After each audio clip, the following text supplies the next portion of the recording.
Oh boy, hello YouTube. You missed a Twitch moment, but anyways, today is the big day. The banner's not here yet, but we're just gonna watch the sunset. Chenyu Vale. Oh, I should put the YouTube chat on screen, perhaps. And yeah. So it's an important day. Hopefully in an hour-ish here we should have C6 Lanyan. I also wanted to talk about a new Anemo DPS core that's coming next patch that I hadn't properly considered. Like, I had considered Durin for Anemo DPSing, but I hadn't considered Durin Venti. And we're talking Durin, so like the current like generic Anemo crit DPS core, team core for like getting the most damage out of your Anemo DPS is still Furina, Bennett, Farzan, C6. I think there is the possibility that Durin Venti Farzan C6 is better. Better than Furina Bennett. Now better than Furina Bennett with a Furina C2? That's a little bit more on the edge, right? But, and it's not in that it's going to get the biggest Anemo damage numbers from like my Lanyan on field per se, but the overall team DPS will be higher. So like not necessarily like so much higher that I think it's going to be like, whoa, a gameplay changer, but more that it's very important in that like, I think it's going to be a very competitive alternative in that that it's going to be much better and it's going to feel more DPS Lanyan than like when I played DPS Lanyan with like a Nefa, right? If I'm doing a Nefa Lanyan together, like Lanyan feels like she's contributing, but not in the same way as with Furina Bennett Farzan. And I think the Durin Venti core will feel like Lanyan will still be contributing a lot, right? So I think the overall team DPS may be better or similar to Furina Bennett core, but anyways, we'll see. Durin Venti core is more cunty.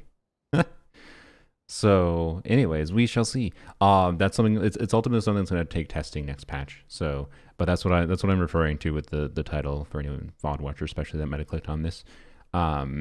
I'll go over some numbers and what I'm talking about a little bit, but yeah, I don't think it's objectively best. I think it's ultimately will depend on enemy context more than anything. Sometimes having Hydra is going to be important. Sometimes having Pyro is going to be more important. Sometimes having your team damage more diversified and less into Anemo damage will be more important, right? So, anyways, yeah, you missed me laughing at because I finally added emotes to my Twitch chat by default. Like just 2 new defaults, and hopefully it's fixed now, but Automod was flagging the new emotes as bullying. So, like, people were just posting the emotes, and Automod was like, don't like that.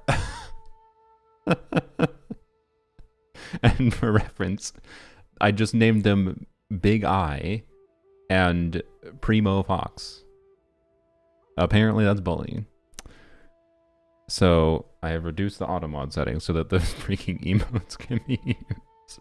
Time you're saying automod, I thought you were saying autumn. My apologies. So yeah, Twitch chat is a bunch of bullies, is what we confirmed a second ago. Yeah, hopefully I can add them to YouTube as well, but I think YouTube only allows custom emotes for like members. I haven't done that yet. It took me 2 months to add 2 custom emotes to Twitch. How long do you think it'll take me to add them to YouTube? Oh boy. Anyways, yeah, YouTube's members only. That's what I thought. Yeah, which is a little lame. Twitch has member only like emotes too. But anyways, Lanyan rigid team core is evolving. I feel old now. Yeah, and this like I didn't even like think about that properly.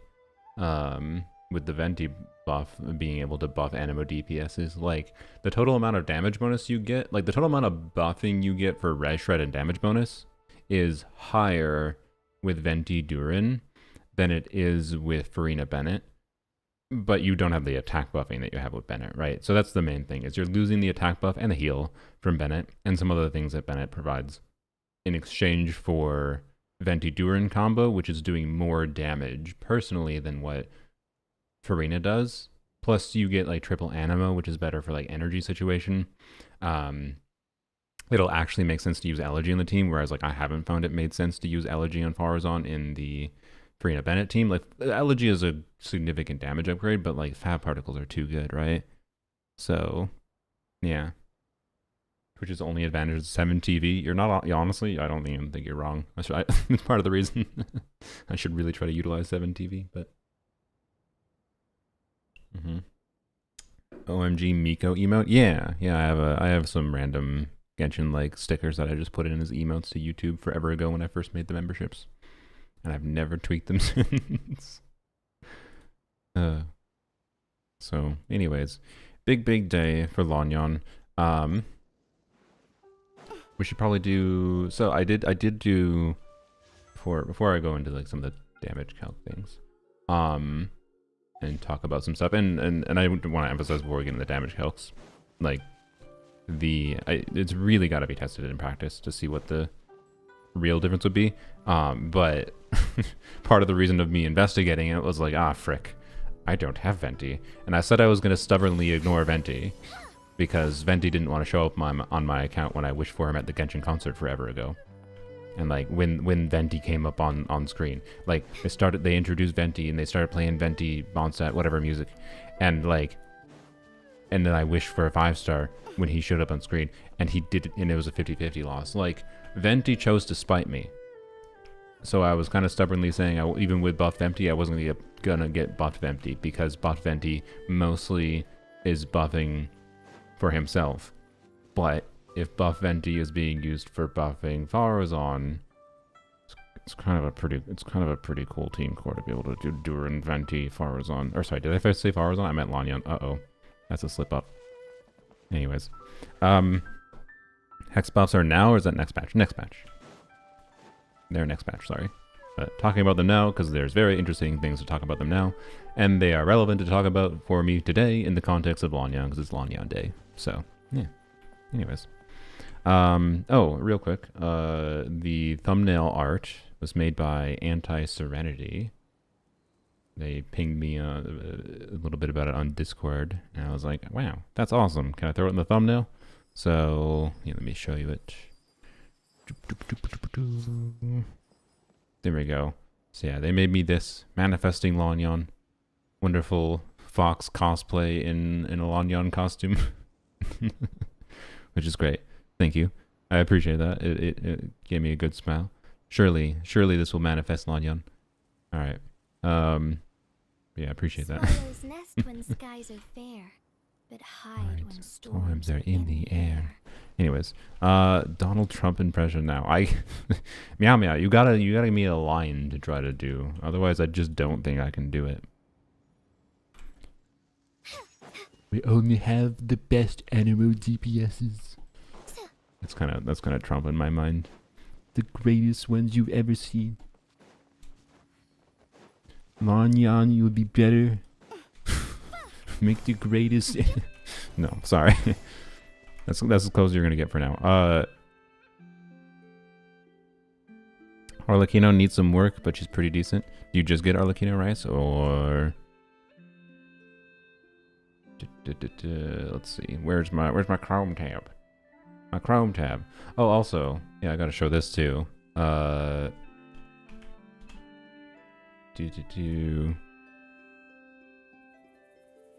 it is. You see did anyone see that? Well, not that. But, I mean, I did do that, but that was a little while ago. Well, a few days ago.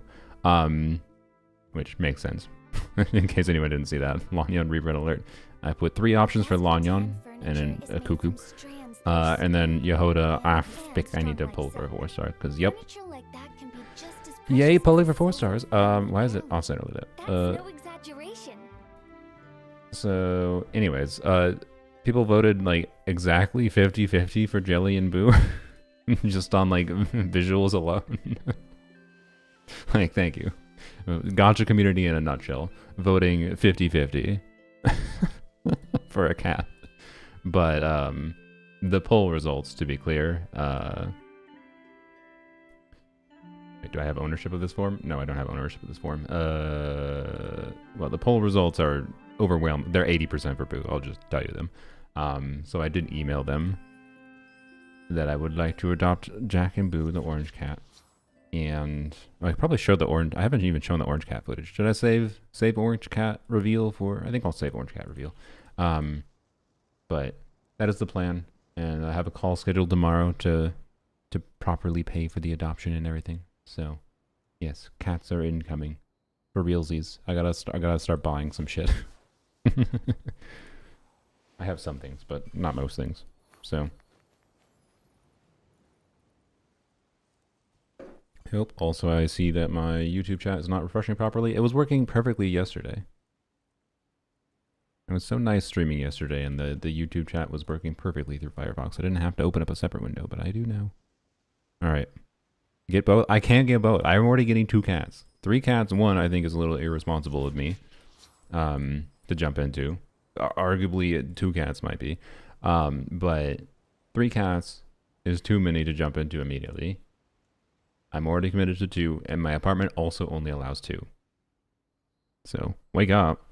What do you mean, wake up? Oh, You wake up. plan for the day? Doing build reviews? There was just someone that redeemed it in the Twitch Save chat. tomorrow. Twitch has a community reward system, which is cool. I wish YouTube did this. Maybe I could set up a bot for it someday. But Twitch has a community reward like system for like watching. You get points, whatever, and people can redeem a character review. It's different from what I would say my unit reviews are, to be clear, normally, because I do like the dedicated streams where I let people go more in depth. Like if I randomly selected Vixen for that, then I would review multiple characters and whatever.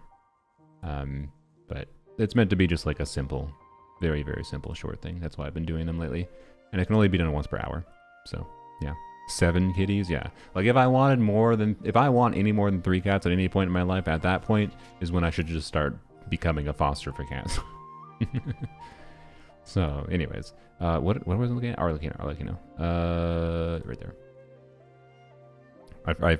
I did not notice whether or not you mentioned you just got her or not, Rice. But I'm gonna guess not, based on the fact that you double crowned. 78-245, a little bit imbalanced, but honestly, I understand. And strong like silk. Furniture like that can be just as precious I as think, a silver family heirloom. To be clear, That's no exaggeration. sorry, gotta listen to Lanyan, yep. I think it would be probably better if you had a crit rate circlet. Because I don't think you overcap if you go to a crit rate circlet, right? No, you would very, very slightly, wouldn't you, technically? Right? Is that... Your flower is very good. You have no attack percent subs, but very high CV. A very good pyro goblet, a ridiculous pyro goblet actually. Very good, like, yeah, your CV is just super good. So like the only thing that you could actually improve, it's like, oh, LOL, somehow have perfect flowers, feathers, and have attack percent. AKA the only way you do that is by spending another 80,000 resin. And then you could switch to a crit rate circlet, which would cause you to, I think, overcap very slightly, right? Because 31.1 minus 7 is 24.1. And yeah, you would be overcapped. Oh no. Oh no, you'd be overcapped by 2%. 2% overcapped. But like, it's a suggestion, particularly if you have like, let's say you have a 28 crit damage piece, which would be a higher CV substat than what you have currently. I'm pretty sure that would be quite a bit better. But yeah. It's hard, but I want more attack percent. How about an attack percent? Mostly a joke, but actually, I don't know. Maybe if you have like a really high CV attack percent circlet, like a, I don't know, something weird like a 15 crit rate, or not even 15 crit rate, just like a 10 to 15 crit rate, 15-ish crit damage plus circlet. That's attack circlet. I don't know. It'd be funny to try. And in particular, if you're playing her like with Durin next patch with teams that aren't using an attack buffer other than like Chevers or whatever. So anyways, yeah, it's a very good build. You've obviously spent a lot of resin. It's just a little bit imbalanced is all. But your artifact situation's at a weird spot where like it makes sense that you're using a crit damage circlet, I would say. So yeah, anyways, C2 Klee Hydrogen Bomb versus Arlecchino Coughing Baby. Yup. I do wonder if the fact that they're like making a character like Klee better. I don't think it matters. I really don't think it matters. I'm fine with like Klee. Oh, Klee is better than Arlecchino in an Overload team. Okay, cool. Particularly being that if you have Klee or you get Klee, you can use the constellation selector thing now, right? Where's my mouse? There it is. You can use the constellation selector thing, right, to get a... Where is it? There it is. To get a... Oh, I forgot you can't... Whatever. Can't click on the things. To get a Klee C1, and Klee C1 is fairly significant. So, like, they just were like, oh, let's buff Klee C1 to give her an extra 60% attack. Like, oh, okay, sure. So yeah, if you only play Overload Arlecchino, Klee is better than Arlecchino C0. Particularly considering if you have Klee C0, you can get Klee C1. So, functionally, she's better than Arlecchino, I would say, in Overload. But not for other contexts, and like, they still play completely differently. So it's fine.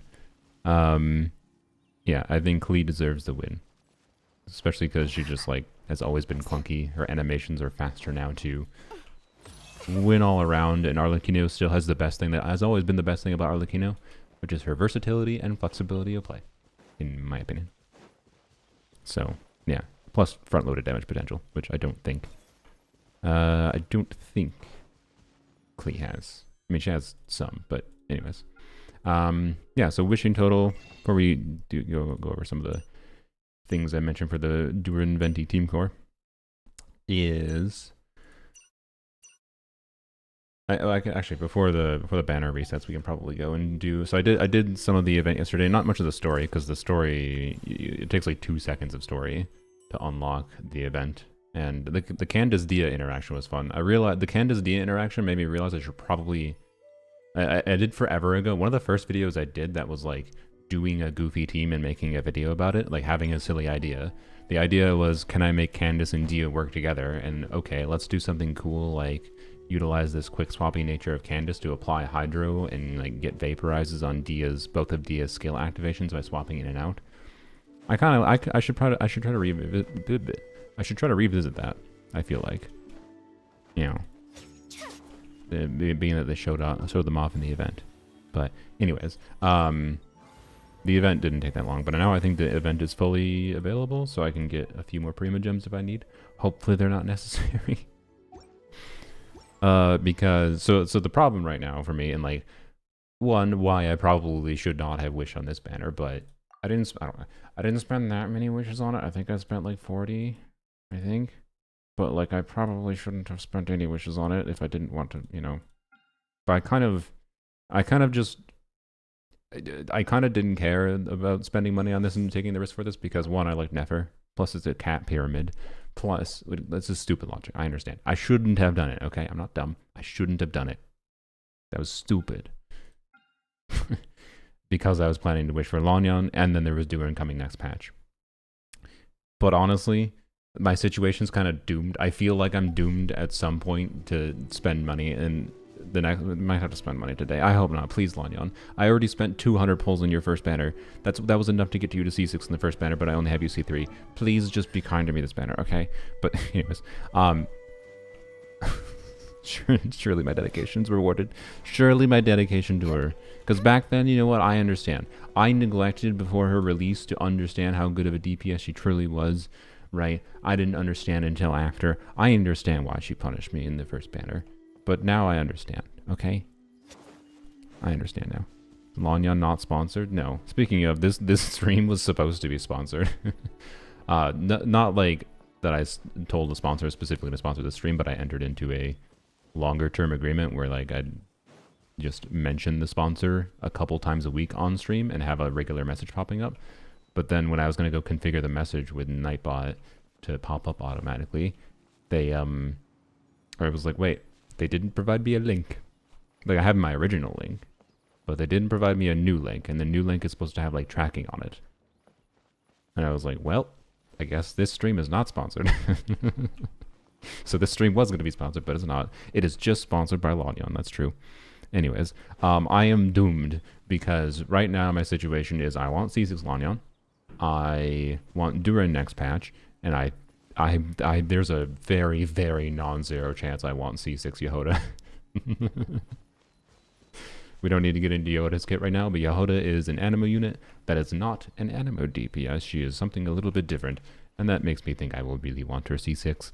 So I'm doomed. I'm completely doomed. I'm just doomed. Like I'm just doomed. I did a really good job.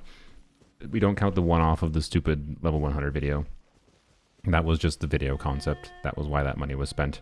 That wasn't spending money for acquiring characters. I have not had to spend money for acquiring characters in this game since C6 Eons on.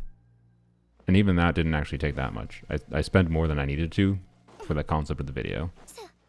And I'm no longer going to do those videos where I just spend a set limit and see what I get.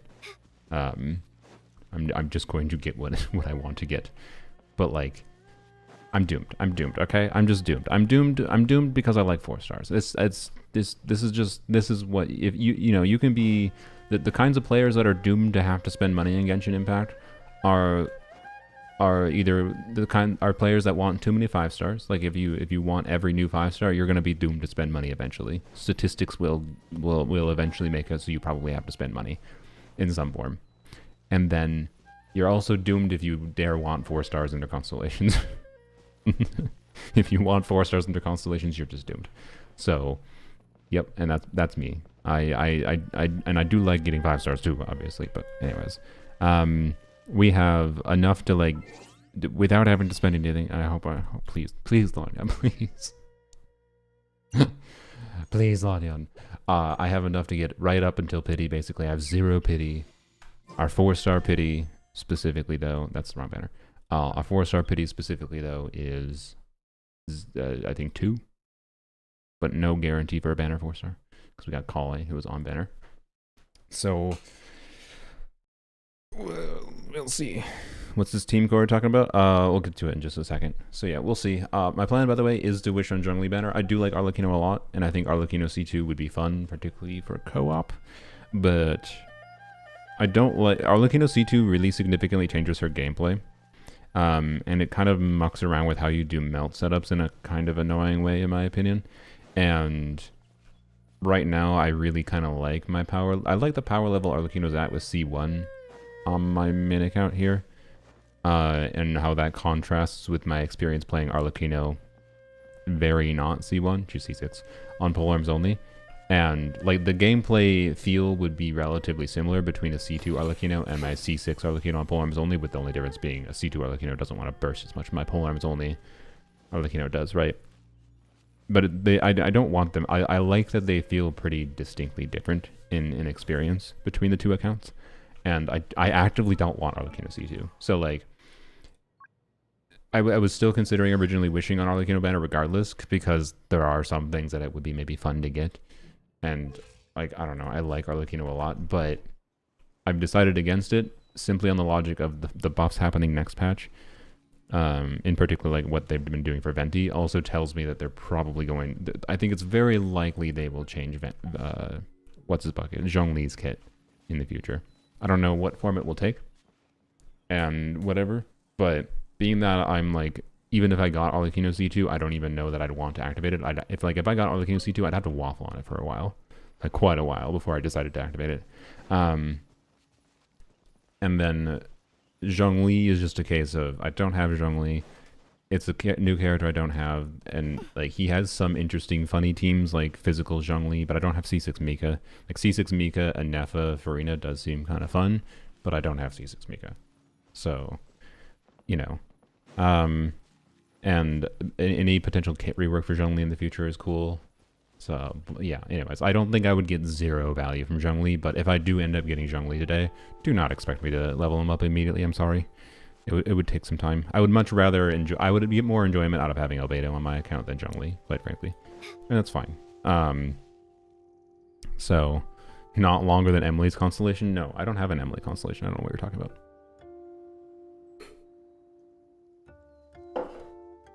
All right, non-activated C3 Arlecchino because I wanted to future-proof and like her. That's fair. That's what I would do if I got C2. So I don't know. In the if we have a Sethos moment, remember Sethos I spent.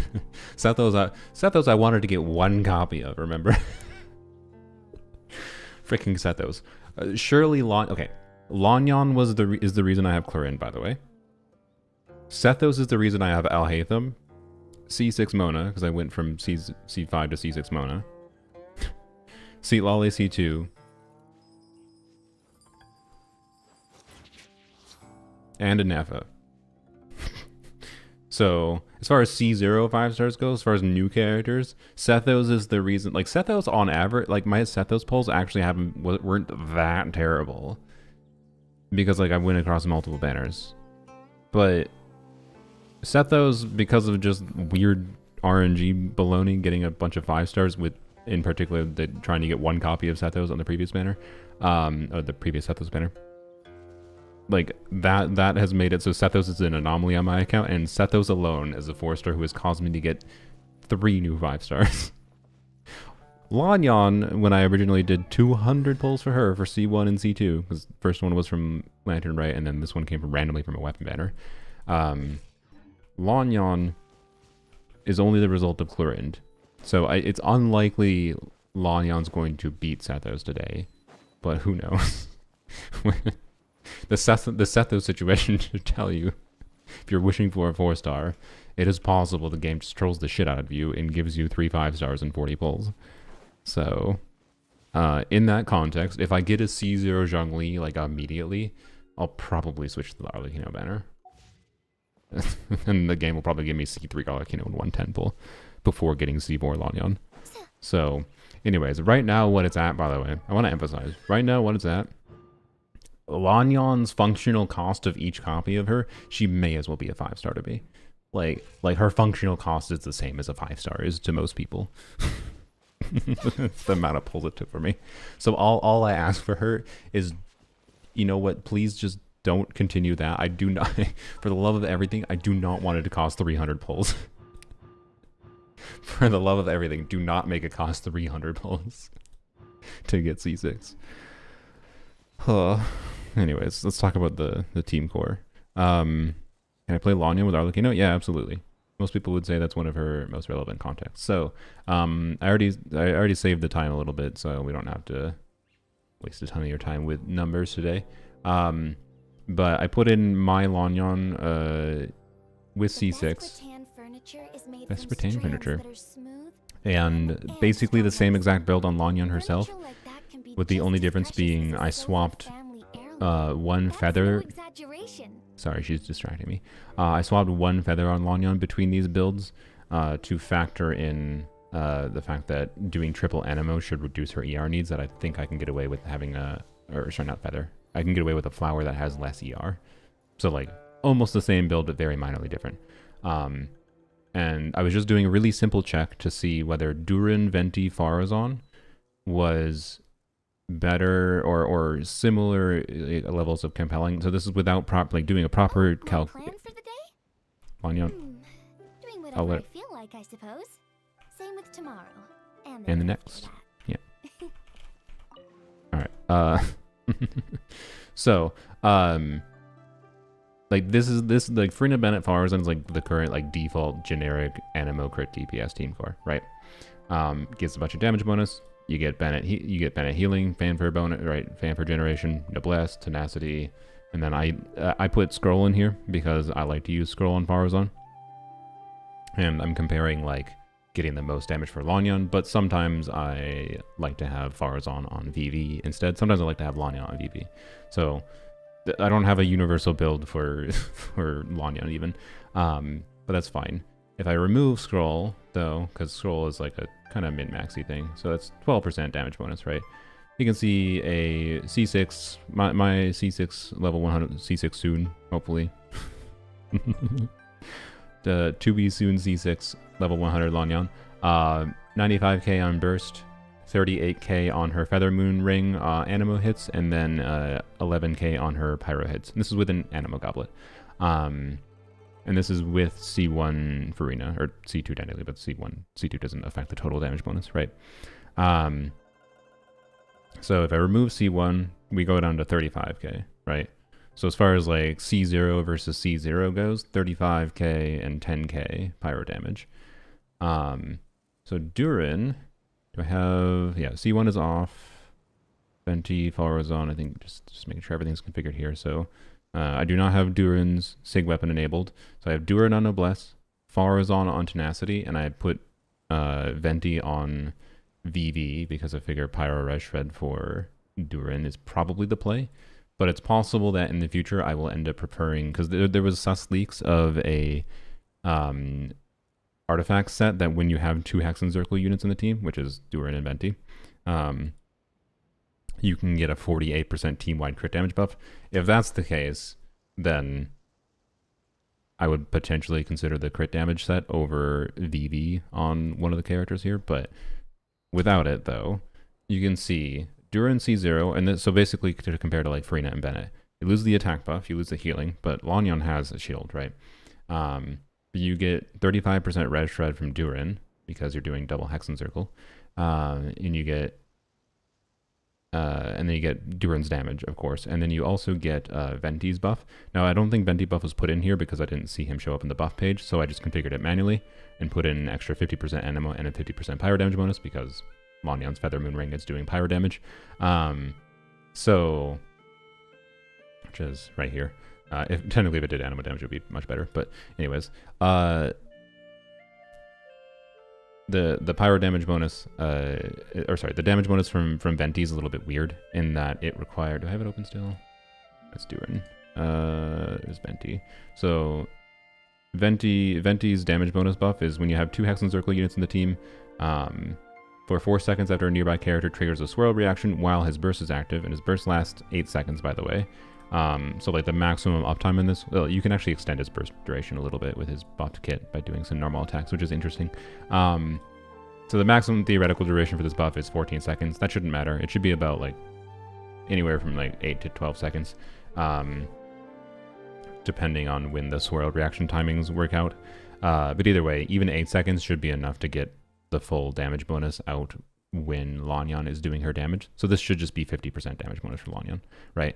So the total buffing from like you get plenty of damage bonus buffing is kind of the point, and you get from the Durin Venti core for Anemo DPSing, and you get buffing for or you get Durin's damage contribution and his buffing for Res Shred. So like the combination of Res Shred plus damage bonus from these 2 units, plus Venti's damage contribution, and the fact that this team could very much spend some time on Venti, which is pretty significant of a factor too. I don't know how much time would make sense to spend on Venti, but he does pretty good damage now that it would make sense to spend some time on him, I think. And then Lanyan's damage contribution. Like this is a team contest, by the way, that probably... It's the first team contest that I think there's a very compelling reason to choose to use Widzith over Sacrifice on Lanyan.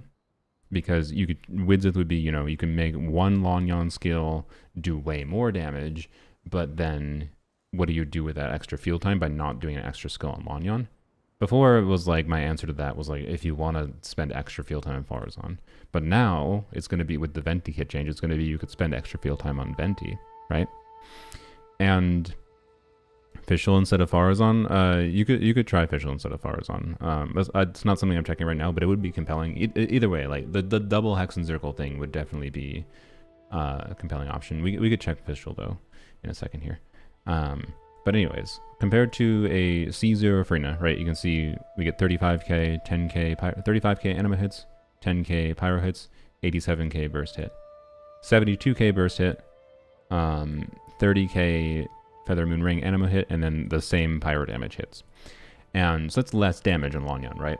But I'm fairly certain Durin is going to do quite a lot more personal damage than Furina will. I shouldn't say quite a lot more, but like the combination of Durin plus Venti should do a decent bit more personal damage. So we're losing a little bit of Lanyan damage, not very much, honestly. Like this amount of damage on Lanyan compared to the amount of damage that Lanyan gets if I play like in a Nefa team, which is like, it's fun. I enjoy the Nefa Lanyan teams, but it feels much more like an Nefa damage focused team in exchange for sacrificing a lot of Lanyan damage. This feels like sacrificing about like 15% Lanyan damage, I think a little bit more technically, about 15% Lanyan damage in exchange for rebalancing the team. And 15% different Lanyan damage, 15% less Lanyan damage is not going to make it feel like Lanyan is not contributing as much. It should feel like she's still doing a lot. And that's very interesting, and is especially in the current game context where you like really, if you want a character to be really usable in a lot of different situations, you want to be able to have teammates that allow them to adapt to different enemy contexts. So with other specific mechanics. So the simple example of like, oh, whether or not I would choose to play one team or the other if I have all of the same units, would be, do I need Hydra application or do I need more Pyro application? If I want more Pyro, then obviously Durin is probably the play. If I want more Hydro, Furina is probably the play. Duh. Thundering Fury Lanyan, something to test in the future too.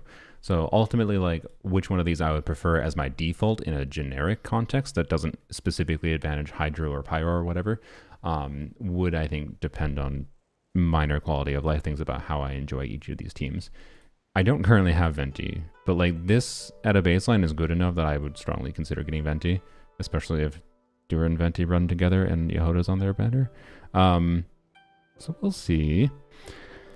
The other thing to mention, so let me go turn on C1 Furina again. So you can see C1 Furina takes this up to like 38k, and then the pyro damage to 11k. I also have C2 Furina, which increases her damage, of course. But then let's compare to a C1 Durin, because C1 Durin gives a flat buff. Now it's not going to give a buff to every single one of Lanyan's hits. Each one of Lanyan's skills hits 12 times. And Durin's buff applies to 20 instances of damage. So like with Lanyan Burst plus 2 skills, she has at minimum like 27 hits of damage. But that shouldn't matter that much. And either way, Durin C1 would be interesting, and even more potentially is making Widza the more compelling option, which is kind of interesting. But before I show you Widza or whatever, just Durin C1, you can see immediately Durin C1 essentially immediately makes Durin, so like constellation for constellation, same investment wise, Durin C1 versus like Furina C1 I think is a lot better, assuming you have Venti and Elegy. I'm assuming Elegy here because Elegy is a not insignificant factor. I should mention that. I was assuming Elegy here because I have it, but Elegy is Lanyan has damage that scales both on attack and EM, so you get damage value for Lanyan's damage for both of these buffs. Not to mention Durin's damage would also go here. So Elegy may be an important factor here. I don't know. I haven't tested it in practice to know exactly. But yeah, I don't have Elegy on this team enabled because I mean I could throw it on, I guess. I don't have Elegy on this team enabled because I don't like it. I actually prefer Fav. But yeah, you can see Elegy is a fairly significant damage upgrade here. But either way, the point is that the flat buff from Durin Z1, even though it won't apply to every single bit of Lanyan's damage, it will apply to most of Lanyan's damage and uplift Lanyan's damage enough that, and especially factoring in the fact that Durin C1, if you start with Durin C1 buffs are not counted universally. Like normally, like flat buffs like Seat Ollie C1 or like the exceptions are like Shenhe, but like Seat Ollie C1, a flat buff, just like Durin C1 is counted. And I'm not saying I'm going to get Durin C1, by the way, but see what happens with Yehoda. I'm just comparing it's investment for investment, like similar 5-star investment compared to like my C2 Furina currently. Like this is a very similar investment team essentially is with C1 Durin. I don't have his weapon buff enabled here, right? And the damage numbers are very, very similar with the team without Bennett. Are very, very similar on Lanyan. Better, actually, because of the pyro damage hits. So yeah. Are you just doing TC? Yeah, this is basically just TC. This is TC without doing full team DPS calcs, because I don't think I need to do full team DPS calcs. Because I think the damage difference, what is apparent here is the damage difference on Lanyan is close enough that it's going to come down. Like the Durin team might spreadsheet better when we factor in Venti's damage contribution and Durin's damage contribution, but I don't know exactly how to even start to calc like Venti's damage contribution in this team without trying to play it first and get a vibe for how long I think it makes sense to spend on Venti and whatever. But I think it should rotate quite well. And anyways, Durin C1, point I was trying to finish there, can buff multiple characters in the team.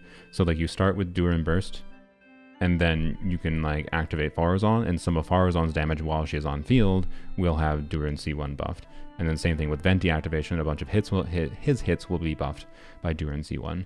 And then switch to Lanyan. Lanyan's going to use up all the stacks but then I could switch back to Venti or back to Farazan and start using more of Duran C1 buff. Like I think Duran C1 will make Duran Venti core substantially better than like the equivalent investment team with Furina, Bennett, Farazan for Anemo for Lanyan DPSing. I shouldn't say Anemo DPS in general. I do think this applies to other like generic Anemo DPS team cores, but like if we're comparing Shao to Lanyan here, well then you lose a healer or like Wander where you want a shielder. So like, you know, losing the healing is relevant for other Anemo DPSs, whatever. But if we're comparing like Shao to Lanyan here, not necessarily going to be the same exact case because of specifics of Shao's kit and whatever. Also, as we're showing, Duran C2 is very substantial as well. Like, this is ridiculous. Taking Lanyan's skill to 45,000 and 20,000 on the pyro hits is bonkers. On top of the fact that this would also buff Farazan and Venti's damage again. So, yup. And then yeah, and then if we factor it, like if the reality comes true where there is that 48% crit damage set, we can turn off Noblesse and add the 48% crit damage set, so we'll still have like VV on the team, because that probably is better still. Maybe, I don't know. Actually, I don't know. You have so much res strike going on. You have enough res strike going that maybe the crit damage set is just better than VV. Like having Noblesse plus crit damage set is better than that. I don't know. Anyways. With the hypothetical crit damage set that I think probably won't exist, we go up to that. And then if we enable his weapon too, I just, like, it's a bit silly. So anyways, I'm not going to enable his weapon because I highly doubt I'm going to get his weapon. I don't know if this artifact set will actually exist, so that's just a complete hypothetical, but I will keep his C1 on here for a second. Actually, we'll turn his C1 off for a second. I put in 3k attack, by the way, because I went and checked what my Jade Cutter build would be on Duran, which I put his pre-build on Tomers, and I put Staff of Scarlet Sands just to see what the crit rate would be. So I will have, so Duran ascends with crit damage, so I would have like a 97-200 crit ratio Duran, and with Jade Cutter, because it's a 44.1 crit rate sword, my Duran would have 3k attack after team buffs are up in this team, so hence why I assume 3k attack. Care to show those artifacts? Sure.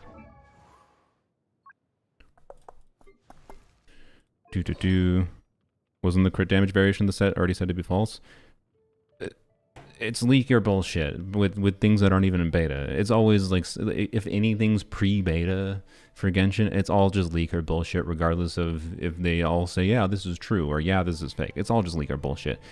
It could be true, it could be real. I think there is probably a grain of truth in that artifact set, but there's the exact stats it gives are probably not quite true. Why do I think that? Because I think 48% crit damage would be too much. I don't think they want to do that. Because it would, but we'll see. I think there is probably going to be a Hexen Circle related artifact set of some form, but I don't know what it is. So, anyways, the flowers is kind of meh. This is pretty good. This is obviously very good. This is a good attack goblet. If you already hit 2,500 attack after like team wide attack buffs in the team, by the way, you should probably use a pyro goblet on Duran, not an attack goblet. If you're not at 2,500 attack yet, attack goblet could be much better. You got to factor in like the full team buffs, and then I have a crit damage circlet. So I really like what the look of my like Noblesse build on Duran's going to be, like the balance of stats there that I have available, and I have the flexibility to give more ER if I feel like I need with Jade Cutter. So I will probably be using a Jade Cutter Duran. So yeah, I don't think attack percent goblet is going to be universal on him. If I get C1 Duran, then I will just always leave him on attack goblet, because even if it's worse that for his damage with C1, I would rather have him buff more than do more damage personally.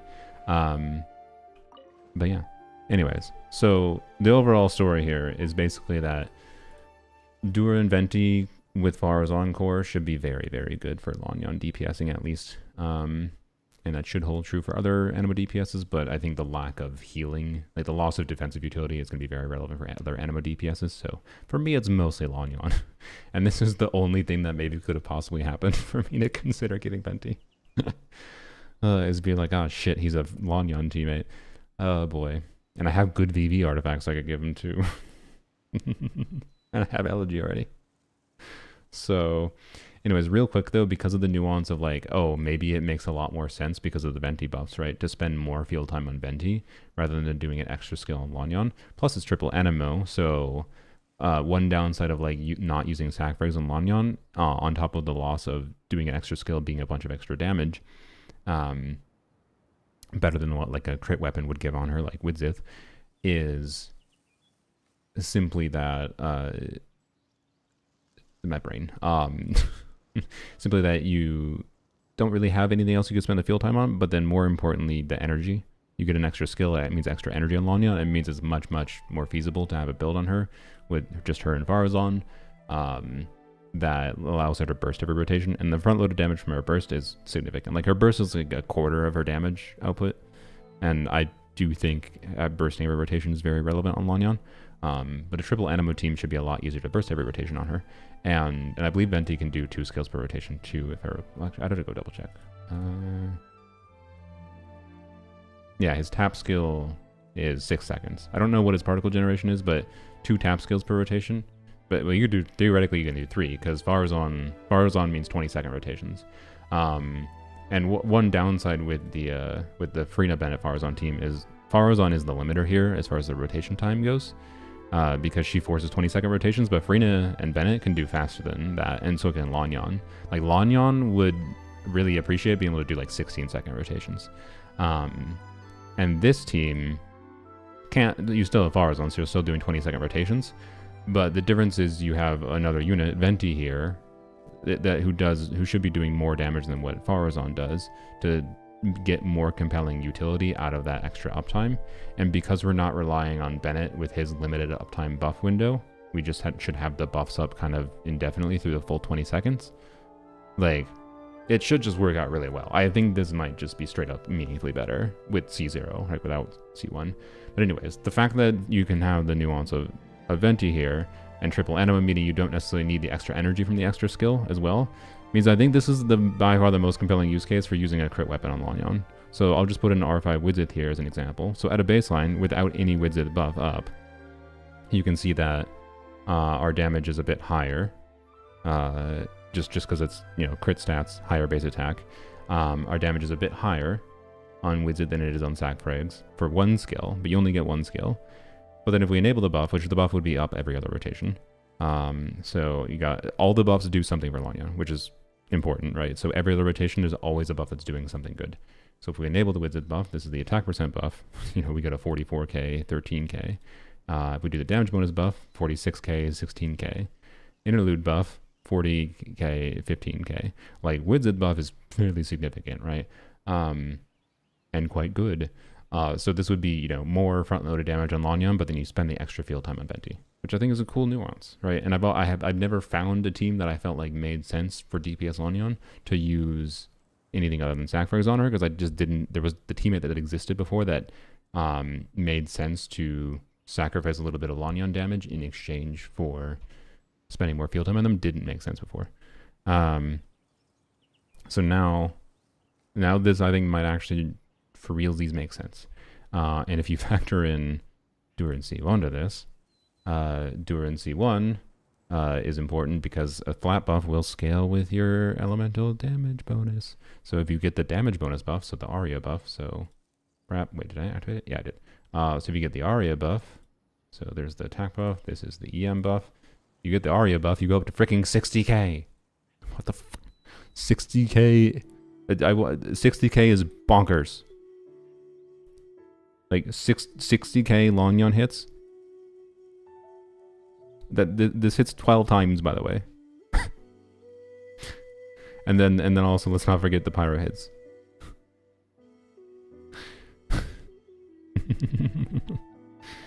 So, or sorry, it doesn't hit 12 times. It hits 6 times. Her skill, one skill hits 12 times. You get 12 Anemo hits and 12 pyro hits, or 12 infusion hits.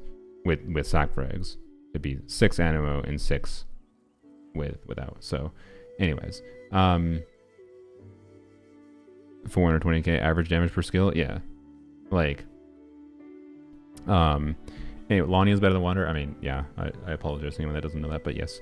So I don't know. This is super interesting, and I wanted to talk about it because it makes me want to pull Venti, and on top of Durin, which means I probably have to spend money, but I might have been doomed to spend money anyways for Yehoda. So my hope now, I guess, is that Yehoda runs. I hope that the banner's for me.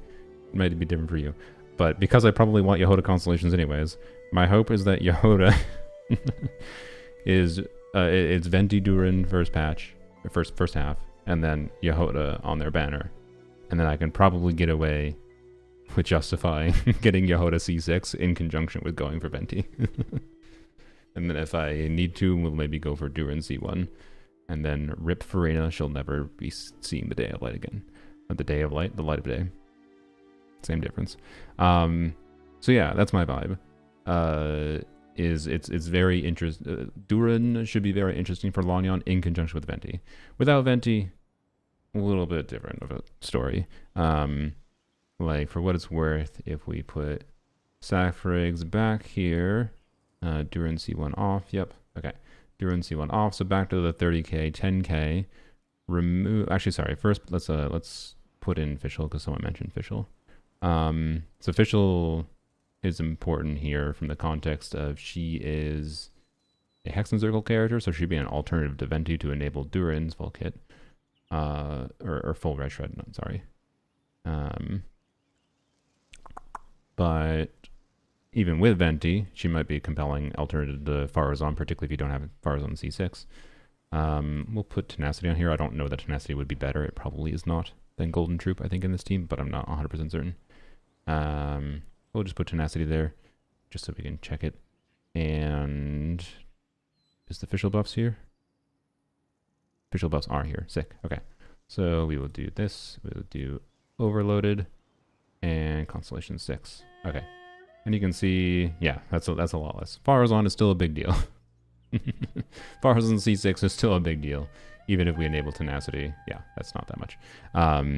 So yeah, Fischl is not a very good alternative to Farazan, but this team is, you know, a team with, hey, Lanyan's doing some damage, Durin's doing some damage, Venti's doing some damage, and Fischl's doing some damage. So, you know, this team can and will work pretty decently.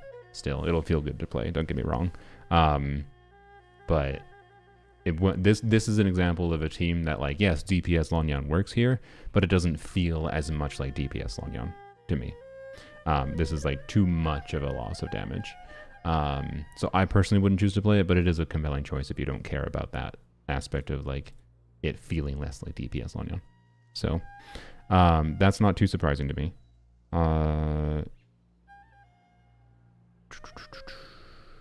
I would have been happy if my intuition was wrong there, to be clear. Where the hell is Farazan? Put her back. There she is. Okay.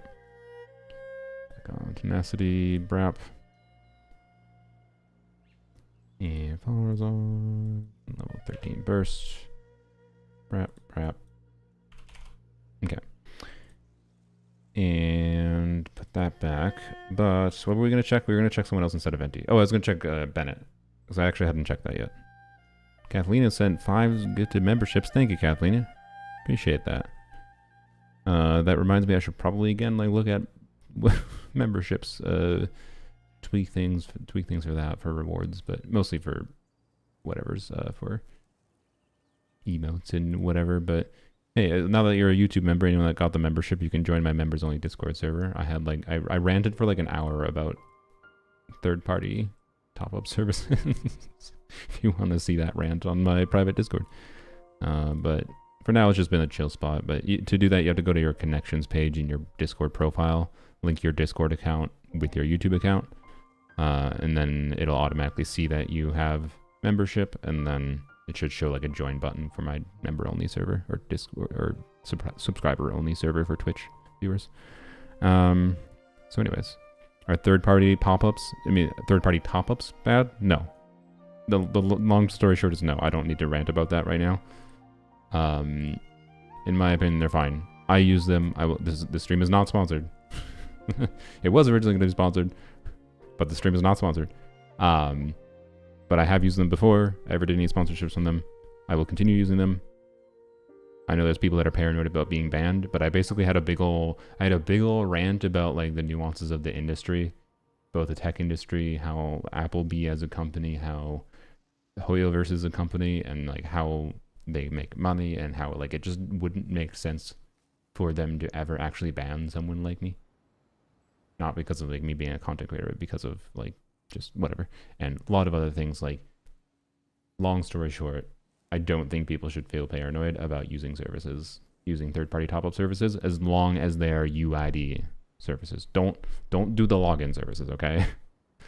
But the UID services should be perfectly safe. Anyways, Applebee's are in the tech sector? No, Apple.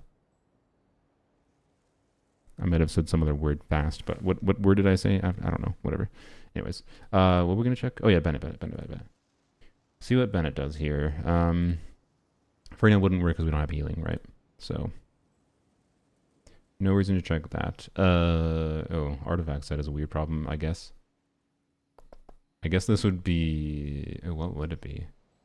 Instructor Bennett? This would be, I hope there's a support Hexen Circle set that exists in the future, I guess. But I'll check Instructor Bennett. Cat update. Cat update is that I have a call scheduled tomorrow to properly pay for the cats. I am adopting Boo and Jack-o'-lantern, the polydactyly orange cat. So cats are soon. Probably very soon, but gotta like now do some proper shoppings for real. So yeah. Pulling Durin if he has Chev or Farazan on his banner? Yeah, hopefully. Farazan would be interesting to see on the banner if they're particularly doing Durin and yeah, they're doing Durin. Well, it'd be weird if they're doing Durin and Venti together, and they have like Yahoda, Chevrus, because then Chevrus wouldn't be on Verasa banner, but Chevrus would still be a good thing. I think they should put Chevrus on Durin banner. I don't know. Anyways, yeah, Farazan would be a cool one to run with Venti at least. I hope they do run Farazan with Venti. That'd be a little lame. So yeah, no rich resonance on this team. Yes, I'm aware. We do have to go. We are on the debuffs page, so disable that. That's still enabled. Okay. And we'll do not C1 for now. Constellation 1, 6, 13, 865 base attack. And we will assume instructors. So, okay, Bennett is more competitive than I thought he would be. This is actually an interesting result too. This is essentially equivalent to Furina, already at a baseline, which I'm glad I checked. I kind of expected that this was going to be the case, but I thought it was going to be lower damage than this actually, like slightly lower. Like I thought it was going to be more like 35k, but Bennett too good, I guess. What does instructors do actually? Okay, instructors kind of matters, which is funny. I wonder. Let's do a hypothetical the crit damage set again. We'll check 48 crit damage, but I feel like again, yeah, 48 crit damage just feels like too much. Oh wait, no, that you wouldn't have 48 crit damage because it's not double Hexen Circle again. So I did disable the thing, right? Yeah, I did. Okay. I guess it's also double attack percent and interesting. So what if it's just 12% crit damage? Okay, 12% crit damage is equivalent to what instructors does. So that's a good thing. So if there is a supportive Hexen Circle set of some form, it would probably be better than instructors. You can't trigger instructors? Oh yeah, you're right. Ah, shit. Damn it. Okay, so there's just no good option here, is there? Because you can't use tenacity. I mean, you can technically use tenacity. No,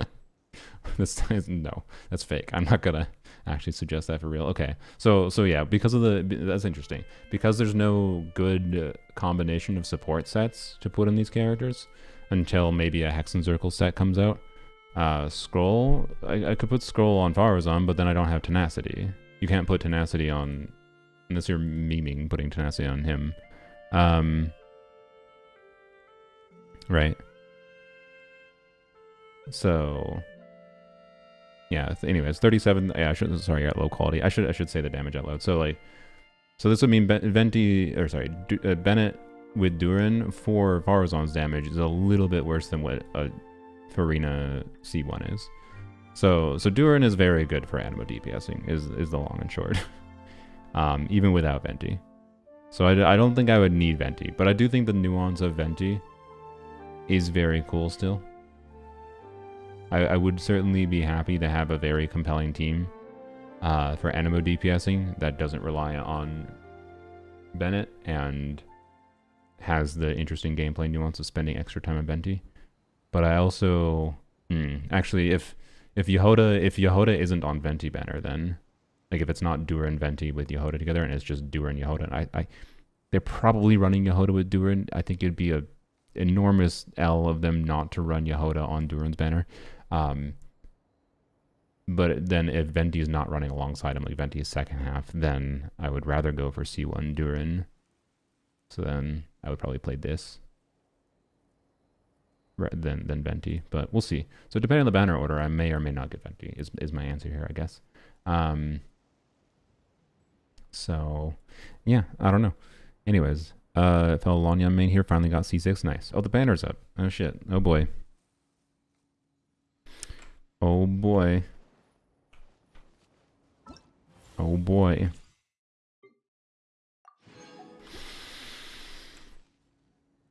Oh boy. I yapped so long I didn't even realize. I don't know if I'm ready. I don't know if I'm ready for this. Okay, so I might turn this into a short. I don't think I'll do a full edited video, but maybe it'll show up in an edited video I'll make this week about Lanyan. So yeah, I've been a little bit of a Lanyan main since her release. I didn't realize in her original release that she was going to be as strong of and fun of a DPS as she was. I had no idea that she was just going to become one of the characters I was going to like main. Like I originally tried DPS Lanyan just because it was like, let's see how good DPS Lanyan is, because it should be pretty good. And I, learned about her C1. Her C1, in case you're not aware, essentially doubles her skill damage output, like literally doubles her skill damage output actually. And so I would say you need C1 if you want to DPS Lanyan. C2, of course, is the shielding constellation a lot of people know about. Talent multipliers. So C3 to C5 is minor. I think C6 will actually be pretty significant, but not because it frees from sack frags. It is not 2 skills per rotation, but it is like multiple extra skills across an Abyss Chamber or across a Stygian Onslaught run. So I do think, and more front-loaded energy too, which I think will be very valuable. So I think C6 Lanyan will be a very impactful constellation for her overall gameplay and feel of use.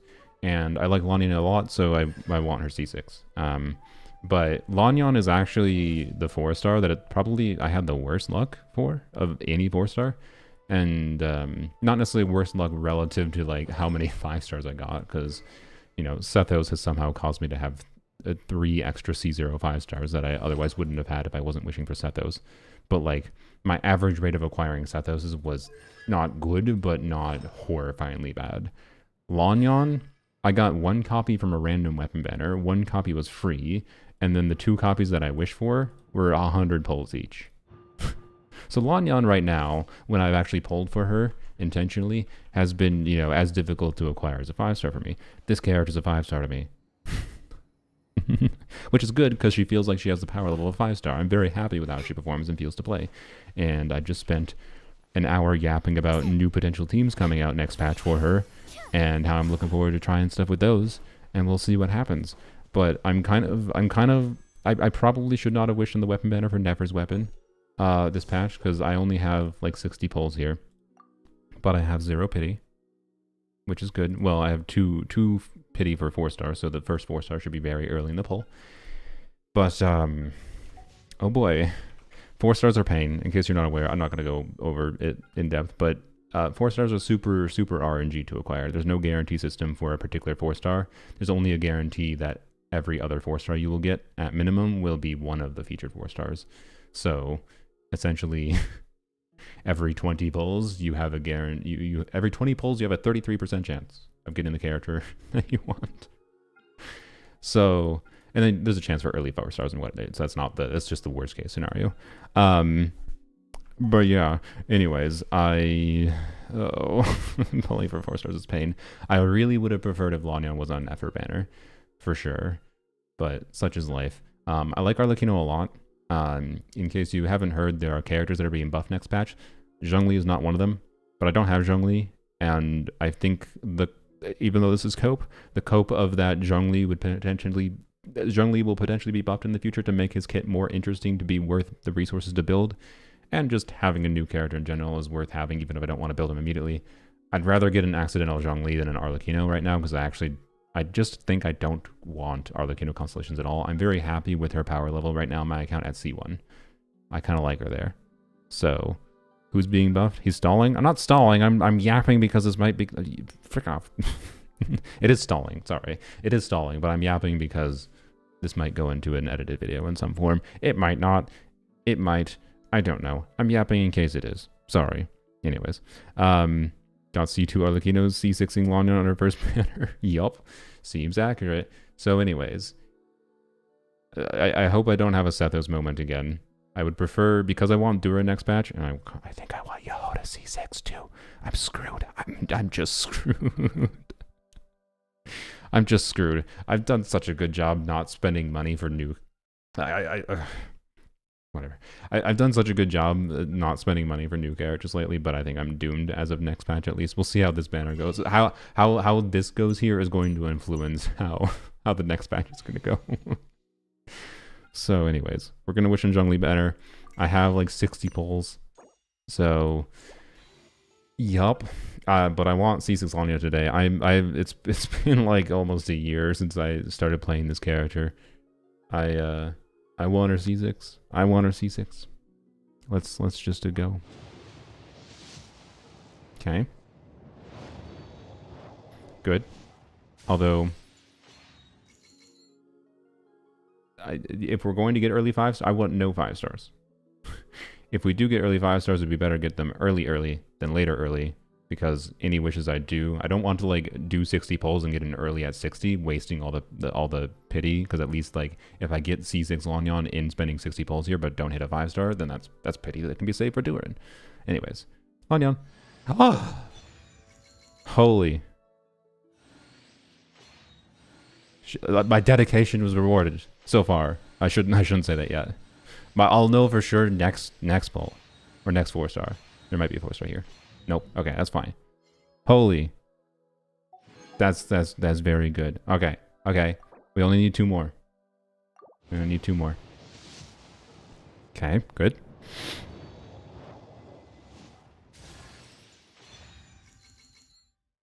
No, there's another 4-star here, don't worry.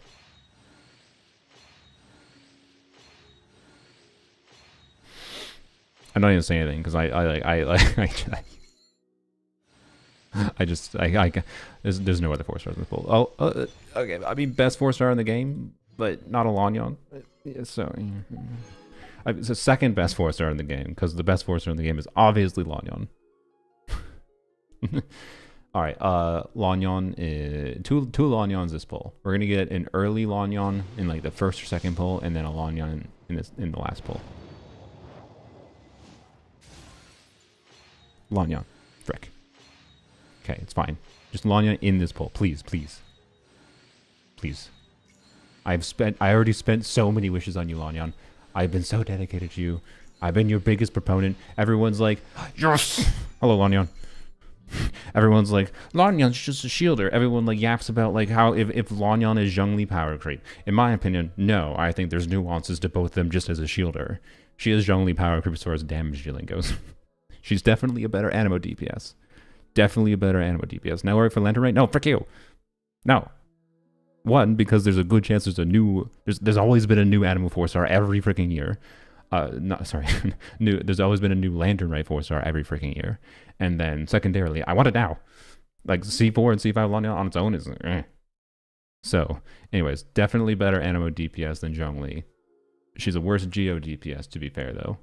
So, anyways, we only need 1 more. This is already gone. She's already forgiven for the terrible pain I went through in trying to get 2 copies. So my first 2 Lanyans took 200 pulls, and my my 5th and 6th Lanyans took only 30, and maybe my 7th Lanyan will only be right here, right now. Emerge, Lanyan. Hello? I can't friggin' believe how well they went. My what? This is the second time lately, like my absurd I can't believe it. Holy shit. That is like the contrast. That is insane. The contrast, like functionally, what this means, like functionally, what this means is that on average, like that was very lucky, but then my original Lanyan pulls were horrifyingly unlucky, right? So the overall average here is that I spent like 240 pulls on banners for Lanyan specifically and got C6 Lanyan, which is still a little bit below average, to be clear, because I started with one free copy of Lanyan and then one of them came from an off rate up. So like still below average for the amount of Lanyans I got for the amount of pulls I spent banners she was featured on, but not very significantly below average. but like my starting point was so terribly unlucky that I thought it was gonna go so much worse. Holy shit. Alright, that saves us our pity for Durin. And that saves me. Oh my god, I might get away with not having to spend a bunch of money next patch, please. That was my paranoia, was that I was gonna have to get a 5-star here. So this does mean, you know, maybe a year from now, when or if Zhongli gets buffed, I'll be sad that I don't have Zhongli today. Maybe. But I won't know until that point. And chances are when Zhongli gets buffed, he'll probably be rerunning again. So, you know, she appreciated the level 100. Yeah, exactly. Which you guys voted for what it's worth. I would have loved a level 100 eventually, but I don't know if she's going to be my first priority because there's other fun level 100s. But anyways, yeah, like I'm not worried about Zhongli. If Zhongli is a super compelling, like Zhongli will almost assuredly be rerunning when or if he gets buffed. So like I ain't worried about getting Zhongli now or anything, right? You cannot convince me to do extra pulls, not with Durin coming out next patch. And Durin is relevant for Lanyan. So anyways, I can't believe it. All right, that's insane. I'm so paranoid about going into this today. Like normally I look forward to some Gambas, man. I wasn't even looking forward to it that much because of what my resource situation was going to look like next patch. I was just like, no. I thought Lanyan was going to curse me into having to spend money either this patch for Lanyan if it went unlucky, or having to spend money for like Yehoda and Durin next patch. But now there's a real chance I still might end up spending money next patch because I might want Yehoda C6, but we'll see how that goes. I gotta try Yehoda without C6 before I see if I will find it worthwhile to go for C6, but we'll see. Oh, I'm happy you got to sleep now. Yeah, have a good sleep. Thank you for joining. God, I'm very happy about that. Seeing 2 Durin it is, yeah. Yeah, this did, funnily enough, this did substantially increase the chance of getting Durin cons. Because in the context of, like, I might consider going for Venti if Durin and Venti with Yehoda on banner are running together. So I might like wish for Durin, then switch to Venti. But if Yehoda is running on Durin and Venti is second half, then I might wish for just continue wishing on Durin banner in going for Yehoda. So we'll see what this means for Durin. Oh, Lanyan is complete. Oh, I can't believe it. All right, finally. I'm not gonna go and test. I don't need to go and test. Maybe I should wait technically for recording a Lanyan video, but I don't feel a need to go and wait to activate these. I'm just gonna do it right now. C4 Lanyan is kind of weird in that it requires using her burst to get this 60 EM, but it's 60 EM team wide, which is kind of cool. And then it also, she has EM scaling damage, like she has EM scaling portion of her like multiplier damage. And so 60 EM does something for her, and it means the ideal rotation for her is like switching on field to her using her burst and then doing her 2 skills after that. But ultimately it's not gonna, 60 EM isn't so significant that it's problematic if you do skill burst skill. Like normally pre C4 Lanyan, I prefer skill burst skill. Also, I didn't even think about, so when I was talking about the Durin without Bennett context, so Bennett causes this weird minor issue with Lanyan in that, like, if you immediately switch from Bennett into Lanyan, or Farazan into Lanyan, whatever, if you immediately switch into Lanyan and then burst on her, she oftentimes won't have Bennett buff up because Bennett buff has a tick rate for applying to your characters, and Lanyan can just really quickly do her animation getting her burst out, that she can get her burst out before she has Bennett buff. And Therefore, that's another awkward reason to not burst on her right away. So I don't know. This might change how I rotate with her, or it might not. But like, it's not that significant of a constellation. It's a minor, nice constellation. I can't complain about it, but it's not crazy. This one, multipliers for her burst. I'm of the opinion that you should, if you're playing DPS Lanyan, burst every rotation. It's not that hard to build her for the energy to do it. It might be a reason you need to use Fav on Farazan. There we go, had his weapon skin on. But Fav on Farazan is good. And then C6 Lanyan should have a quick yap about. And why are you using Elemental Mastery Catalyst on Lanyan? You know nothing. Fine, well, it's fine. We will yap about sack frags. Sack frags, unless you have a team context where you're playing DPS Lanyan, where you can utilize the extra field time by not doing an extra skill on Lanyan, is massively better for her. Massively. It's not a dumb question. It's a good question. But I should actually explain it, being that this is a Lanyan stream. Anyways, even with C6 Lanyan giving her an extra skill charge, Sack Frags is still her best weapon unless you can do something else with the field time, which you could theoretically find something like that. But what so what C6 does is it gives her an extra skill charge. But in case you're not aware, when you have multiple skill uses in Genshin, and whatever a character's cooldown is, the cooldowns count sequentially. They don't count down together. So if you do 2 skills on Lanyan and have 2 skill charges, those 16-second cooldowns aren't counting down at the same time. They're counting down back to back. So that means C6 Lanyan gives her 2 skills per 32 seconds. But notably, you start with both skills when you like start an Abyss or Stygian Onslaught run.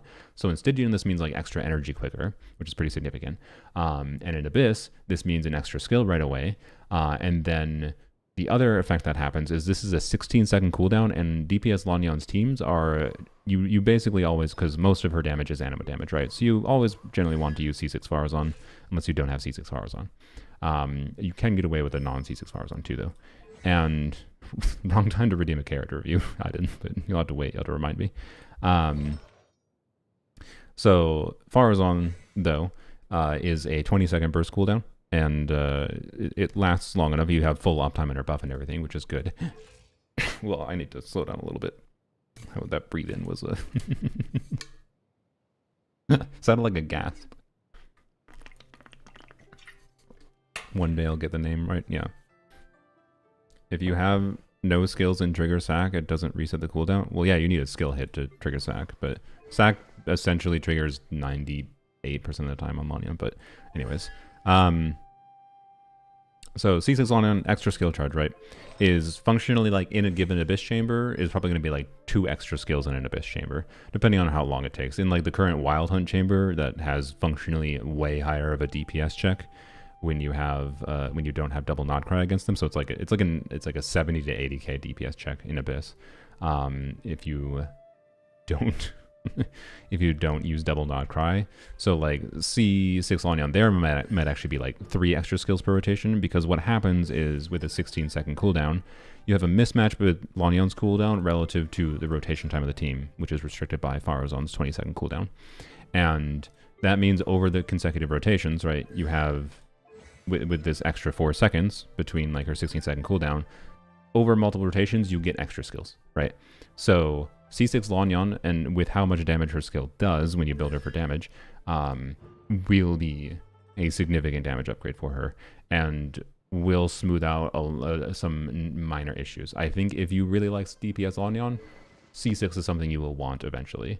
But with that said, if you are someone who wants to just play DPS Lanyan, C1 is enough. You can just get C1. This is the one you need to DPS Lanyan. But I can tell you, as I've experienced Lanyan through many different combat situations, I will very much notice this constellation. Wow. Also, it's nice for Overworld, because, you know, zoop. And then I can zoop again. Yeah. So anyways, I just have Lanyan as a red shred attack shielder, and that's fine. That she does that, and that's fine. Like, Lanyan does things. So here, we'll do the sad comparison. Shao. Now, okay, this is an unfound. If you want to go back to my streams, and I think I did this on stream. I might have done it in a Lanyan video. I don't remember, but back when I originally did DPS Lanyan with C1 Lanyan, with a C1 Lanyan with level 8 talents. I compared the same talent levels with the same team context. So all I did was swap out Lanyan. So I did Farazan Bennett, Farazan C6 Bennett, and C2 Furina. Changed nothing. What did my clear times look like? And this was in Abyss, there's no Sijin then. What did my clear times look like with Chao versus DPS Lanyan C1? Lanyan was better. Lanyan did more damage than Chao for me. Now, Chao has a different team option that allows him to scale with higher investment in a different way than Lanyan. Although with Durin coming next patch, Lanyan is functionally gaining additional 5-star teammates to allow her to also scale better with investment. Because right now, the only way you scale with investment, like as far as like pulling goes, once you have C6 Lanyan, is you can get Furina constellations. And like I could have gotten C3 Furina, for example, and gotten 25% more damage bonus. That would have been something for her. But Durin will be a very significant alternative option in conjunction with potentially Venti for increasing Lanyan's like team options. In a similar way that Chao has options with like Shangyun, right? So like I wasn't comparing Shangyun. I wasn't doing I wasn't doing like a full nuance comparison back when I did that. The point was change one factor, same talent level investment, Chao versus Lanyan, and Lanyan performed equivalently, or in my opinion, or she got faster clear times. But a big part of the reason she got faster clear times is because she does more front-loaded DPS. And there's a nuance of things. Ultimately, the point of this is not you should stop playing Chao and play DPS Lanyan. Play the damn DPS you want. They're not so different that difference actually matters. Play the damn character you want, okay? The point of this is that Chao is generally speaking perceived as a pretty good DPS, and Lanyan competes with him. And we don't talk about Wanderer. we don't talk about Wanderer. Okay. So, anyways, but if you look at like Shao's, plunge multipliers, and like he has like plunge bonus and whatever, to be clear, that you got to factor in for actual real DPS calcs. But if you just like add the multipliers together, right, and how many plunges Chao can get in like a Bennett buff, and Chao oftentimes gets like plunges that are outside of a Bennett buff too, right? Xiao's multipliers are actually not that different from Lanyan. So Lanyan, to be clear, has her multipliers split between her attack scaling damage with her skill and burst multiplier, which is fully attack scaling. And then she also has this passive which gives her EM scaling damage. And apparently this is just turned into a Lanyan guide, by the way. I'll maybe just use this for my edited video, honestly. And so the end result is if we add up Lanyan's talent multiplier. So we're going to do with sacrifice, because this is the reason sacrifice is so good, because Lanyan's skill with C1 hits a shit ton of times. So what you do is you get per skill, you get 6 hits of Anemo hits from this 200% multiplier. And there's nuance to AoE, by the way. Chao is better than AoE, for what it's worth, for sure.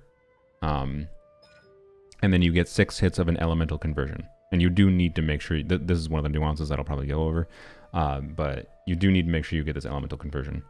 If you don't get this, you don't, because if you don't get this, you don't even get the full 6 hits of the Anemo damage. You get, I think, only 3 hits, if I recall. So you just lose like all of your damage if you don't get the infusion.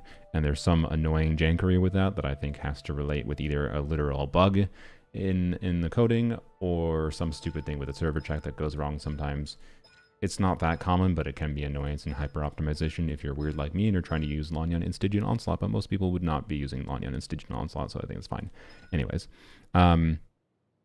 it's not that big a deal, but it is a factor.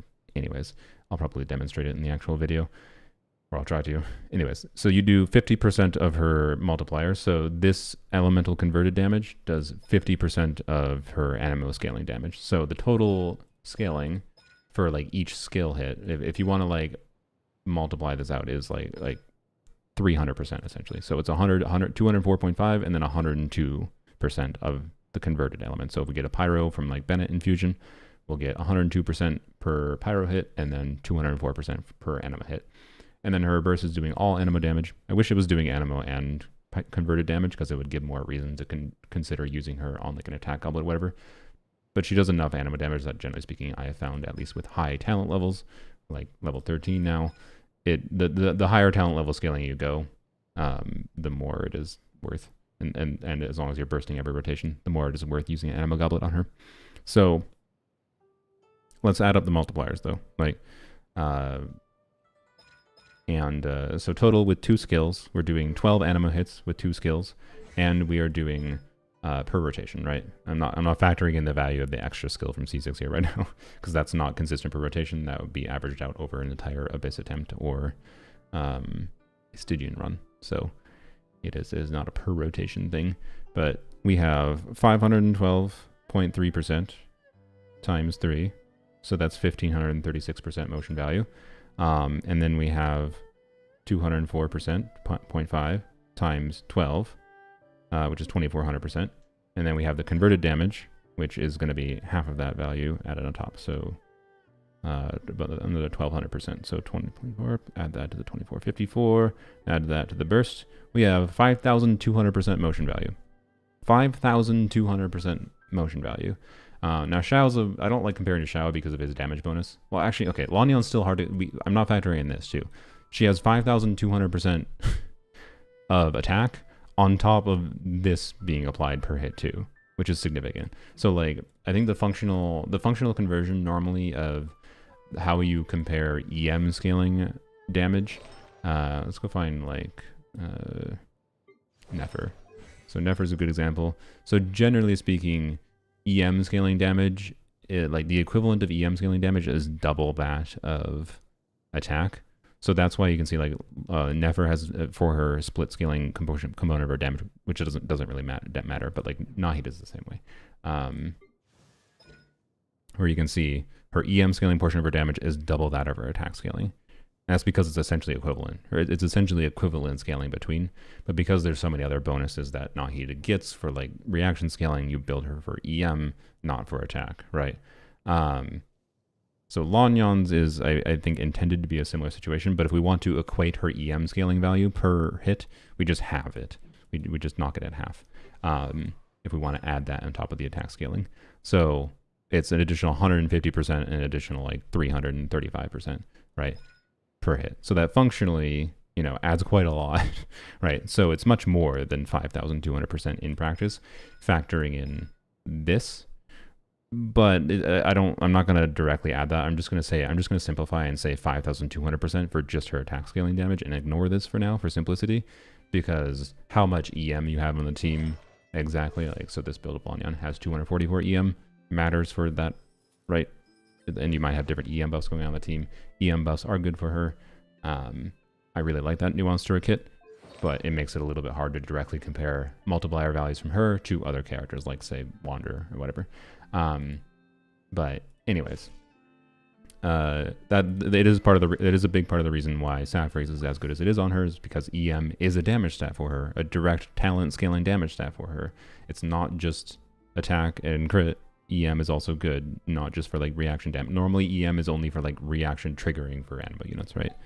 Or buffing, like Sucrose gives a buff to the team's EM based on her EM. Lanyan's damage literally just directly scales with EM. So, anyways, team for DPS Shanyun, Farazan, Bennett, Furina. Sorry, not that you don't have to do that team. She has other options, but anyways, 5,200%. Who do we find else that's like? Can we find someone that's like a similar to Anemo DPS? I forgot how I used in the past.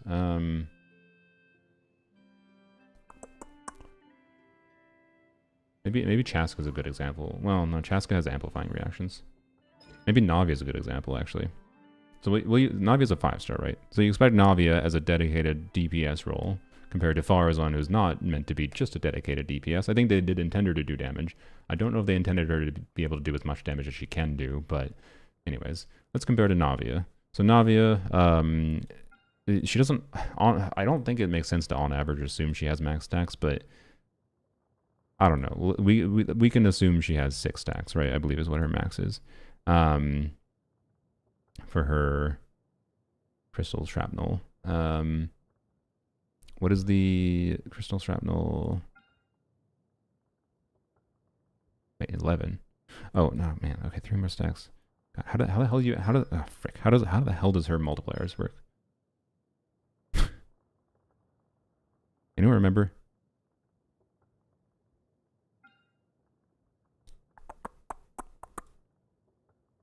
No, Navi's a shit option.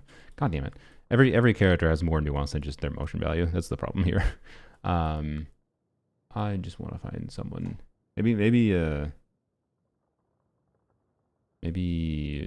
honestly, maybe a Eula is better. Just want to find someone simple. 6 stack every hit, not realistic at all. Yeah, I didn't think so based on my play of Navi either. She adds base damage. Okay, that's what I thought. How much base damage is it? How much do I multiply her thing by? With like 4.5 stacks. Maybe 4 stacks is safe. I don't know. Stay in her skill. Yeah, I wanted someone that was more familiar to just tell me rather than me having to do the math, but fine. Okay, and when 3 or more with 3 stacks of crystal stamina consumed, every stack consumed beyond those 3 will increase the damage dealt by a Gunbrella by an additional 15%. Okay, so this is when all 11 they strike 200% of the original damage. Okay, so 200% original. So this is 1260%, and then additional 15. Is this additional 15% on top of this 200? I assume. Yeah, I know the most important thing is generally getting... Well, let's just assume 4 stacks. I'll assume 4 stacks and... Alright, so yeah, so I'm not sure 100% certain I'm doing this comparison properly, but it'll be close enough. It'll be close enough because I don't think the extra 15% is that significant. So we'll... An extra 200% of the original, so that's just times 2. So we're going to do 2.15... This is a level 8, right? Times 631 is Navia's E is doing 1356% of her attack, and she's similar to an Anemo DPS like Lanyan in that, you know, you just give her as much damage bonus, attack, whatever stat she scales by. Lanyan's case, she also scales with EM. You give her as much stats as she scales by as possible. Navia has the advantage of having a dedicated artifact set, right, that can help her out. She has the advantage of being a 5-star character that scales with crit. She has the advantage of being a 5-star character that has a higher base attack than Lanyan. She has a number of advantages over Lanyan, so this motion value is not directly comparable. But if we're doing 2 skills per rotation on Navia, also let's assume a higher talent level Navia. Let me go check what her level 10 talent is, I suppose. It's multiplicative base damage. That's what I thought. Yeah. So I thought the extra 15% was added on top. Like I already knew the 200% was multiplicative on the base damage, but I wasn't sure if this extra 15% was damage bonus or was added on top of its multiplicative damage. Lanyan good in Nefer's teams. I mean, if you really want to shield her, and you have her bursts, you have C4 with her burst, she buffs EM. But no, Lanyan is not at a baseline. I'd say very good for Nefer.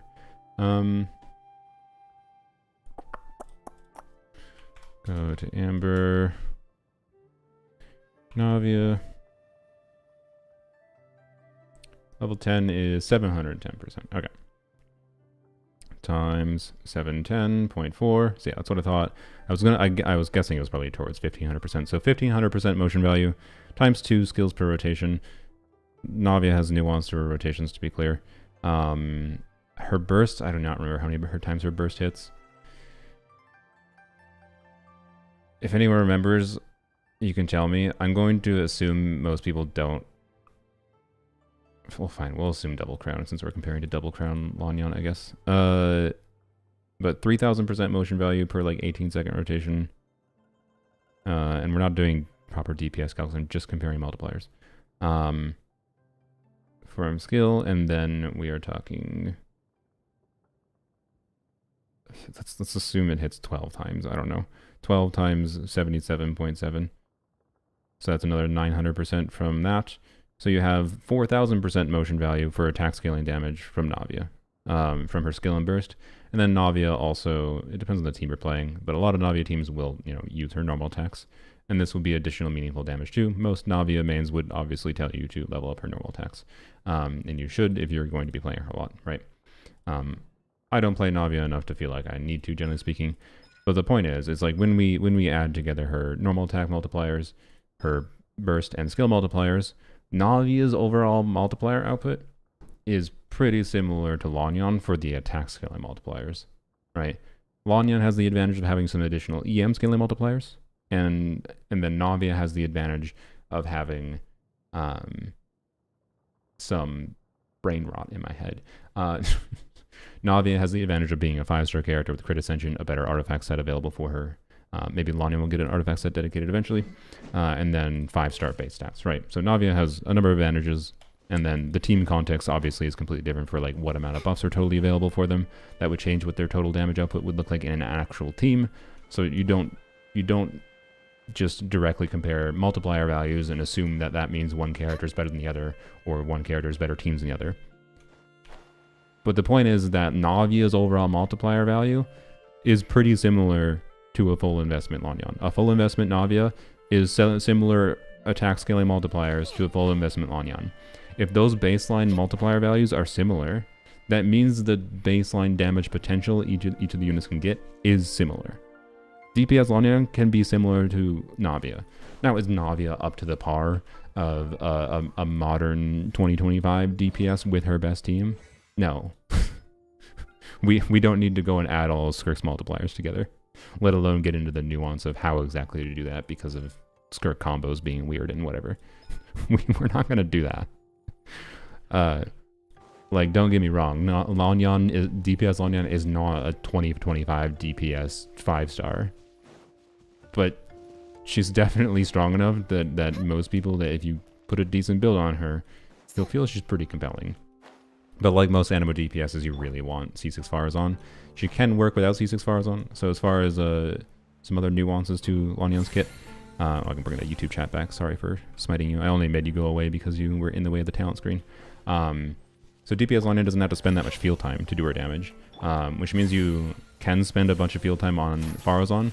One of the big problems with Farazan, if you've heard like, oh, pre-C6 Farazan has like 300% energy recharge needs, it's because Farazan generates energy on her vortex arrow collapse shot, so that animation that just happened there, she only generates energy when those attacks hit enemies, and her C6 causes those attacks to happen automatically from her burst. It causes that vortex collapse hit.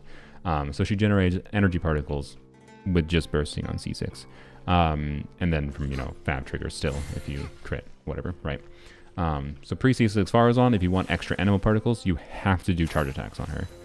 And in like a Shao team, where Shao is a greedy main DPS who wants to spend as much field time as possible, that's pretty bad, because that extra field time is time that would be lost spending on Shao, right? So you don't do that, it's a damage loss. You would just build a shit ton of extra energy on Farazan to be able to get her burst back if you don't have C6.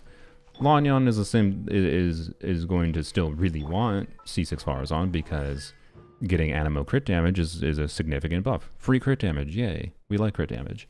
And then reducing Farazan's energy is good too, because Farazan can actually do a meaningful amount of damage herself.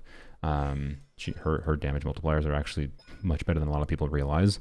To the extent that for some reason when some people see me playing this team, even though they can see the enemy's HP plummet as soon as I use a Lanyan skill, they think it's just Farazan and Furina carrying, which is just confusing to me, when you can literally see me activate Lanyan skill and then suddenly the HP bar goes really lower.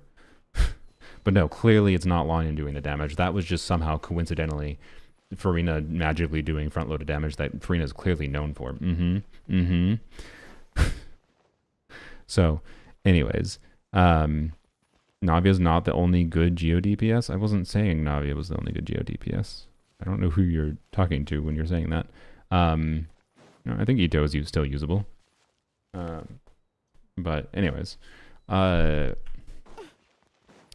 ultimately, the point is that Lanyan can do good damage, and because she doesn't have that much field time requirement, you can switch to Farazan. Like the normal ideal rotation that I do with this team is I do like Farazan EQ, do Lanyan EQE or QEE, whatever, and then switch back to Farazan, do charge attacks on Farazan. She has reduced charge attack time speed to do that, and then get some damage on Farazan, and as long as and you can fit this into Bennett buff still being up, right?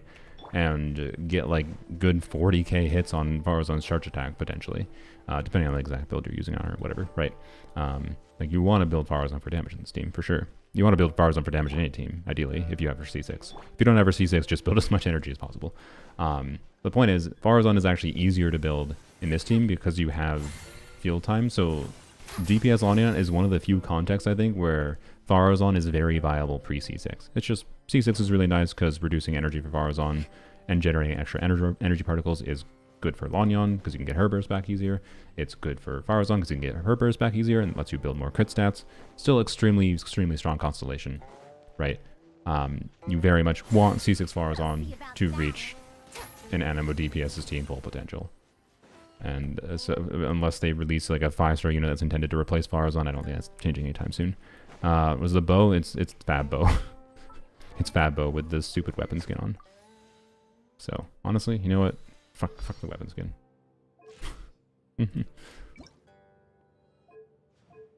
Get out of here. Alright. Anyways. Your C5 Farazan with 300 ER. Oof. That's the saddest place to be, C5 Farazan. Anyways. Yeah, and that nuance there is part of what makes, I think, DPS Lanyan really enjoyable to me. Because I like that she does a bunch of frontloader damage, and then you can swap to doing damage on Farazan, and if I end up getting Venti, it might be I switch to Venti instead to do Venti damage with Venti's buff kit next patch. And that should be fun, right? So, yeah. And sack frags on her. So, with C1, right, sack frags is an additional skill reset. I multiplied out that damage before, right? That overall like motion value that she gets, like the 5,000% I gave. The total amount that was just her skill was 3,500%, just her attack scaling damage. We're not factoring the EM scaling damage. So one extra skill usage on Lanyan is literally, we can go demonstrate this, but is 1,750% of her attack plus the EM scaling damage. And that's very significant. Like, and again, C6 Lyney does not give you 2 skills per rotation, so it doesn't free you from sack frags. The only thing that frees you from sack frags is if you want to spend longer field time on some other unit, right? So that would be, in this team's case, Farazan. In the future, I think spending extra field time on Venti might be a compelling alternative. So, like, there is reasons to consider using a crit weapon on her over sack frags, but like sack frags, even if you pretend that you get 100% uptime on Widzith, and so let's go try to do a sack frags versus Widzith comparison. I'm not going to use the extra skill from C6 to be clear here. Although to be clear, C6, if you're clearing in like one rotation, C6. Oh my gosh, my resin's almost capped. If you're clearing in one rotation, C6 Lanyan should theoretically be better for Widzith, but you're probably not clearing in one rotation most of the time. But I don't know, sometimes Abyss Chambers can be really easy. So yeah, she's it is surprising how good of a DPS Lyney is. For her presumably being intended to be mostly a support at a baseline, with her being a good shielder, and she can hold Brilliant Tales of Dragon Slayers and whatever. How close am I Bennett energy? They're all close enough. I think Fav should trigger it on Furina. So we're going to do sack frags here first. Crap. Okay. Okay, brap, that. Okay, I'm waiting a second because I want to make sure Bennett buff gets applied. Sometimes if I do it too fast, it doesn't. Alright, you see one skill, didn't quite kill it. 2 skills, way more than killed it. I think my Lanyan does too much damage actually here to properly demonstrate this, because Widzith buff will probably make me kill in one rotation, so actually this enemy is not tanky enough. We need to go find a tankier enemy. Oops. Maybe I can show it in Abyss, I guess. I should probably just show it in Abyss. I'm fine with that. You know what? Sure, let's fine with that. I haven't tested Widzith properly on her in a while. Let's just do a full Abyss run. Why would we not? Why would we not? Also, let's go spend our resin first, though. Duran Mass today? That is Duran Mass today. Wait, why is that all available today? Huh? Why is this available for a limited time? Oh, did they just do that on the first week of every new banner now? Oh, sick. Wait, okay, that just means it's 33% of the time you can always farm any material? What?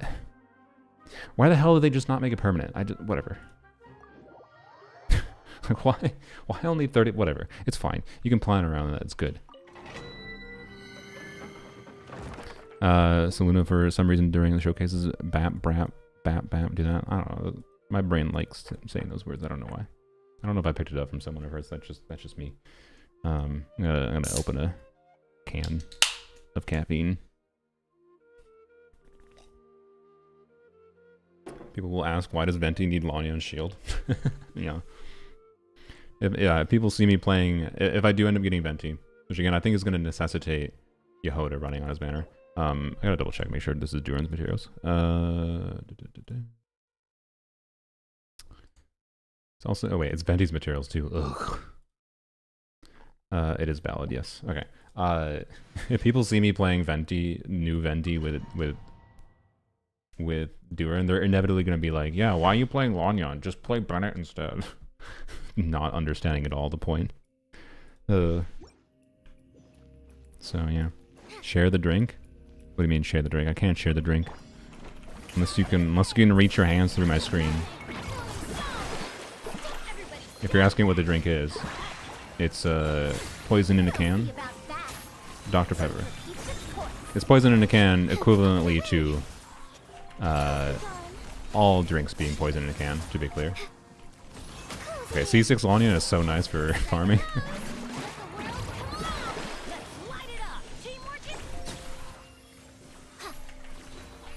Waiting, you gonna teleport, sir? No? Hello? There you go. What in a can? Poison in a can. Because, I don't know if you guys knew, but, like, soda is really bad for you. But I really like Dr. Pepper, so Dr. Pepper is pretty good. A lot of people hate it, to be clear. I like it a lot. I think it's one of the few sodas that actually like feels like it has its own flavor rather than just like trying to be something else. Like Dr. Pepper and colas are probably my favorite sodas. It's not like, you know, orange soda trying to be an orange. Oh, good job, I did hydro damage. I probably should have just bursted, I guess, but whatever. It's Bennett. Okay. Stop it! Did you really? Oh my god. That's actually quite rare. Usually, Lanyan can, track enemies jumping like that. Not sure why that happened. Better than generic fruit soda. 67, yup. Fridge cigarette, yeah, pretty much.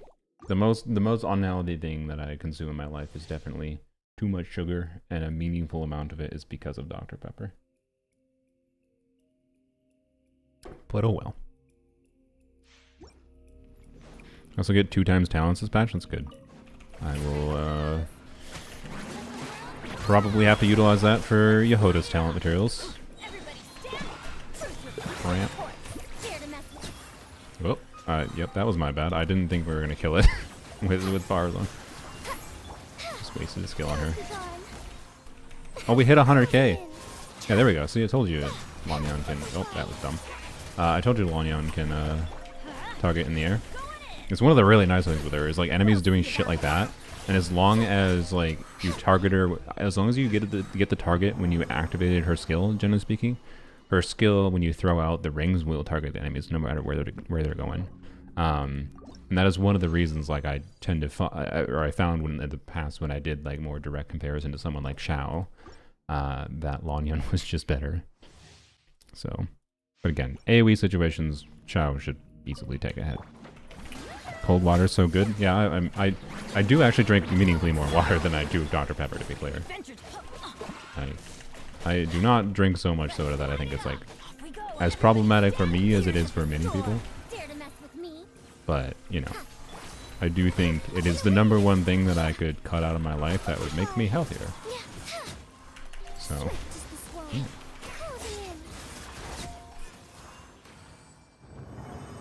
Dr. Pepper diet or zero? Because I think it tastes like shit. That sugar is a part of the factor of my brain. I would rather not drink soda than drink diet. Plunge Lanyan? It's fine if you want to spend an extra... If you want to spend more field time on her. And it's probably the best alternative to playing... See, that's a good... See, that was actually a really good example right there. I like this domain, actually. I didn't realize this domain would be so good at showcasing Lanyan's strengths.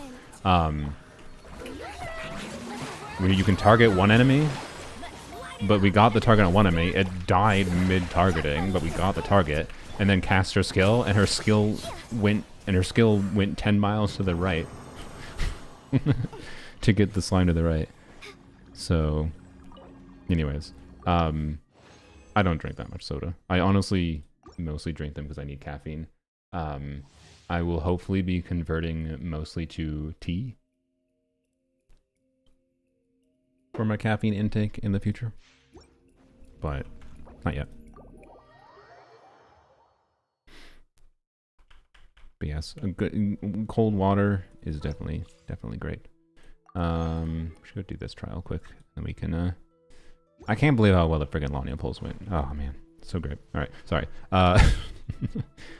We should do the trial quick, and then we'll go do an abyss run, and I'll compare Widzith to Sacrifice, because I'm willing to be open-minded that Widzith might actually be meaningfully more competitive nowadays in the hobbies in this trial. Nice. Widzith might be meaningfully more competitive now that we have crap.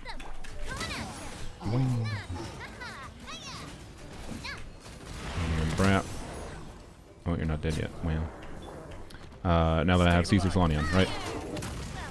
And it's possible that Widzith might actually, because of the first chamber and third chamber being easier, it's possible that Widzith ends up resulting in very similar, maybe better clear times. Maybe. Because, you know, we can still, again, we can just spend the, by not doing an extra skill on Lanyan, we can spend the extra field time on Farazan, right? But I suspect we're going to have some burst uptime issues by losing the extra skill. We'll see what happens. I can maybe mitigate that with some funneling. So yeah. Kagura's Verity is also competitive at C6? No, I don't even think Widzith is competitive at C6 unless we're talking... Again, unless you're talking what your preference is playing more DPS Farazan than playing DPS Lanyan. But like, yes, if you want to. Oh, frick, I didn't even think about that. Shit. I should actually go. So one thing that's worth mentioning, I guess, if there is a context, so like if you want to like do dual DPSing with Lanyan and Venti in the future, or you want to do, you know, more, you want to spend more field time, like what you want to do is you want to main DPS Farazan, and then you just happen to also enjoy main DPSing Lanyan, but you don't want to spend the extra field time. You'd rather spend the extra field time on Farazan, right? Then in that context, Widzith becomes a compelling option. Kagura's, yes, becomes a compelling option. And I actually think Starcaller's Watch is the best option because, again, Lanyan's EM scaling damage. And then this passive will also give her, she makes a shield as a catalyst unit, right? So she gives herself damage bonus. And then she also transfers that damage bonus to Farazan or anyone else on the team. So I actually think this weapon would be the best choice, funnily enough. So I wouldn't pull Kagura's Verity for Lanyan.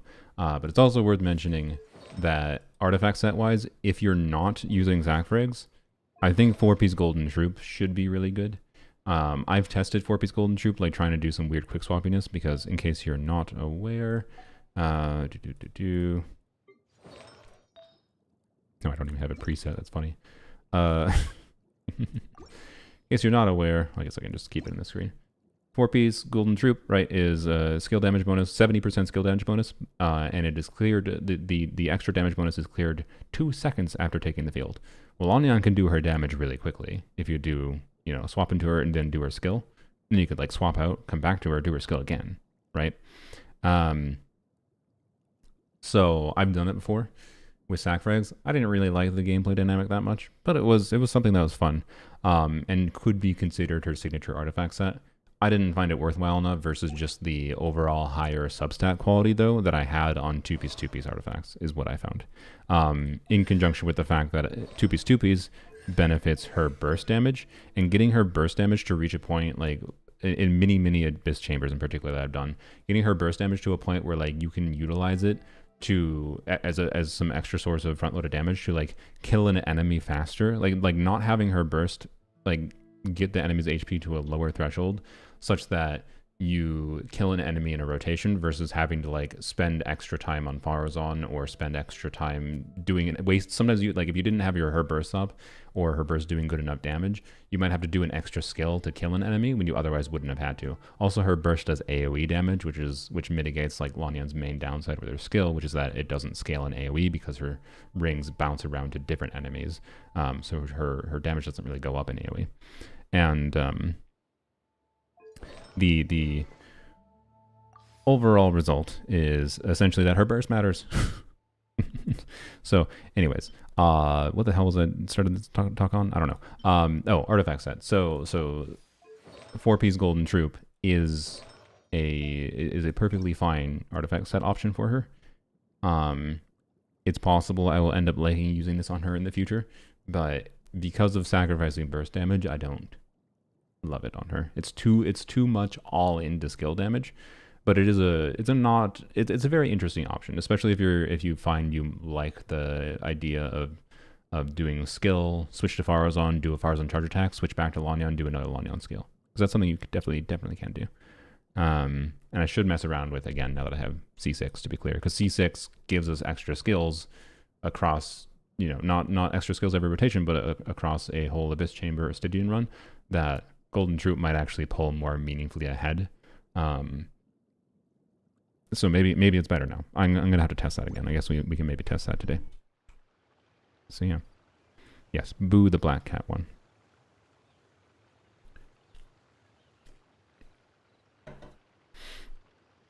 Got Arlecchino in 46 pulls. Nice. Is there anyone? How many people in chat were pulling for Arlecchino newly versus, like, trying to get Arlecchino Constellation? Because I feel like a lot of people pulling on this kind of Arlecchino banner are probably inclined towards pulling Arlecchino, like, C1, C2, depending on what they currently have, whatever. You're trying to get cons, nice. Best of luck. Alright, so we're going to do a normal sack frags run first. Do I have... What do I have on Farazan right now? Sometimes I like to use Farazan on VV. Sometimes I like to use her on Scroll. Scroll gives me more damage on Lanyan, which I find more enjoyable. VV buffs Furina. VV also, if you get Pyro Swirls, which you can do. It's one of the things I use VV on Farazan in order to do my... If anyone saw, I did a Fearless difficulty Drake clear with this team. With pretty much the same builds, if I recall, but I used VV on Farazan. And I had to, like, optimize around trying to get swirls on Hydro and Pyro, and it's very awkward. But getting Pyro swirls matters because she does partially Pyro damage, right? With her infusion, and she can do Hydro damage too. So, yeah. Anyways, pulled on my Polarm account. Oh, that definitely makes sense. Oh, frick. I forgot about Polarms only. I don't have C6 Rosaria yet. Rosaria was the first character... Okay, we're gonna do at least 110 pull on Polarms only, real quick. We'll come back, don't worry. But there's many a thing to play around Lanyan here. Sorry for delaying the Lanyan content, but I'm sure that is acceptable because we're going to do gambling content. I am willing. I think I only have enough for like 8 temple. I am willing to do a 10 pull or 2 for C6 Rosaria and Polarms only. She's literally the first character I ever got on Polarms only. I kind of don't like that I don't have her C6. Oops. Right. There are some fun meme things mostly that I can do with Rosaria with her C6. Otherwise, her C6 unironically might be kind of nice. So it gives 20% physical res after her burst hits.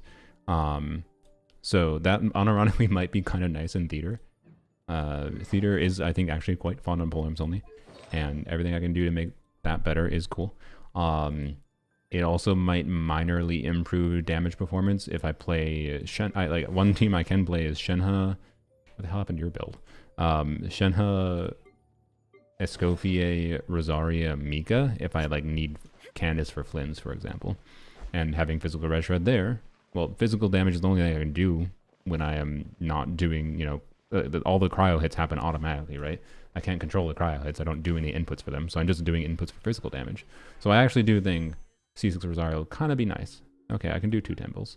And you know what? There's polearms on the banner. So, like, why not? Why not? If I get a polearm 5-star, that's fine, I guess. I'm not going to wish on Zhongli. Zhongli might be more worth in the long term again if, like, Zhongli gets buffed in the future. Maybe his C1 becomes much more interesting. I think his C1 might become actively annoying to have in some situations, so I kind of don't want it. It might be nice, but it also might not. I think because of theater, it actually would be nice on average. The only reason I'm not gonna do that is just because the level 100 material exists, right? And so being able to like level up a character to 95 or 100 is more relevant to me than an extra Zhongli. So, oh, I have pity. I didn't even realize. Okay, I did a 10 pull. So I don't want a 5-star to be clear, but I don't think there's any 5-star polearm coming anytime soon. And as long as we don't get like a surprise 4-star polearm that screws us, so I don't want to lose my wishes, right? But if we do, it's not that big a deal. Is my point. I think it'll be fine. And I want C6 Rosaria. That's what we want here. Okay.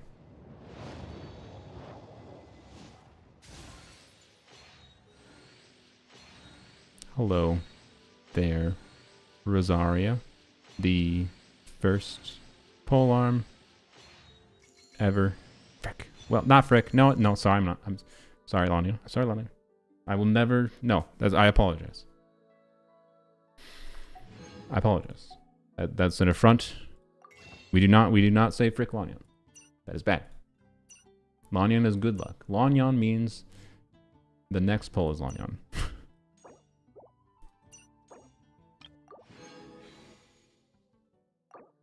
Ramp. Okay. All the Lanyans for you, yeah. Which is, you know what? Curse with Lanyans, good curse to have. It would be a little sad to me if I can't get a C6 Rosaria, though. After so long on polearms only, not having C6 Rosaria kind of makes me sad.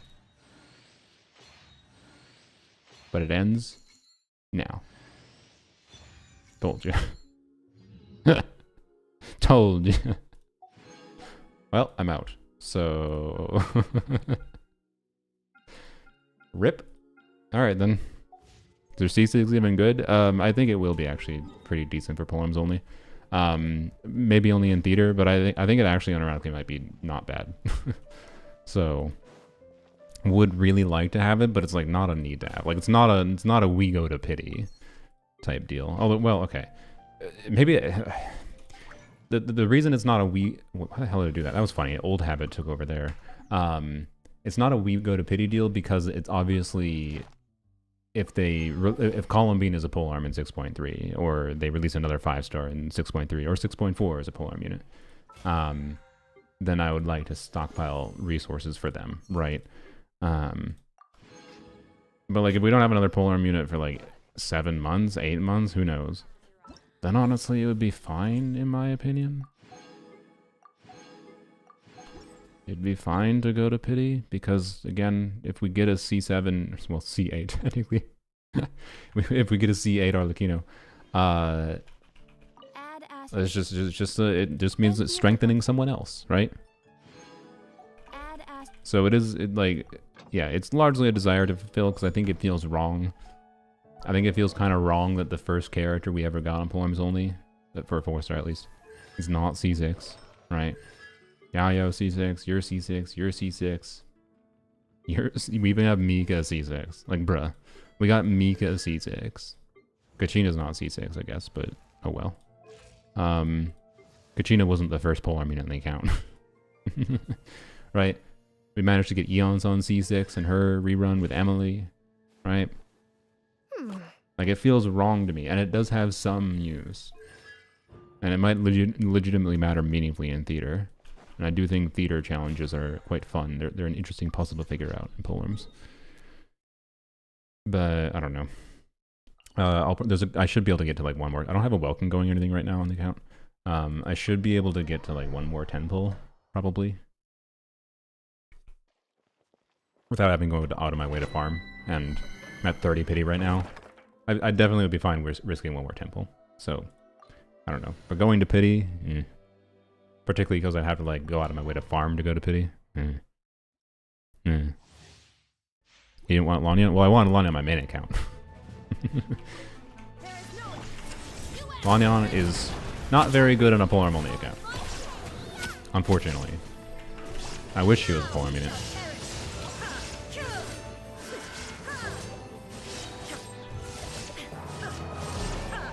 By the way, I checked. I wanted to see how like engulfing lightning refinements for Raiden compared to level 100 for her. And the answer is 2 refinements on Raiden was relatively similar. I think technically slightly worse, but it was close enough. Like 2 refinements on engulfing was similar to level 100. So, yeah.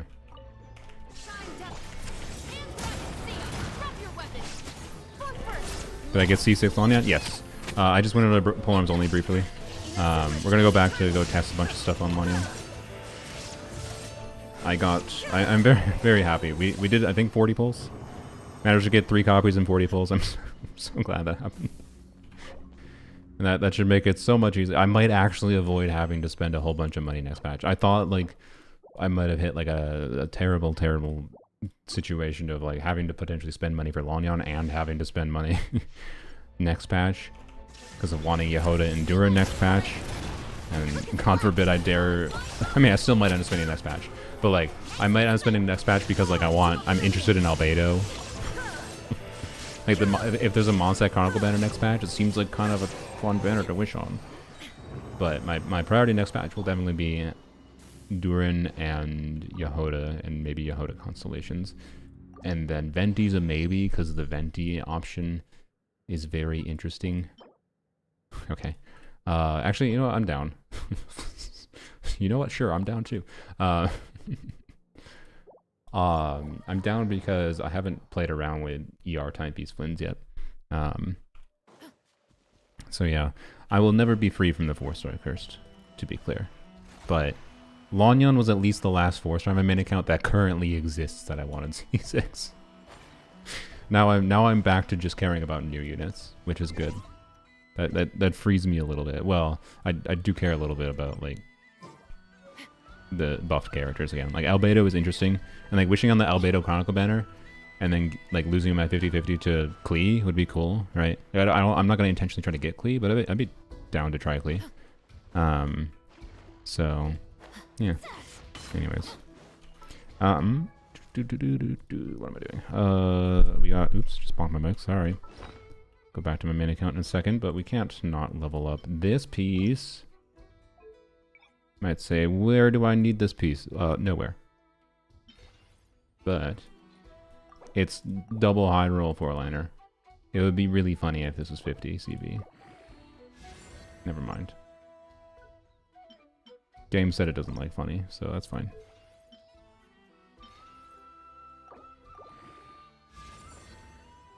I mean, it's a damage stat, so. Okay. Again, I just wanted to level this because it'd be interesting. Okay, bye-bye. I was gonna say it'd be interesting, not to a degree to like level up or reroll. It would be interesting to try an ER timepiece on him, to see if an ER timepiece like with his SIG weapon even with his SIG weapon and C1, because his C1 biases him towards like not doing his big burst as much. But maybe ER timepiece plus C1 allows me to do, and his SIG weapon allows me to do big burst and mini burst every rotation. I think that would be cool. So, my stream paused when he said bye-bye. No, we're not ending yet. We got too many LANYAN things to do. So, anyways, you know what we got on Polarms only? I'm pretty sure I had a C0 LANYAN. We got C1 LANYAN. Sick. If Polarms only ever gets converted to a spell-only account, we can do DPS LANYAN. Let's go. Brap. That's not what I meant to do. But, okay. Back to... Oops. Pressing wrong buttons. Oh my god. Stop spamming escape, you dumb brain. Alright. Exit to login.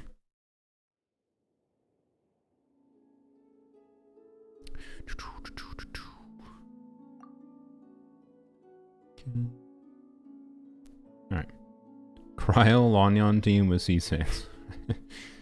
I don't know if there's a reason. So I want to the Cryo Lanyan, the main thing that inspired that was the 75% cryo damage bonus for skill damage. remember that Abyss had 75% cryo bonus for skill damage. And then Shenhe, like, and Shenhe gaining additional value from her buff with additional damage bonus. Like, it was a meme thing to try for that Abyss only. I do not think it is viable, this Abyss. Unfortunately.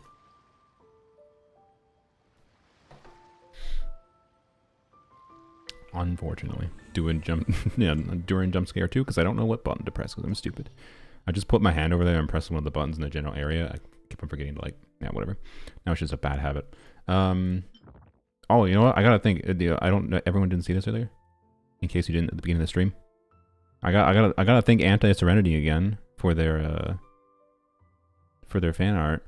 Because I choose to give this dub for getting Lanyan C6 to Anti-Serenity, and their wonderful art. If I can find the there it is. Look at this. Look at that. Look at that Lanyan Fox cosplay. Yeah, thank you again for that art. I choose to believe that this is exactly what got it. What it got us there. C1 Arlecchino or Durin? I mean, Durin's going to be the more valuable character for team building and, like, ability to clear content in the future for most people's accounts. But if your account, like, if your account is as invested as my account is, like, do I need Durin on this account? No. I would be, my account would be fine skipping Durin. Right? Give you a flash of lightning, sorry. My account would be fine without Durin. So if I had a C0 Arlecchino with how much I like Arlecchino, would I consider C1 Arlecchino over Durin? Maybe, right? But probably not personally because I value team building options more, and I think Durin will be interesting for, you know, Lanyan. So I would say as a default, Durin over C1 Arlecchino. But C1 Arlecchino, as someone who has had it, or got it after I just did a YOLO 10 pull after making a video on C0 Arlecchino with Candace and how much I like that team. I got it for free, so I have no stakes in the game for the actual real cost of it for most people. And I like it a lot. And I can tell you, having played a C0 Arlecchino on my casual account, which is also doesn't have, like, any of the relevant 4-star constellations that are important for Arlecchino, and also don't have a 5-star weapon for her. So, like, my C0 Arlecchino is more like a C0.5 Arlecchino compared to my C1 Arlecchino on my main account by lack of various other options for increasing her damage. So, like, on that account, I can tell you I would really appreciate C1 Arlecchino to the degree that it would almost be tempting to get a C1 Arlecchino on the casual account. But there are relevant upcoming characters that I think would be more interesting for that account. So I am not going to go for C1 Arlecchino on that account, right? But I do like Arlecchino a lot, and I like having C1 a lot. It is very, you will feel the niceness of not having to worry about being interrupted as much. Like, a lot of people would notice that, and it makes her much more comfortable to play. The interruption resistance makes her much more consistent and comfortable to play against many enemies that are, like, aggressive, hitting you a lot, potentially interrupting you, without a shielder, right? Let's say if you want to do Arlecchino, Eonson, Chevreuse, Fischl, right? Which will be stronger, no, it won't be stronger next patch because you have to do 2 Hexen circles. So, never mind. But you get the point, right? Not having to worry about being interrupted there matters.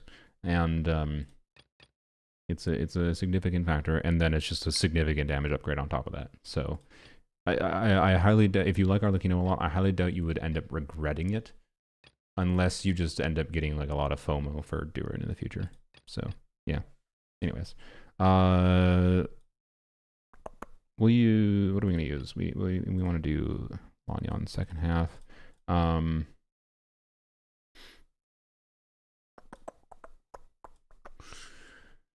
First half, I can't do hybrid rod. Normally I've been defaulting to hybrid rod in the first half. I guess we will just, we're just gonna completely brain off first half.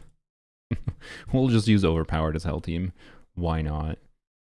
Why not just enjoy the overpowered as hell buff for Lama Nefer?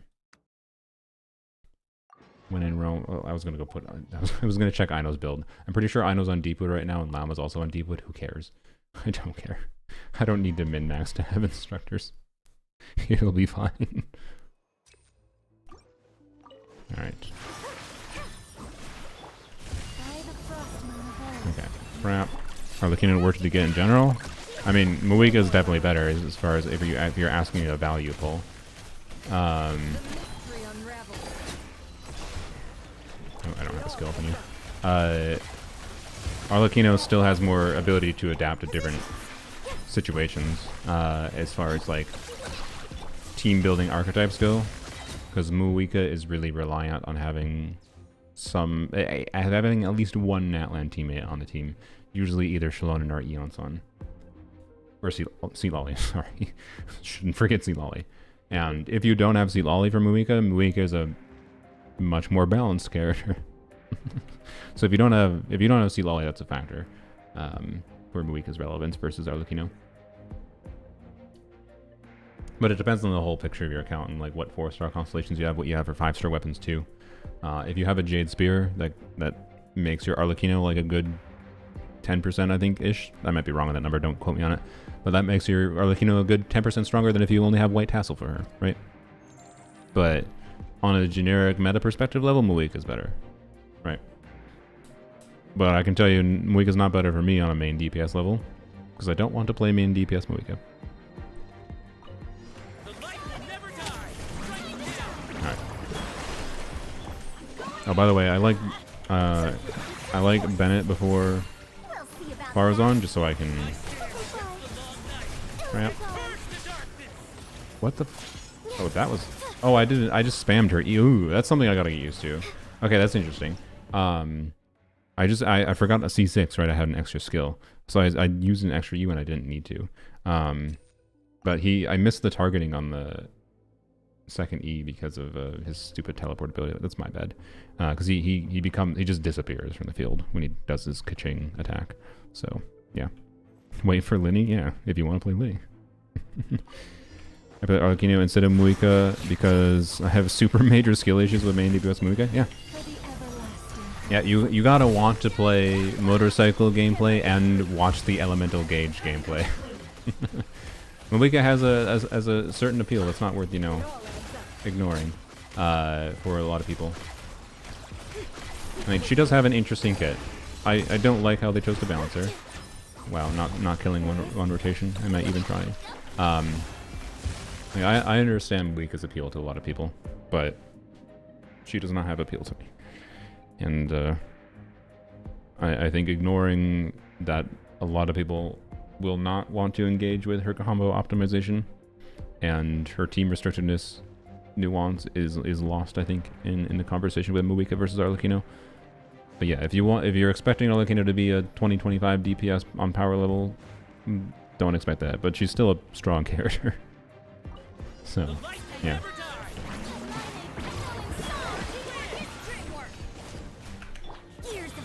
Crap. Now. Oh, okay. Brat. Oh, fuck. Damn it. Okay, I just wasted another skill. Whatever. Hey, C6 mitigates that. C6 mitigates skill issue. Because it gives me extra skill anyway. Although, no, I want to redo, sorry. Because one of the things that C6 will let me do here is I can save my extra skill usage for when he goes to this phase.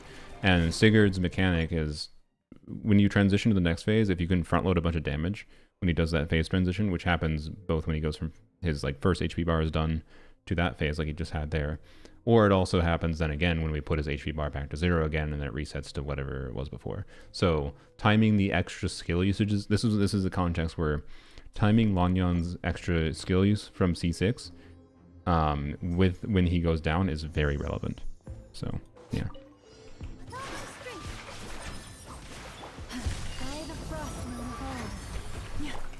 Yep.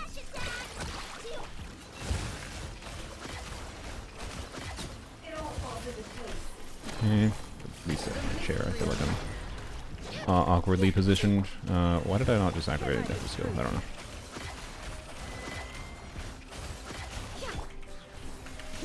Can I switch properly? Okay.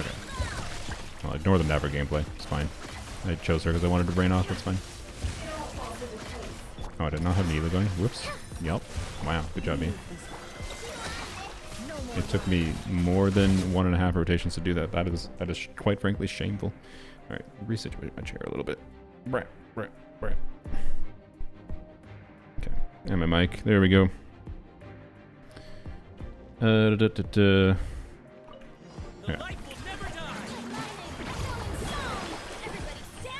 Ramp.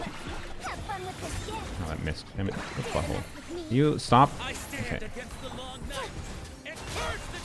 Oh, I almost died. Ignore that. I purposely didn't skill there because he was doing that attack. Okay, and we don't want to do her extra skill there, right? I want to save it for the down phase here. I missed on Bennett, whatever. Alright, here is where I want you. Oh, damn it. Okay. I could have timed that better for sure.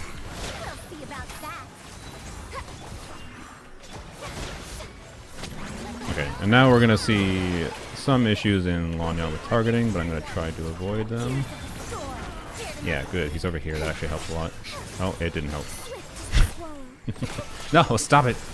Ah! Whatever. It's fine.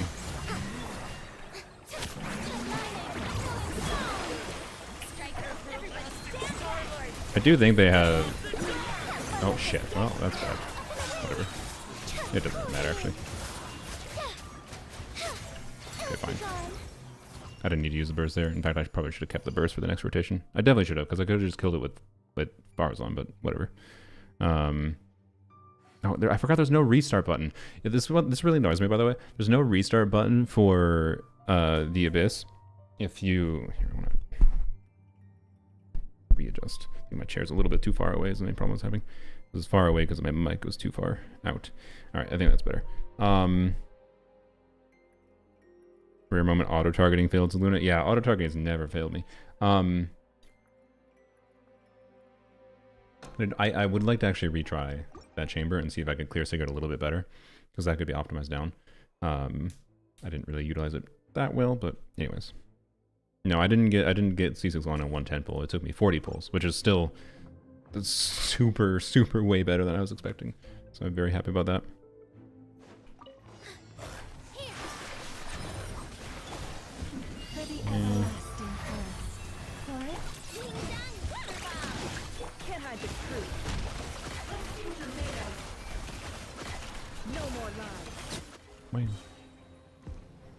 Alright.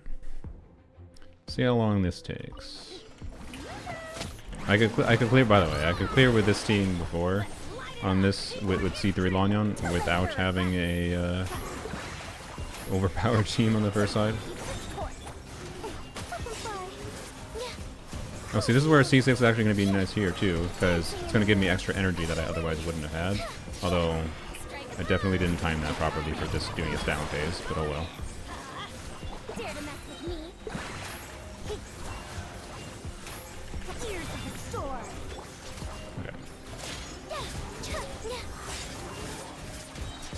I'm gonna save a burst for down phase. Alright. Trap. Oh, I didn't spend enough field time with Farzan before. Okay, bam. Nice. Okay, that was pretty good. There we go. Okay.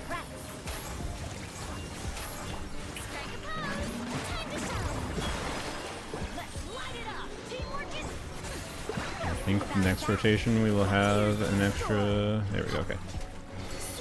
Whoops, I didn't get Bennett buff because I'm dumb. Oh no, I do not have an extra skill this rotation. That's fine. Okay.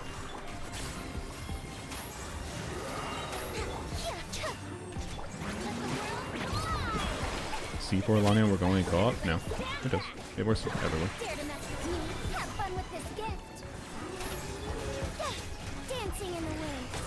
Nice.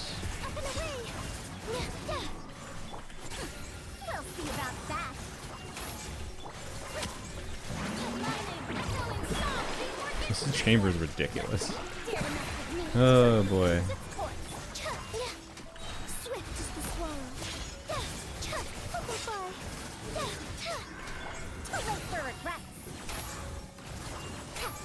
Okay, probably could have done this quite a bit better.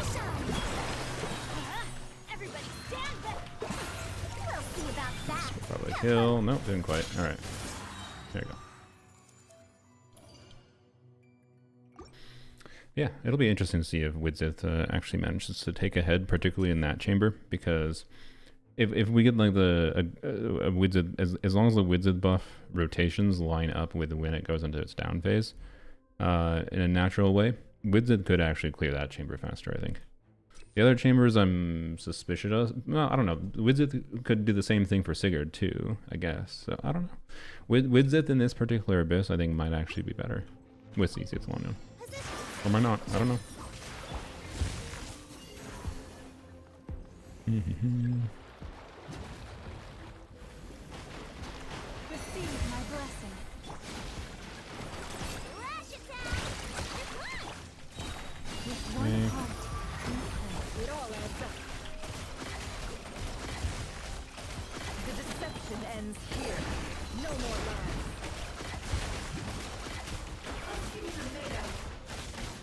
Really?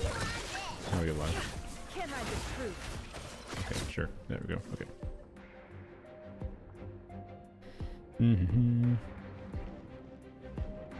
Prison Arc and Fontaine. Oh boy. Yep. Have fun. Good luck. Energy. Uh-oh. Oh, I missed it. Oh boy. Oh boy. Oh, energy. Okay. Well, that's not ideal. I do recommend trying to start with energy in the next chamber. That is one of the main things to optimize with DPS LANYAN gameplay. Okay. We are just not going to have... Do I... That's fine, I guess. Okay.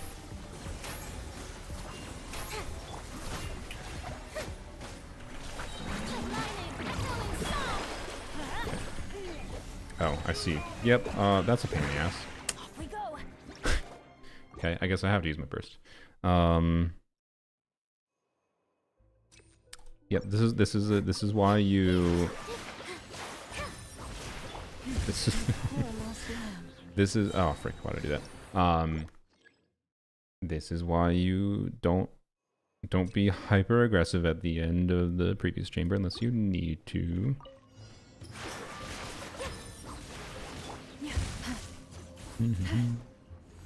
Prison Arc maybe almost uninstall. Yeah, it's a little bit of a stain on Fontaine. But at least it rhymes.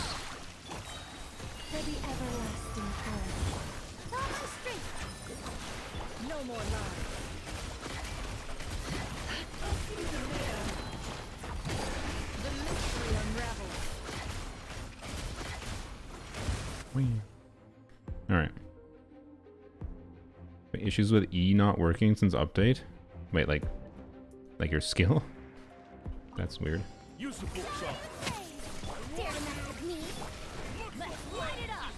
Okay. We're not gonna get flowers on. That's fine.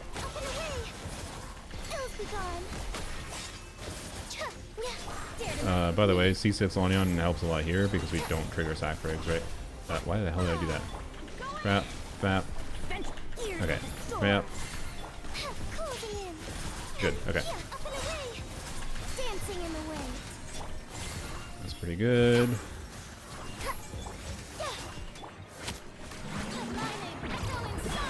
Like, even with that helped a lot, having C6 LANYAN here, especially being that I fucked up with energy. Like if I didn't have, if I didn't have, crap. C6 LANYAN here, I probably would have had to like restart the previous chamber in order to actually try to clear this, clear that shield. That is, I could have. By the way, I could definitely just live through the phase and choose not to give a shit. Wrap, and there you go. I could just live through the phase and not give a shit about the lightning damage it's doing to me because LANYAN shield is plenty tanky enough to just tank through that. But That was more interesting, I think, to try to optimize around that shield. So yeah, anyways, let's see how Widget compares. I can definitely. I'm very familiar with how Lanyan feels to play without C6, and C6 just offers immediately is obvious. It offers a lot of flexibility to adapt to different situations more, and I very much like it. I knew I was going to. Like, it's nothing surprising really, but yeah. You know what I also should probably try? Should try Reliquary of Truth on Lanyan. This is maybe one of the ugliest possible weapons on her, though, I will say, because it's like she has, like, you know, green blue coloration, but this is the complete terrible wrong shade of green. It looks horrible. This looks better on her. This looks pretty decent. This looks very good, but it's shit. So, unless you're doing plunge Lanyan, I guess, but yeah. Anyways.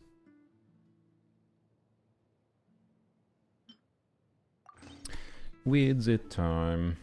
Wait, did I not claim dailies? Nope. Okay, BRB.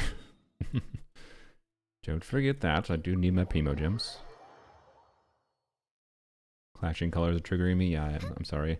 The one motivation, honestly, the one real motivation I have, even though you never see the weapon, to continue clearing dire difficulty, is for Lanyan to have the weapon skin. It's like one of the few characters I strongly prefer the weapon skin on. Thank you for. But also, it's one of the characters I never see it on, because you never see it in combat. It just doesn't appear. So the next Abyss, do you think DPS Lanyan will have an easier time on? I mean, one side is the crab, so... Oops. Oh, sorry for flashbang.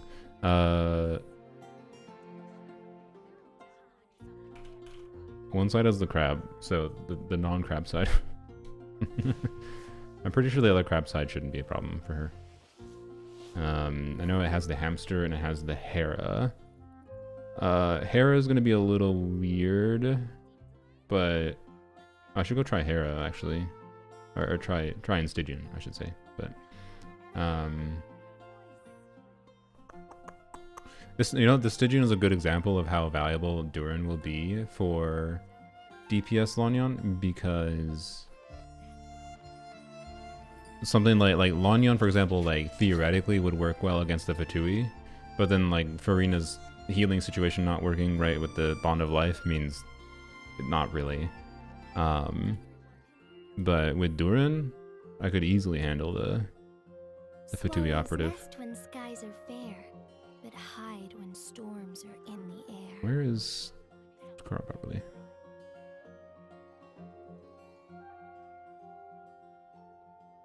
Is this it?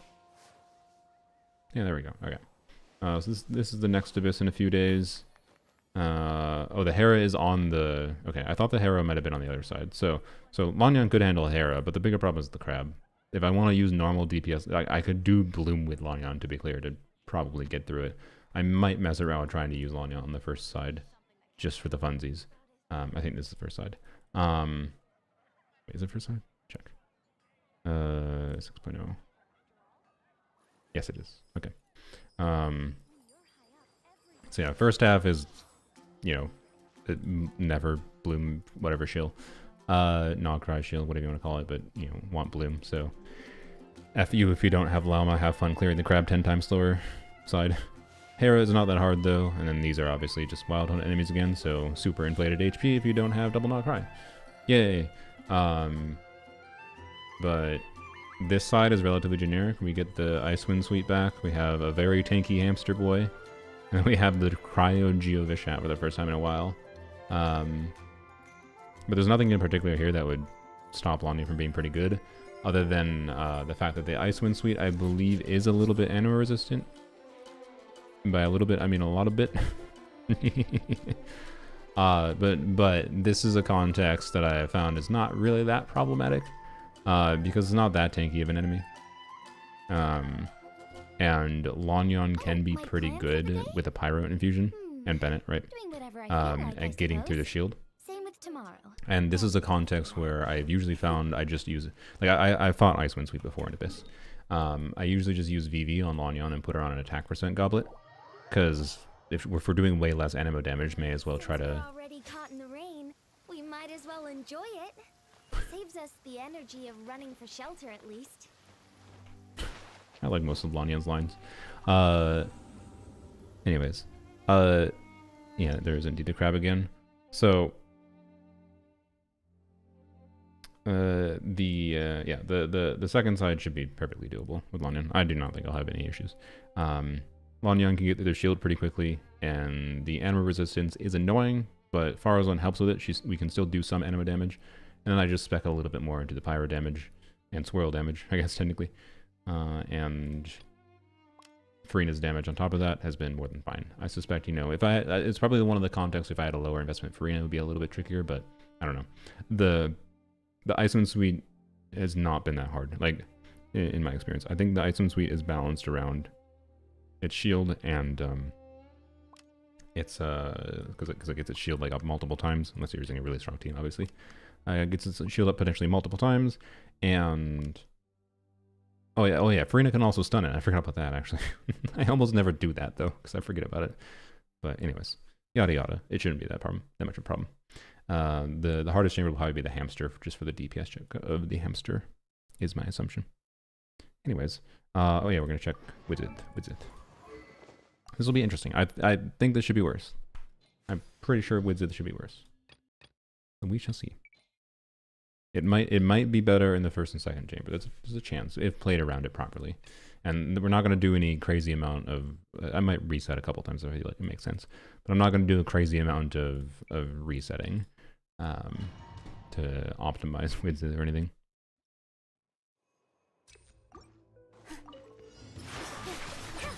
But just a normal amount of resetting if I feel like things go so wrong that I'm like, oh no, this can definitely be better. But I'm not gonna reset just because like, oh, I want to get the attack percent buff instead of the whatever buff, or the damage bonus buff is the best one I think. But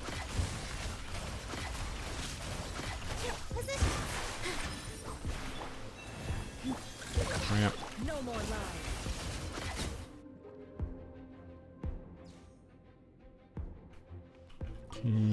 Hello, sir. My voice just broke. Okay. Hello. Bap. Okay. And bap. Didn't crit. Nice. Okay. Bap. Okay, well that's annoying. Got buff 3. Hopefully we still have the buff up there. Oh, I should have waited on that. Oh, okay. So, I should have saved the C6 there, right? Well, I don't know. Let's see how we do this.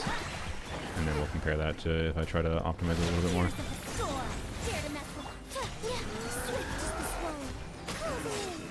Ooh, I targeted it. Wow. And yeah, here I don't have any energy, so I just do this, utilize Farazan. Farazan is the main reason this Sigurd is not that much of a pain in the ass here. Okay. Crap. Crap. Crap.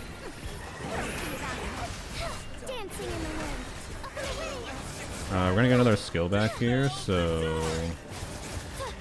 Okay. Okay. I feel like with optimization, Widget is better in this chamber, for sure. Which is interesting. Alright, I need to... Oh, don't. If it dies, I can't continue. Or I can't reset. I think Widget is better there with optimization. That's my first instinct vibe there. Which is really cool. That is a very good nuance. If you have an invested enough DPS Lanyan team that Widget actually can beat out sack raids. I don't know why I didn't. But why are they that? Oh my god, my brain doesn't work. Don't worry about it.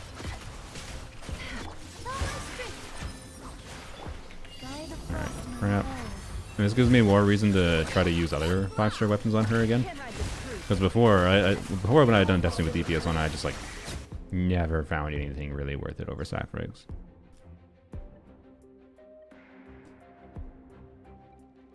You're capturing radiance activated when you're starting to pull Lanyan. I'm sorry. hopefully you can make use of the character. So keep in mind if it was a guaranteed, like if it was the 3-streak capturing radiance, whatever. Your radiance counter goes back to 1, not 0. So if you lose a 50-50 again, your counter's at 2. So if you lose the next 2 50-50s now, you would have a guaranteed capture radiance again. But If you win a 50-50 next, then your counter is going to go to 0. Your counter is not at 0 until you lose the next, or until you win the next 50-50 after the capturing radiance. So, let's see. Okay, so we're going to try to save the thing this time. Okay, brap. I'm going to crit this time. Nice, okay. Now. Okay, and brap. Okay, and then Farazon. I stand against the long night. Nice. Okay, and brap. Okay. Oh, we don't have energy. I kind of figured that was going to happen.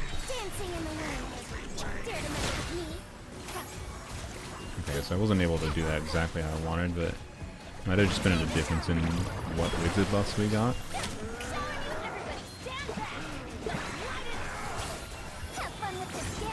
The satisfying thing about wizard here for sure is it feels like on Lanyan's, goddammit, targeting there. It certainly feels like Lanyan's hitting a lot harder, right? Because her one skill that she's getting is obviously doing much more damage. And at least in an Abyss context here, it does feel better against this enemy. That's interesting. But there was energy issues there, which is not ideal. The first time we did it, that Sigurd, we didn't have energy issues because I used the C6 extra skill immediately. So could be mitigated though with extra funneling that I wasn't really trying to do. Hurry up.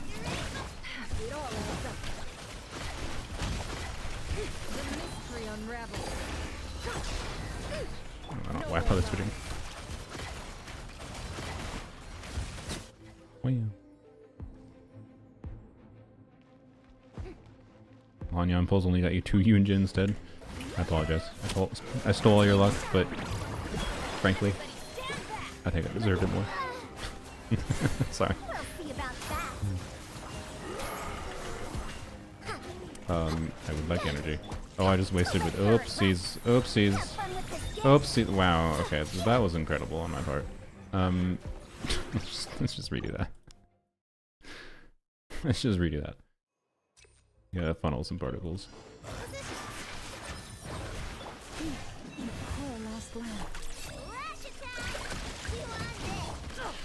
Something I may have Something I maybe have to test more too with Lanyan on Widzith is I should see how Lanyan's damage looks like just doing some charge attacks, because I can probably still take advantage of a little bit of the Widzith buff with just sending out some charge attacks.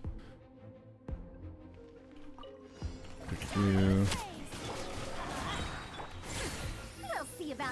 wonder if this is a context where I would just... no, we're just gonna... Okay, there we go. Yeah, just go like that. I was gonna say, maybe I could do use Lanyan C6 to get some extra energy for Farazon there, but no. Okay, we don't have burst. Oh well. We do now.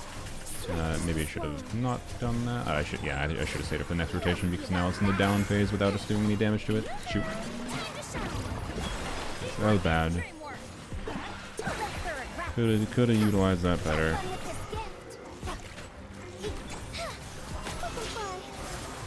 Oh, you know what's interesting?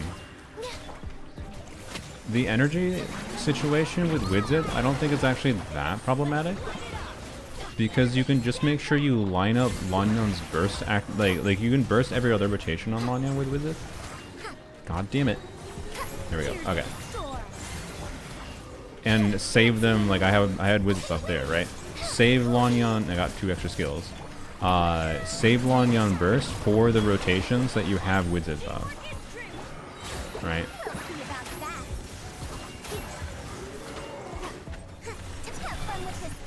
Nice. Like I probably shouldn't have used it there. Is what my thinking is. But I had it available. No, I don't think that's what you do. I think if you have it available, you use it. I just wasted Widzith buff by switching her. That's an awkward thing. I didn't think about that. Wasting the Widzith buff with bad timing like that. Because I was trying to funnel. I could stay on field and get that extra skill, but I don't think it's worth it.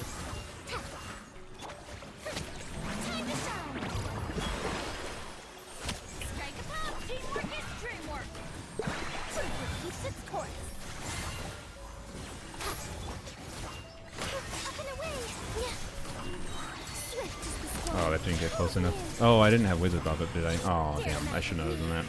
I should have saved the C6. Okay. So, like, right now, this is definitely worse than Sacrifice, by the way. It's not obvious. So this is probably a good example of, at least without proper optimization around Wizard with these enemies specifically, Wizard is feeling worse in a sustained situation compared to Sacrifice. So that matches my expectation, which is that the faster you are clearing, the more relevant just doing more front loader damages, and then, oh well, you don't do an extra skill, it's fine, right?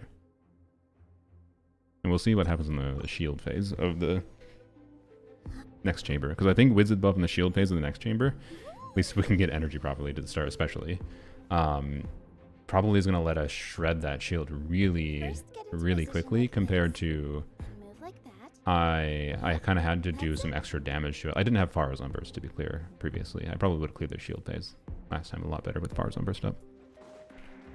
Oops.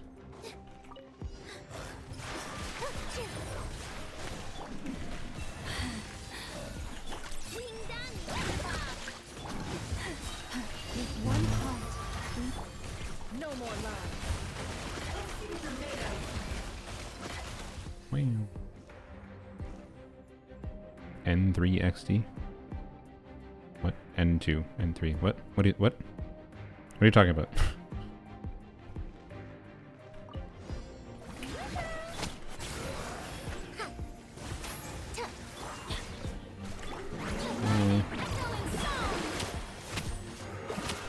Please, have? Hello? 6 second cooldown on R5 have? Hello? What the hell happened there? Alright. YouTube ranking. Oh, I forgot about the YouTube ranking thing. Best of luck in getting your last 2 Lanyan copies, by the way, Lila. Oh, okay. Skill issue. Skill issue.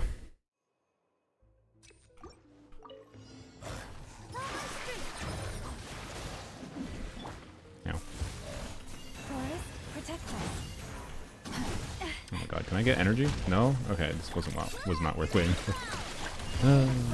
Should have just gone to Anemo. Wow.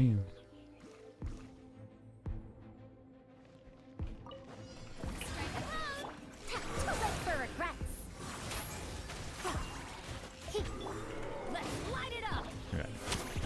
That particle should be enough. Crap.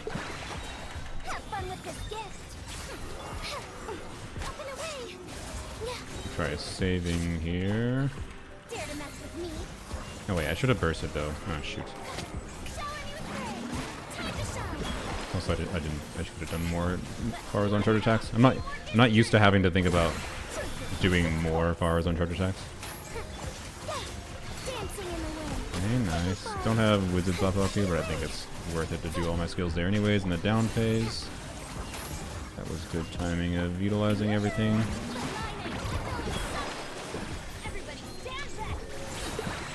Okay. We have Wizard buff, good. Only 1 skill, that's fine. Okay, timing of this down phase is not. Or wait, no, we're not worried about the down phase, it's just gonna die. Alright. Bap. Bap.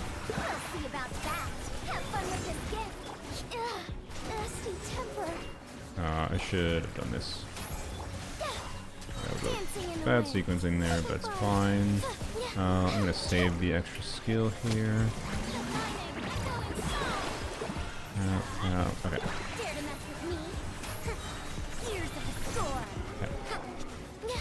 No!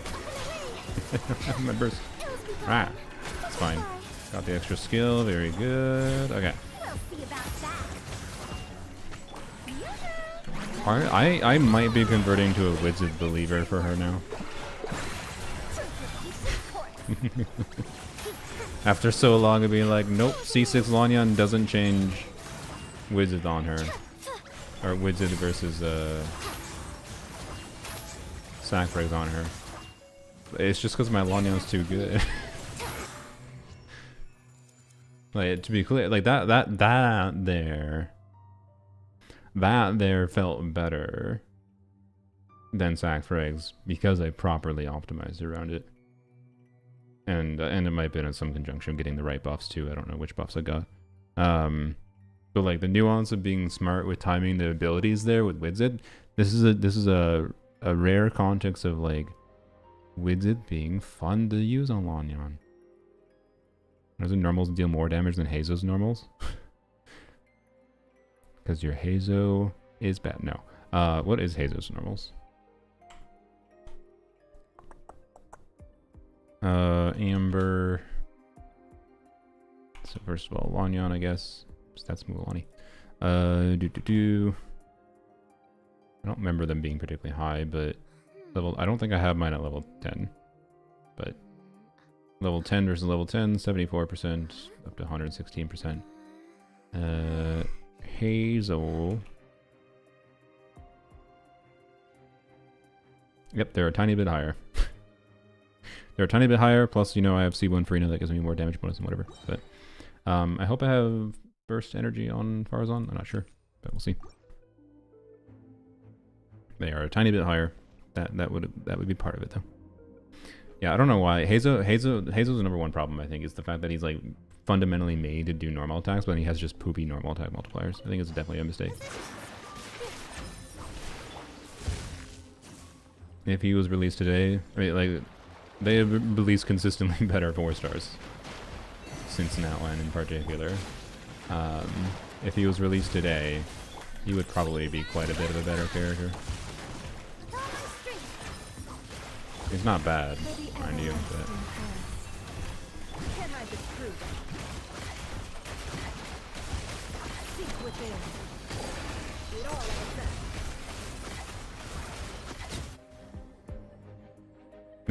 Make the fox talk with the cosplay on.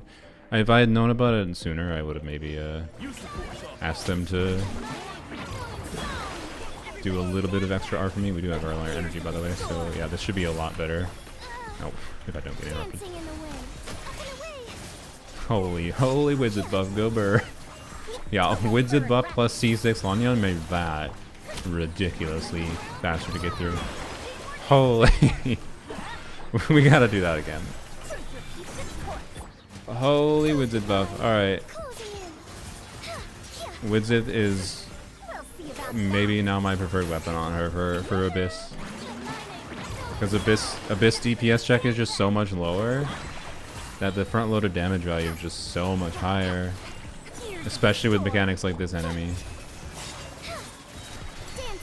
Like, I can't redo. Oh, fuck me. We're going through this again. Alright, I'm sorry.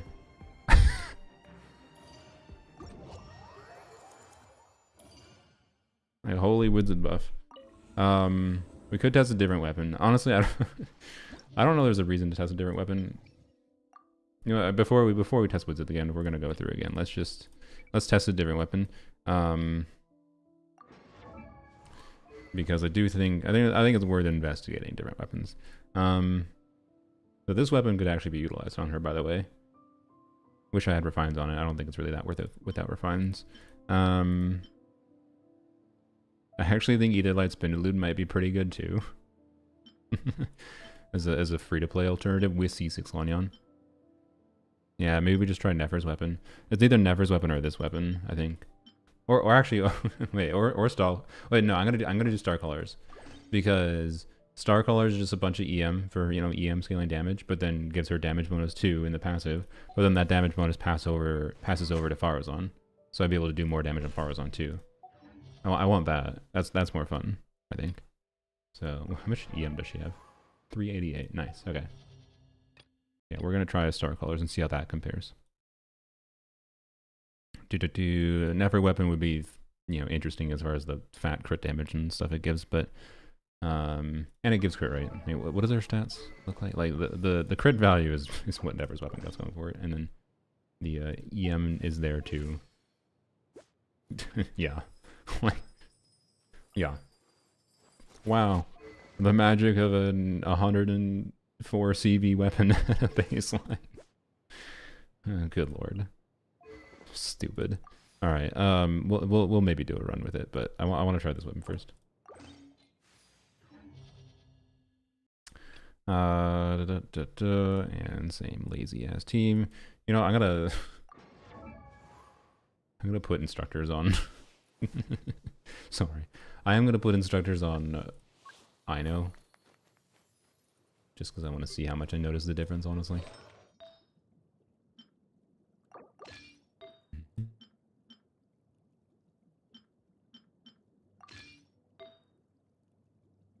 Keep that on her, honestly. Yep. Okay. Instructors, 50 crit rate, 250 ER. Alright. Alright, this time never weapon. Or sorry, not never weapon. C lolly weapon.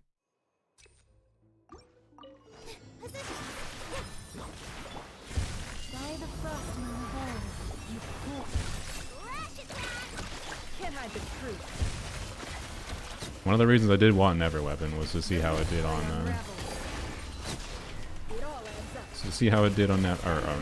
on Lanyan. So you know, certainly gotta test it.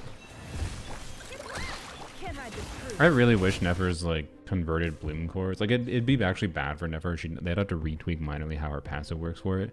But I wish Nefer's bloom cores only got converted while she's on field. It would mean you would get like Nilu would be getting like, it would feel more like still a Nilu team without like sacrificing much from Nefer if they just minorly tweaked how it worked. But oh well.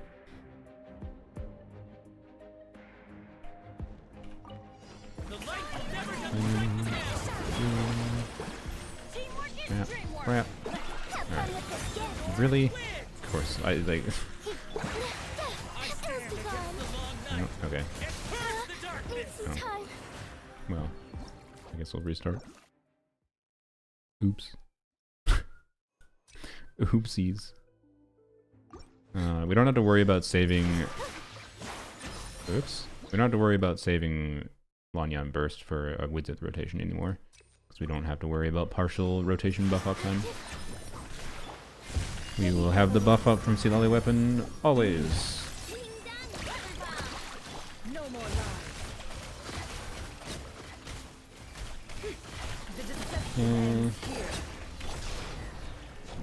Brat.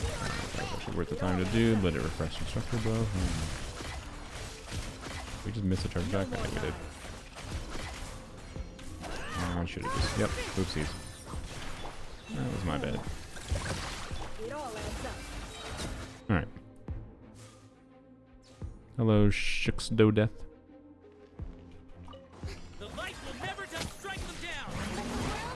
Alright, you want to be less annoying with your teleport? Yeah, there you go. Thank you. God damn, did I just not crit 3 times in a row? Oh my god. I'm gonna use the second skill. You can't stop me. Ooh, fall damage. I didn't realize Lanyan could fall damage in there.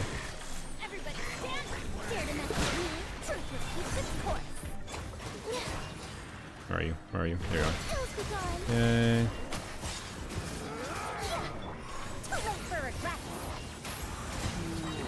Yeah, Marzone definitely doing a bit more damage.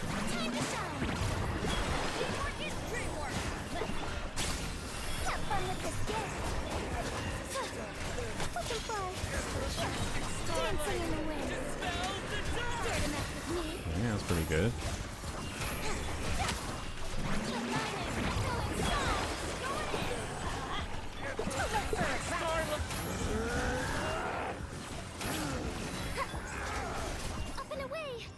Yeah, nice. That felt very good. Better than C lolly's weapon has ever felt before on her.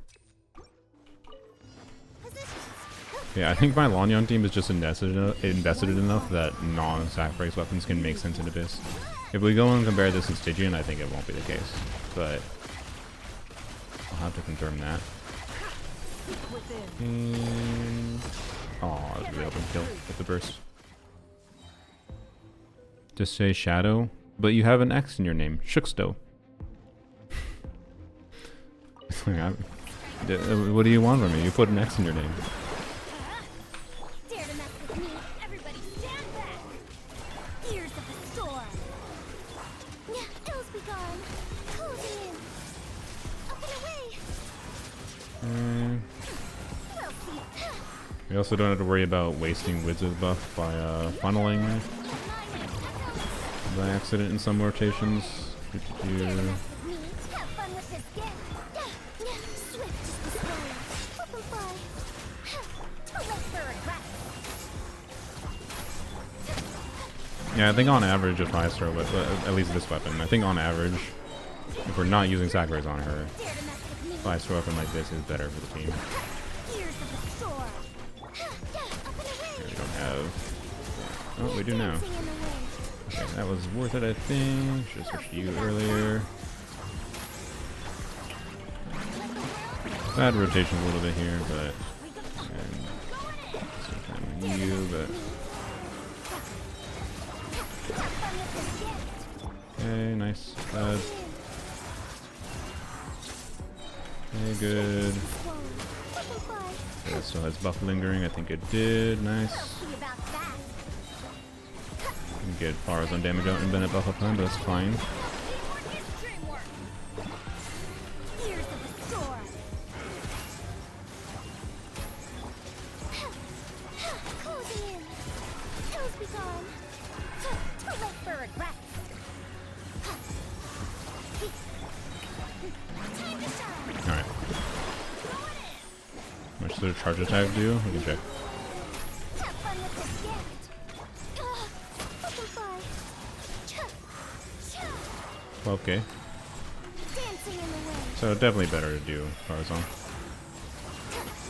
Especially with the Bennett buff up time. Like, Farazan is getting more without a Bennett buff up. We'll see about that! Closing in! Okay, I might not have energy on Lanyan for the next chamber.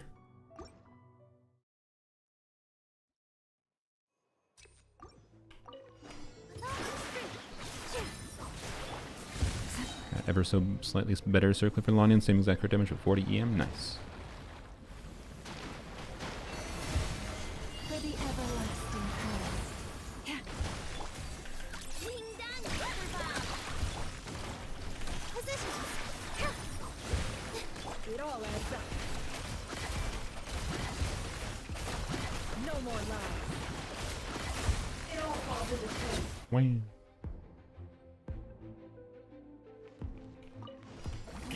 Oh no. Bennett, no. We're fine. Okay. Oh, Furina. Furina, there we go. Alright, we're good. Crap. Crap. Ow. Dare to mess with me? Up and away. Yeah, closing in. Ills be gone. Alright, so good. We didn't have the same as Widzith where we didn't start with a burst, unfortunately, right? I think that was more the factor there, but that was a showing of whatever Widzith buff we had at least was better Ears of the storm. when we didn't burst skill before, right? Flip and fly. I do like this weapon on her because like being able to get like we got a 50k skill activation on Farazan there. Like getting more damage on Farazan is satisfying, and being that if we're using a non-sacrifice weapon, kind of part of the point is to do more damage on Farazan. I feel like by spending more time on her. Dancing in the wind. That's valuable. We can just wait for additional skill there. Oh, I thought we would still have Bennett buff up, but anyways. So yeah, all right. That weapon feels good on her. I have no problems with that. So yeah, I don't know. I just think like sacrifice is valuable, still very good. I really like the sacrifice dynamic. But C6 does make her feel a lot better with non-sacrifice weapons in Abyss with a fully invested team. It's going to depend on your investment with your build and your other characters. So, yeah, I don't know. Interesting though. Yeah, okay, so the last one to test I think would be... Here, we'll give Nefer this weapon. Last one I think the test would be this. So let's give... Oops, no, wrong weapon. Whoop. Give C Lolly her weapon back. Okay. So we'll test Nefer weapon. It's ridiculous crit stats and a little bit of EM from its passive. Half your pulls, well, thanks. I was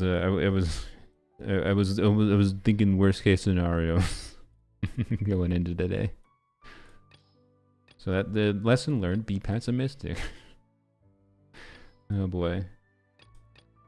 All right. Yep. So Nefer will obviously be weaker on the 4-star weapon, but that's fine. Whoop-de-doo.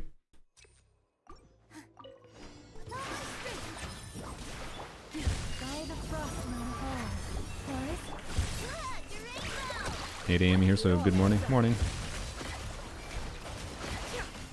Oops.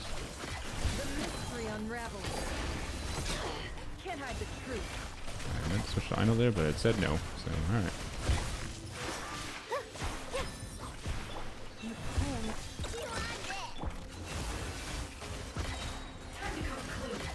Wait. Rule of life: never help anything goes well. Honestly, like, if you're, I do think that, like, if not that, like, hyper pessimism is good, but if you're somewhat more realistic about the chances for certain things to happen and don't get your hopes up too much for things, oftentimes things can happen in life that end up going better than you expect. If you have a slightly more realistic or slightly pessimistic outlook, things oftentimes end up going better than expected. It is my life experience. But I'm also a white dude. Not that being white affected my RNG today. I don't think. I sure hope not. I sure hope Mario doesn't give better luck to better statistics.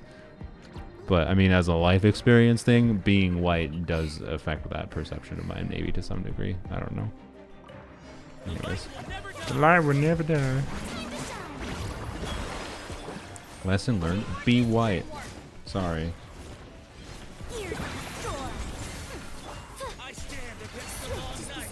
Don't die. We're fine. That skill did so much less damage. Holy. Not insane, right? That skill did nothing.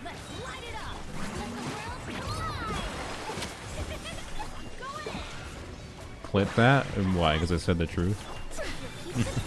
Sorry. Don't clip it out of context, please. Okay, well, the burst is doing perfectly fine damage, but I'm pretty sure this is less damage than we were getting on C Lolly weapon. I'd have to go verify through counts. But no. Anyways, I'm pretty sure most of my viewers are probably aware that going through life as a white person has its advantages.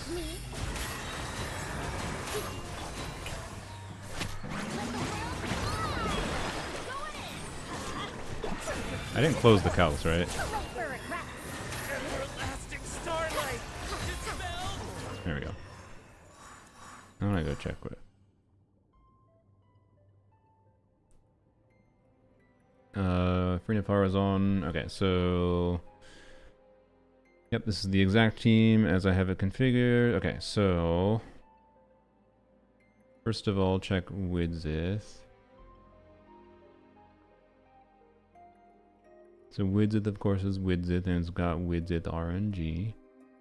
But so Widzith with citative buff, that's the attack buff, is 55k, 135k. Yep. Aria buff, 58k. Yep, damage bonus a little bit better. And EM is the worst one by a little bit, but they're all relatively close to each other, with the damage bonus buff being a bit ahead. Either way, any of the buffs are significant, right, for her. So yeah, Widzith ranges from 52 to 58k when the buff is up. Compared to, let's see, Lolly weapon is Starcaller, there we go. See, Lolly weapon, yeah, is 47k, but always versus, you know, whatever. On Widzith, this weapon, okay, this weapon is better than See Lolly weapon for her damage at a baseline before we have the skill buff up, and we do have the skill buff, so this will always be up. Wait, what? Why does the 80 not apply here properly? What did you say? Oh, I had to click this button. I'm done. old. All right, there we go. So Okay, every so yeah, other this phrase weapon. escapes my ears. I think we just got unlucky with crits there. Faruzan. Oh, I didn't have See this if I going the can whole beat time. that. Whoops. That's funny. That doesn't matter though. Not that much at least. So yeah, okay. So Never Weapon is probably her best weapon. Other than Widzith, if you want to optimize around Widzith RNG. Well, not optimize around it necessarily. Like Widzith is doing so much more damage with certain buffs up. Like Widzith, obviously, when you get the EM buff, was only a tiny bit better than what Nefer Weapon is, and Nefer Weapon is every rotation. So obviously Widzith with EM buff every rotation, not very good. But Widzith with attack buff or with Academic research isn't some the other kind buff of up fad. is, well, I don't know. Let's see if we Topics can don't just go in and out of we can run the average on this. So all we need to do is like see how much extra damage is. We just add together what the Widzith buffs are, on average, and then divide it by 2 at the end for having every other rotation, right? So the base damage though is, wait, this is not Widzith right now. So we are talking the 50, we'll do average damage because this weapon gives crit rate, which does affect that. So 45,108 is Nefer Weapon. 100 years have passed. Yeah, we must have just Never gotten hasn't unlucky been with it. time to change those dumb rules of Widzith academia. with R5. So Widzith at R5 at a baseline is a lot lower average. That crit rate's probably going to be what makes it win out. But 36,837 at a baseline. But then with the buff up, so with attack buff up, so 4611 minus 3637. 38,000, sorry. 36,837. Flap. Okay. So that's an extra 9,200 with the attack Academic buff. research isn't Aria some buff. kind of fad. Topics don't just go And in and out of fashion. is 49, 251 minus 36,837. It's an extra 12,000. And then interlude 43,633 average minus the 36,837 is 6,700, and then we add those together. Okay, divide by 3. So on average, they are giving 9,500 damage when we have the Widzith buff up per skill hit. I'm not factoring the other. Actually, that might matter, I guess. Technically. Oh no, it shouldn't matter that much. They both, the relative is different. I wasn't adding the feather moon ring damage, but that should be fine. This should be close enough estimate. And then divide that by 2 is functionally 4,747. So we add that 4,700 on top of the 36,837 to compare that to what Nefer Weapon is. So What did you say? the actual I'm real old now, so every other phrase escapes my Farazan, can you ears. stop Try yapping? calling me Madam Farazan. Madam Now see if I can Farazan. back that up. Shush. Thank you, Farazan. Back to Never Weapon. So reference, Secret Lies. Average was 45,108 compared to Widzith's average. Averaged out with the downtime is 41,584. But that does ignore nuance of Widzith being able to smartly utilize Widzith buff when you have certain buffs up. Not even certain buffs up, just when you have the buffs up and doing extra things with Widzith buff when it's up. So, yeah. Me saying I'm white on the next Zenless server so they give me 7 Banyues. Yeah, I should do the same thing. Oh no. My character ain't ever getting reviewed. Oh. Do you want to put your UID in chat again?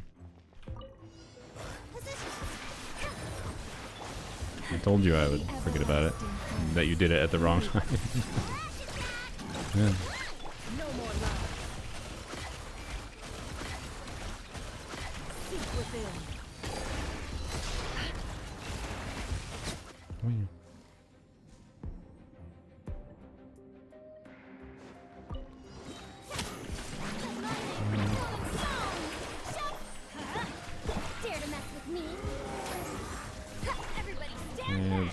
crap. Have fun with this gift. Dancing in the wind. Should I do both skills here? No, I don't think I should. Just spent more time with bars on. Should have tried to recognize that earlier, but oh well. Okay. We do this, and then what's going to happen here is bars on, burst activation should get into down phase. Yep, okay, we burst. We do 2 skills. And there we go, okay. Okay.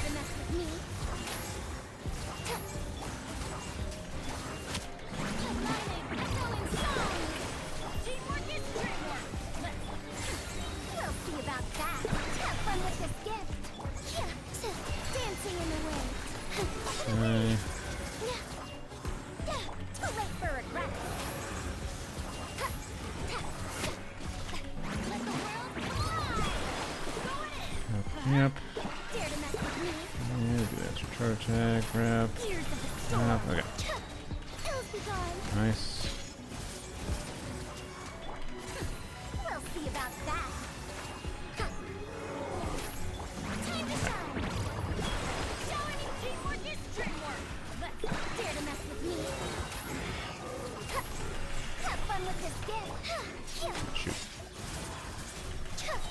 Yeah, with I will say with nice. Okay, good. You got the extra skill there at a good time. Without science strikes, I definitely do feel like a little bit of extra ER than I have right now would be nice. But it's kind of hard to get much more ER than I already have. Like I already have 30% ER. Hope I get my powers on burst back properly. Change my mind, my Sino, please. All right, we'll look at it in a second. So I finish this run.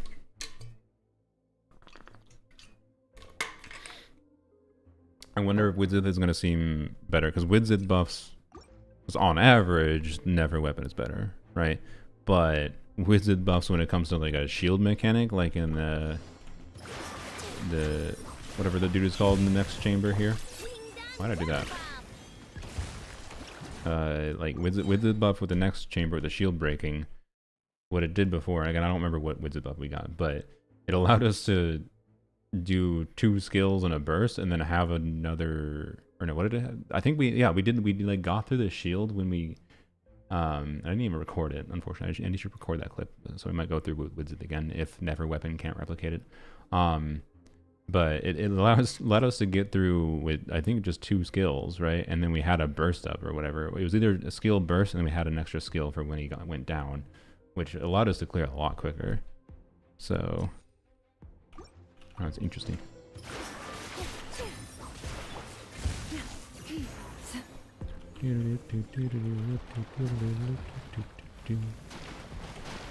Whap. Alright. Bram. Do this.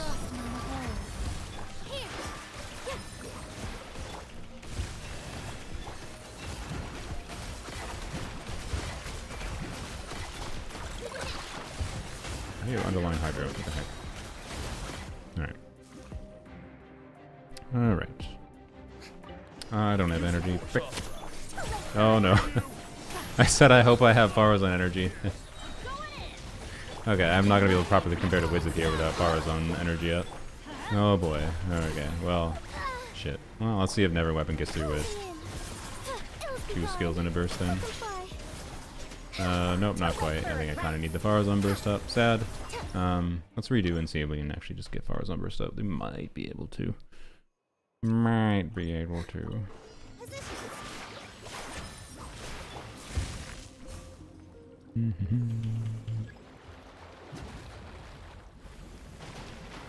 Receive my blessing for the everlasting prayer.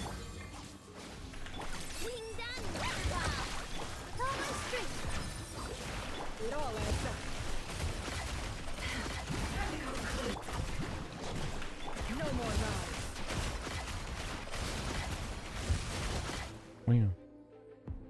Using Lanyan skill feels nice for exploration because it has momentum. I think so, yeah. You support some. Dare to mess with me? Looks like violence is the air. Let's light it up. Oops. Too late for regrets. too long here, but hopefully this can get it up. I mean, we're starting from like 0 energy on Farazan, so you know. Oh, we got through it. Okay, not bad. All right. I think that means that we would have the equivalent experience here if we started with Farazan Burst. It's probably pretty soon. Well, no, I think Wizard was still better at getting through the shield with the full buff up. So yeah, I don't know. For a weird shield breaking mechanic like this, Wizards can still be better.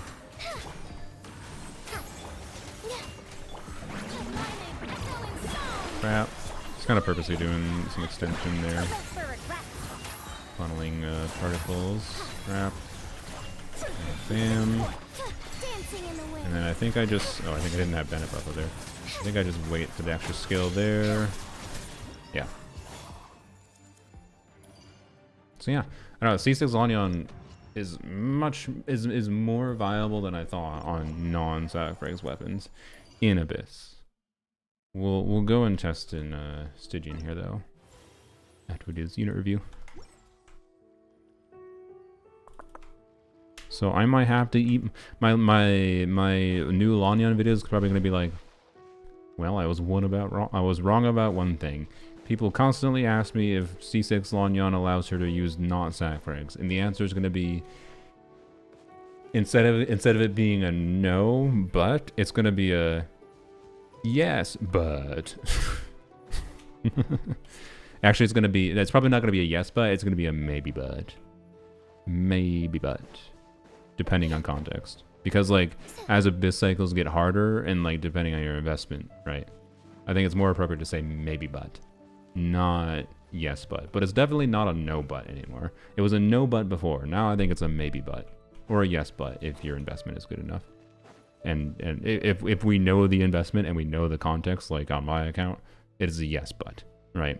On a genericized level, if someone was asking me that question, I would say maybe, but. But yeah. And that in many ways makes her C6 even better than I thought, by the way. So, yeah. Awesome. Anyways. Let's see. What are we doing? Oh yeah, unit review. What do you want to look at? Sino, okay. There we go. Yep. EU account C0 Sino with 97. I mean, that's Staff of Scarlet Sands moment, I guess. Healthy amount of ER on 4-piece Thundering Fury with 280 EM even. What the hell? This is a cracked as hell Sino. Alright, your Sino is probably as good as my Polarm's only Sino, except for you actually get to use Sino with team options. I'm relegated to only Polarms. Yep, you have a cracked as hell Sino. Like, oh no, you have a bad flat attack roll on your 4-line artifact, or flat HP roll on your 4-line artifact. Whatever I feel like, I suppose. Same with tomorrow, and the day after that. So, yep, I invested a lot. Do plan to get a C1 at event. Nice. Oh yeah, you can get Sino from the thing, yeah. Got C2 Ayata first, nice. What the hell does C2 Ayata do? Maximum stack count, okay, interesting. His max HP is increased by 50%. Make him tanky, yeah, I guess. You got a blue stick for him. Nice. Is Dahlia a Duran pre-build? I know you mentioned Dahlia before. I wasn't sure if it was actually a Dahlia build or is this a Duran pre-build? It looks like a Duran pre-build, I'm assuming. That's a lot of EM. Is it? It's a Duran pre-build. Wait, you have an ER timepiece. Interesting. I mean, people are going to be like, why are you using ER timepiece in your Duran? But, like, honestly, Power Creep 2025 DPS. And this either does two things. One, it might let you save on talent resources by not having to level up his talent as much. Or two, oh yeah, I probably could have told him the Power Goblet. Stygian Onslaught context, just in general, means maybe having an ER timepiece on him, depending on the boss situation and what its mechanics are and how the stall works out at the beginning of the fight. Because usually they end up having stall phases oftentimes in the beginning. Might be very relevant. So, you know what? I actually don't think it's silly to have a ER timepiece, at least as an option for him. What do I have for... Do I have a good onset ER timepiece? I don't know if I do on this account. I have good ER timepieces on my Polarm account in Noblesse, but Not necessarily in this count.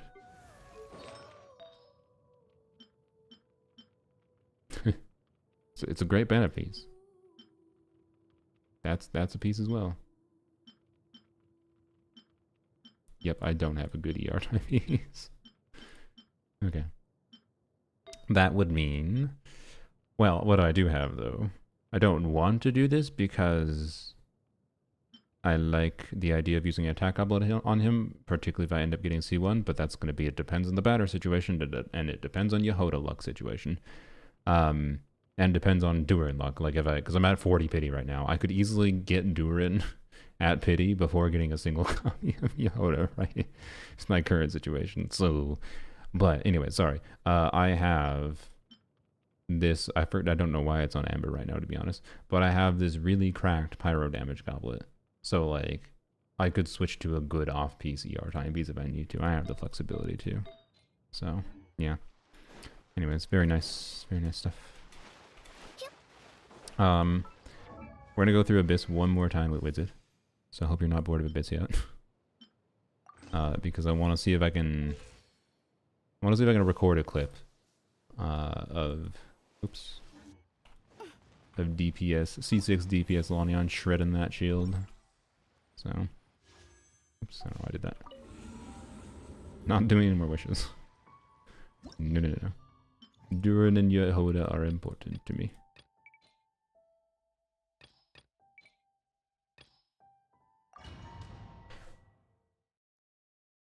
Yes, you will never indeed.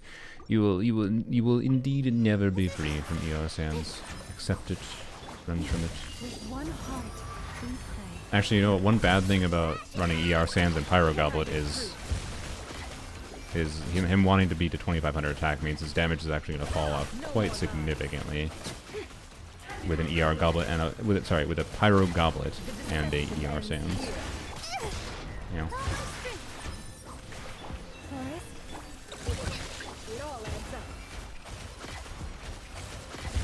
You know, I just realized in an enemy like this, in that situation, it's possible you clear faster by doing a whole dilemma at the end there.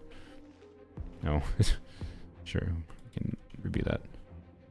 Which piece to improve on your Raiden? Only reason we're doing two of these close to each other is because Aiden's one redeem was from forever ago. Otherwise, normally there's supposed to be an hour between.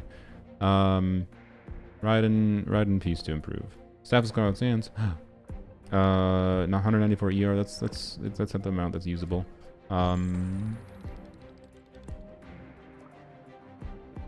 At this point, so you have really high stat value overall on your piece, like 1, 2, 3, 4. No bad rolls here. It's just you want more crit rolls. So like the only piece that could realistically improve, like this goblet is basically perfect for a Hyper Raiden. Your circlet's good, but you don't really have a need for extra crit rate stats right now, in my opinion. So I wouldn't change your circlet. The timepiece is the one that could be improved. It's a good timepiece with so much crit rate in ER. So your choice is either try to get like a double crit timepiece, but you really want a double crit timepiece with ER. Like I don't think you want to lose this ER. It's one of the main pain points I would say in my experience of building my Hyper Raiden is like for example, I have a double crit 4-line EM timepiece and emblem that I got in Strongbox, which with like max rolls that rolled shittily, and I could re-roll that for Hyper Raiden, and it's tempting, but it would mean I lose like 12 ER or 15 ER, like yours would, and that would take our ER to an amount that I would say would be uncomfortable in some of the Hyper Raiden teams I play. Some of them would be fine. Like if I'm playing Hyper Raiden with C6 Eons on, I think I would have no issue switching to that timepiece. So it's a consideration for me to reroll. And will depend on the exact team you're playing Hyper Raiden in, I think. But your EM stats are very high because of your substats and your Flower and Feather, so it's not bad at all. But you have, like, for example, more EM, I think, than I do, and less crit damage. So, yeah. But I think your overall like performance for your Raiden would be pretty similar to mine in practice. So at this point, the only thing you could do is try to get more crit stats on your Flower and Feather. Like it would be better to get more crit stats, I would say, generally speaking, than having all those EM rolls. So it's maybe worth trying a reroll on them since they only have 1 cost to reroll them. Maybe. But I don't have a strong direct direction for you. So on ad. Oh, sorry. I should have checked that. I need to learn how to properly turn off ads when I'm doing something like that on Twitch. I just don't think about it. I'm sorry. You probably can't even hear me right now.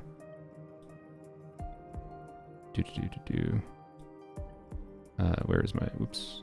I just minimized it. Where the hell is it? God damn it! There it is. Oh, let me know when you back. All right, let's see what they missed. Okay, what's it? Crap, crap, crap.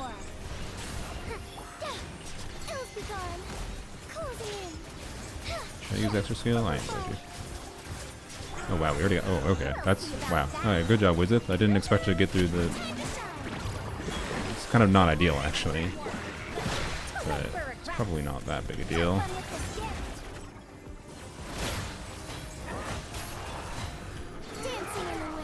I just missed damage because of that. Okay. I wonder if I can cause the big boy to get fall damage.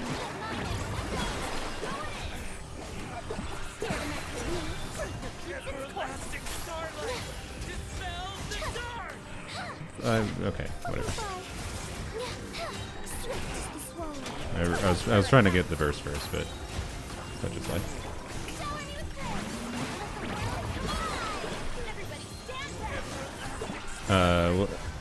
What did I? Oh, you butthole! I was not paying attention.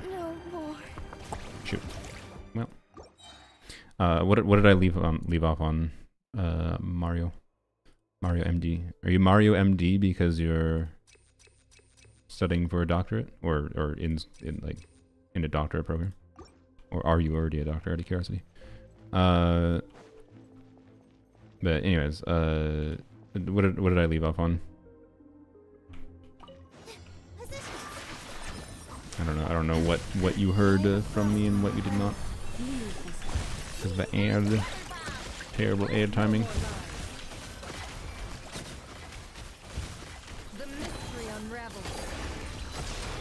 How did that not kill? Yeah.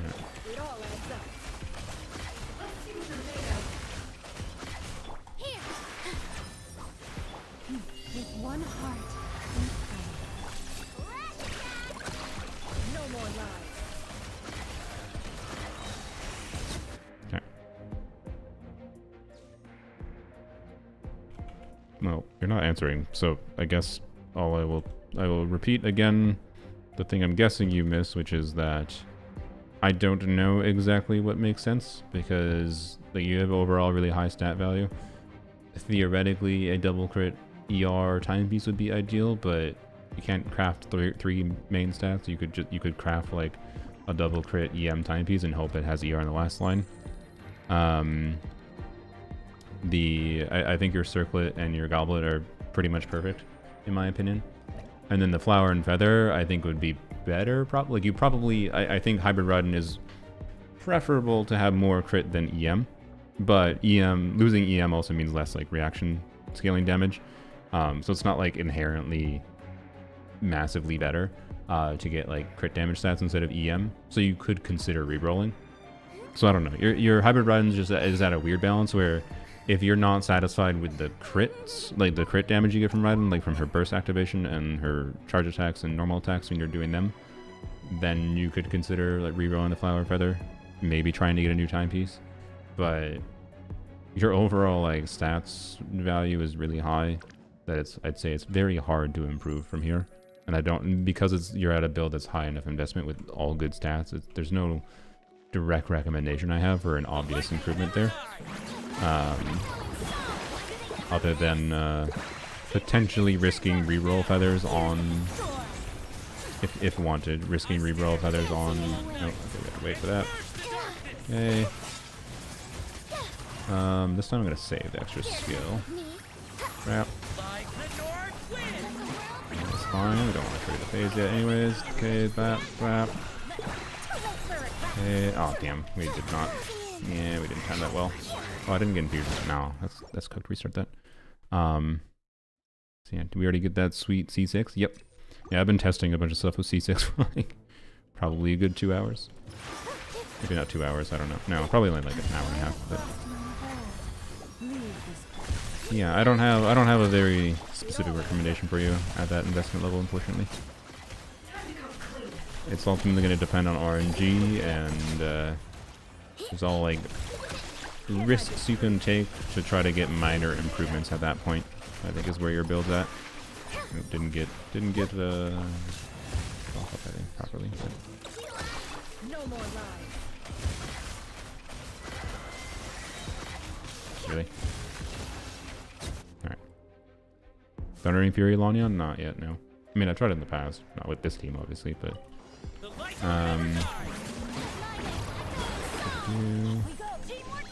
Wrap. Have fun with this gift.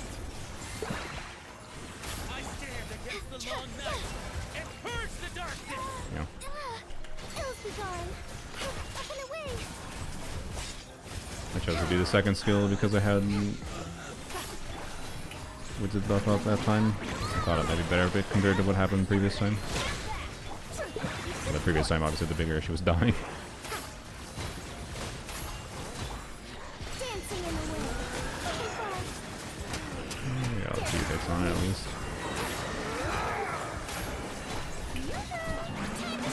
For how bad Lanya's skill targeting is, I feel like she clears Sigurd surprisingly well. Elastic starlight. I don't think I can clear Fearless Sigurd, but I should try Fearless Sigurd now. I wonder how well it'll go. C6 might help a lot with energy at the start. I don't know.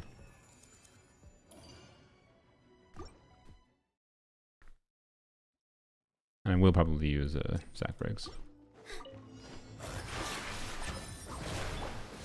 For the everlasting forest. Can't hide the truth. Fox mascot's cute. Yeah. Thanks. The deception ends. Thanks to Kip, the artist that made it for me. Crap. Oh no, powers on energy. Lanyan does too much damage, we keep on having no energy.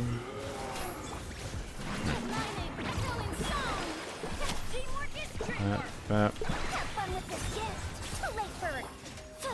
Dancing in the wind. 150k, nice. I think we got the good buff. As well utilize that. I guess we'll do this. Maybe it didn't make sense to do that, but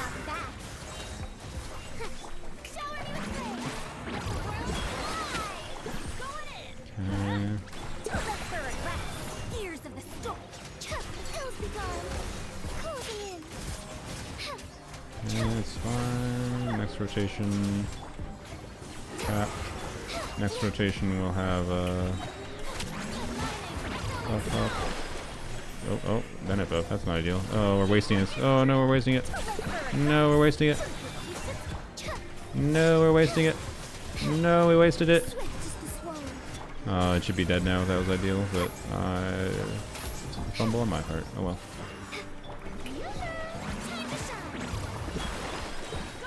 That first one we cleared way slower than needed to. Oops. Have fun with this gift. Fly. Oh, that was bad. Okay. Hope I didn't waste with the buff there. I didn't pay attention though. Yeah, I hope Raiden does get some changes in the future. We'll see about that. Repeat its course. Didn't crit, damn it.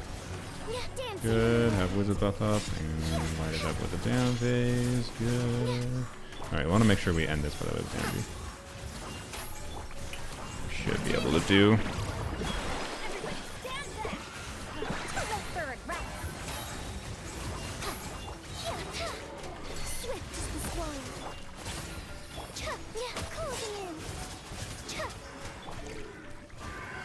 Did I not burst my power zone? Okay, well, that was dumb. Alright, that. Okay, we cleared this very slow. Very, very slowly, but oh well. Now we're going to continue clearing this slowly because okay, that did not do as much as I was hoping. Crap. There we go. Cleared it slowly because I wanted to. Alright. The point of this was to get to the next chamber with full energy. With one heart, we pray. Leave Oh, why did I? Oops.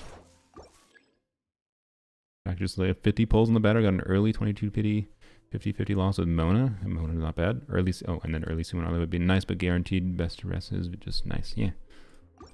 Save that guarantee. C3 Lanyan, nice.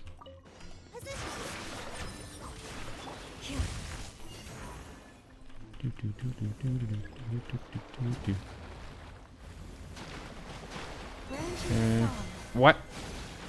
Oh, well, okay, I got it. What it is. Thanks, Neely. Crap.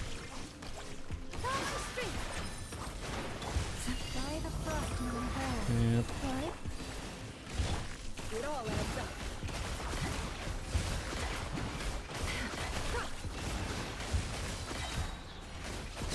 Okay. See what Widzid do. Yep. Trap. Alright. Trap. And wait a second. And bam. Bam. And bam. Yup. Okay, what did anyone pay attention to what Widzid buff we had? I should have paid attention to that. But I'm gonna I'm curious if that was the EM buff. So number 3 is EM buff, number 1 is attack buff, number 2. So you can tell by the little music notes, right? If it's a 3 note, 2 note, 1 note. 3 is EM, 2 is damage bonus, 1 is attack. And damage bonus is the best one, attack is the second best, EM is the worst. They're all beneficial though. No Mualani gets an attack buff, it does nothing for her situation here. Receive my blessing. For the everlasting curse. I did not do that. Yep. Oops. Oh, whatever.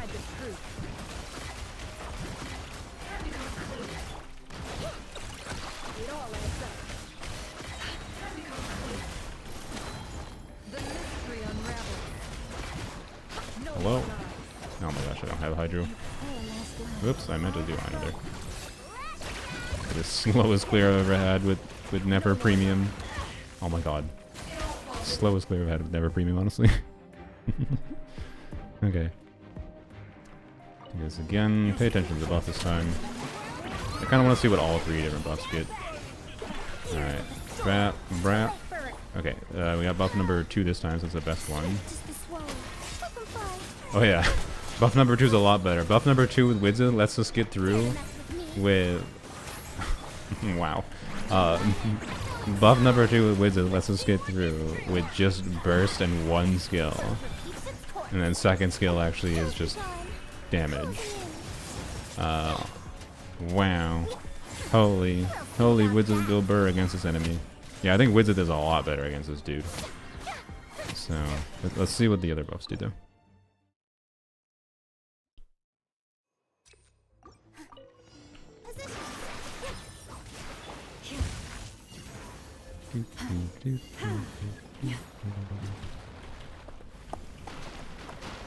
Yep. I missed one. It got procced me. It's fine. Do this for funsies. I don't know. That. For the everlasting curse. Can't hide the truth. No more lies. Wow. It was 3rd Widzid buff the first time? Okay. So literally the worst buff. Thank you. So we want attack buff this time. We want number 1.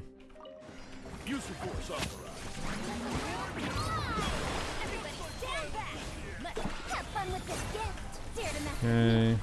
We got 2 again. Oh, okay. Verify 2 does the same thing? Yep. 2 is consistent.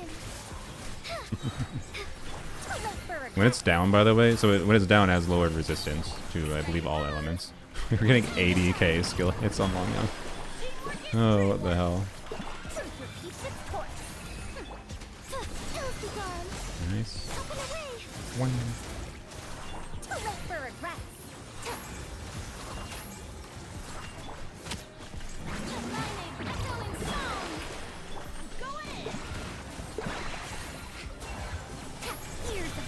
It's kind of really fun having reason to... I'm not going to do the burst because it's going to kill it. It's kind of really fun having reason to optimize Lanyan in this way and do extra charge attacks on Farazan. I gotta check what my Farazan count level is on our normal attacks. I think they're level 9, if I recall. They could be level 10. I think it's the one thing I might not have done yet for trying to increase DPS Lanyan's performance currently. Is increasing her damage. Farazan damage, that is. That. It's terrible. Thanks because I didn't refresh.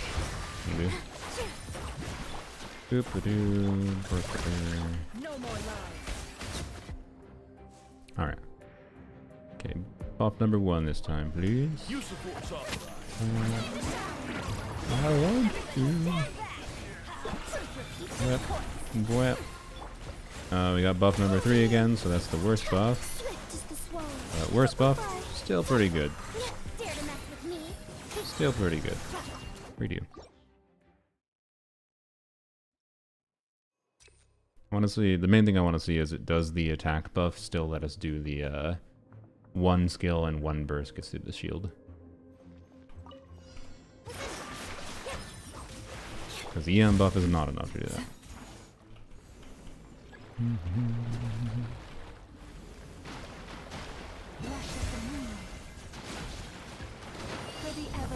that, whatever.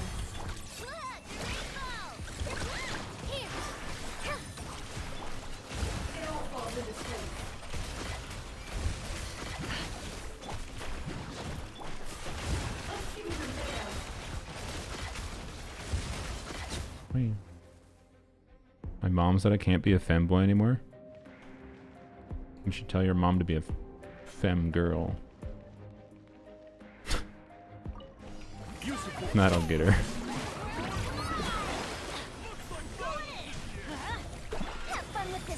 The best part is, I guarantee you... Oh, I got 1 buff. Oh, sweet. Okay, the attack buff is also enough to do the same thing. Alright. The best thing, though, about that joke is that your mom probably won't be able to tell it's a joke.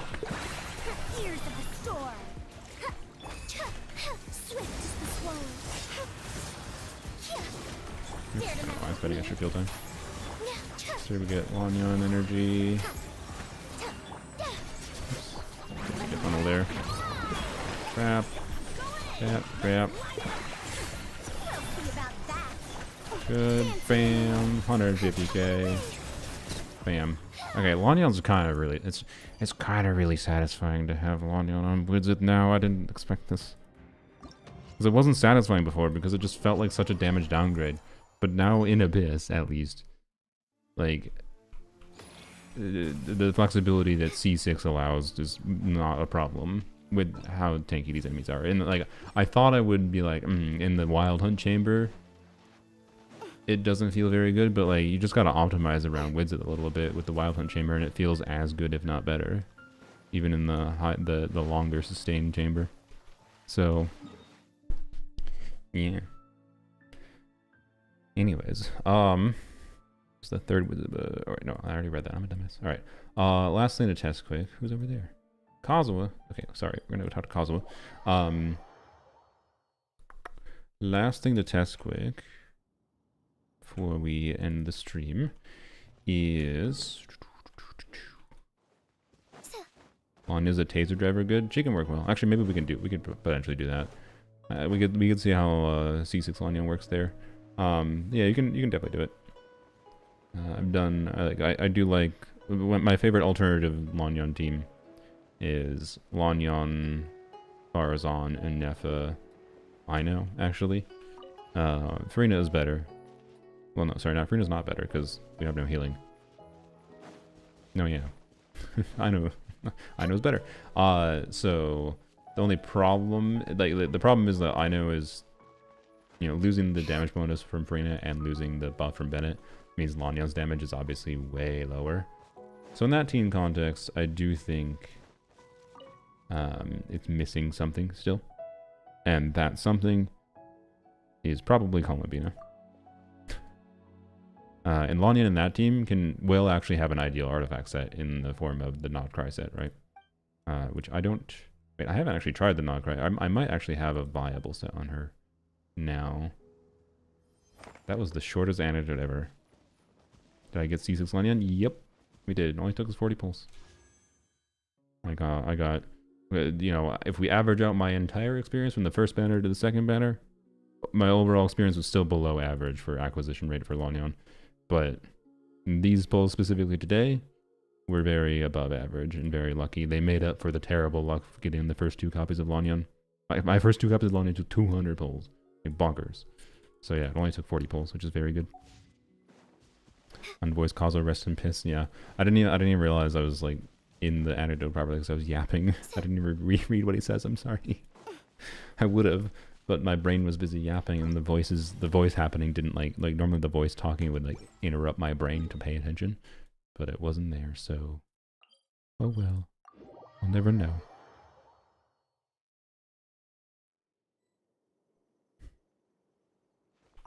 So yeah, anyways, I do think Columbina might be missing for the ideal Taser Lanyan team, but that's fine. Doesn't mean Taser Lanyan is unfunctional. First, real quick, I want to see, because Sigurd at Fearless difficulty has double the base HP as Sigurd in Abyss, but you have no energy start, which is bad, obviously. And then secondarily, double the HP on Sigurd is kind of functionally more than double the HP when we're talking not... when we're talking a non-Not Cry team, I would say. But I'm curious what happens here. And then we're going to compare... Oh, we have Wizard on still. Oops. I definitely think I should start with Sacrifice. But we will compare, not against this boss. I think we will use... Honestly, none of these bosses currently are very ideal for Lanyan. But we can try to get Hydro immunity. Wait, is that the play? I mean, we definitely don't want Anemo immunity, so... Pyro immunity, I think, is ideal. We want to try to get Pyro immunity, which is a little tricky to do. I think we can do it. On the Hera. Maybe we'll see how C6 LANYAN does against the Hera. What am I doing? Oh yeah, just gonna put Sacrifice on.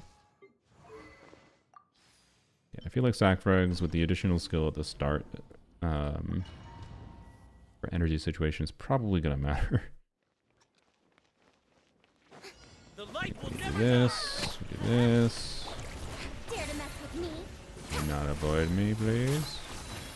I'm not trigger fav. Oh, I'm dead. Scholars. I mean, they're blind or I didn't trigger fav in like 8 attacks. The What are light the will two? never die. Adventure time. I didn't hit that, so that's just my We'll fault. see about that. Okay, there we go. Closing in. Too late for regrets. I stand against the long night and purge the darkness. With me? So yeah, only takes 20 seconds to start the first real rotation. Perfect. I love Stygian Ears of the energy optimization. Is that the optimal thing to do, maybe? I don't know.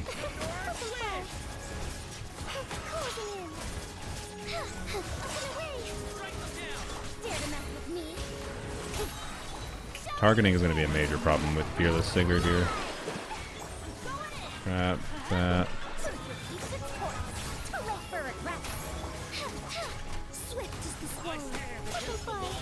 Crap. Okay.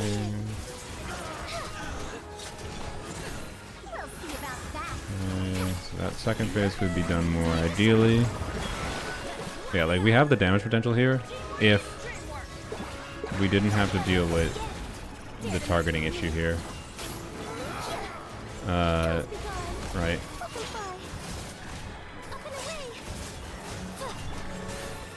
That is the main issue I see with Sigurd at Fearless difficulty. Otherwise, he'd be fine. Crap. And getting HP back is also a problem. So, cause it's, like, I think I could optimize this and I might be able to get the kill on Sigurd actually at Fearless. But it's tricksy. It's definitely tricksy. And it's going to require some incredibly annoying targeting optimization. Yeah, she is very fun to play. So, yeah, that was a perfectly fine enough vibe. Okay, so let's try Hera, see how this goes. This thing is just sucks because can't really get Furina damage bonus properly.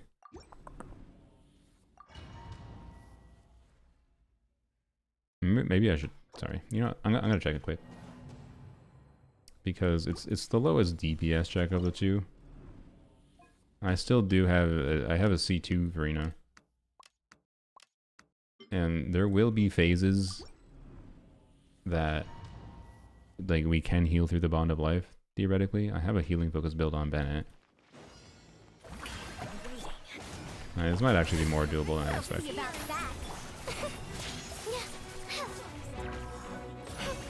That didn't target? Oh my god.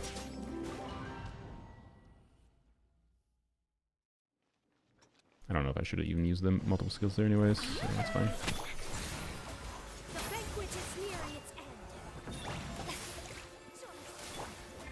Okay, crap. Yeah.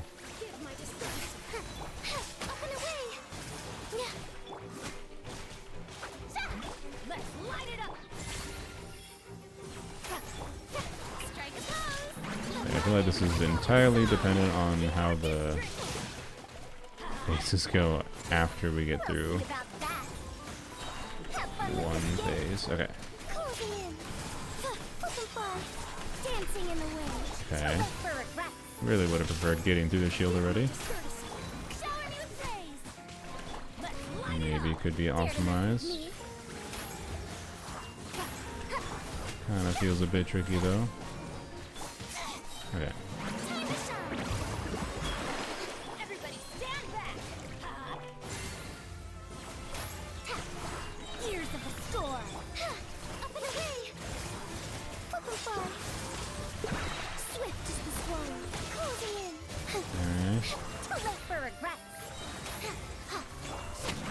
Do second shield phase. Crap. Crap. And this could have hit. Yeah, here's where we don't have sack rigs, so I guess I should have considered Widzit. Is this doable with Widzit? I guess Widzit would allow us to break the shield in one phase like we did. Oh, maybe corrosion on you. Okay, you're interesting. Maybe to try on Widzit.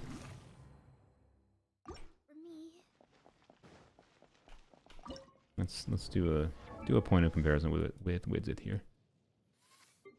Because like this I think was very non-doable before with a non-C6 LANYAN. But maybe with Widzit and a C6 LANYAN it is doable now.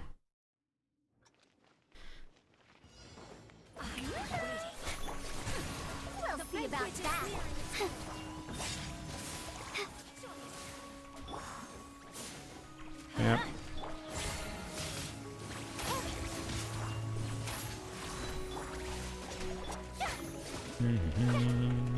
Maybe you should also put an ER time phase on Furina. I don't know if it matters that much relative to the other ER totals. Crap. You know.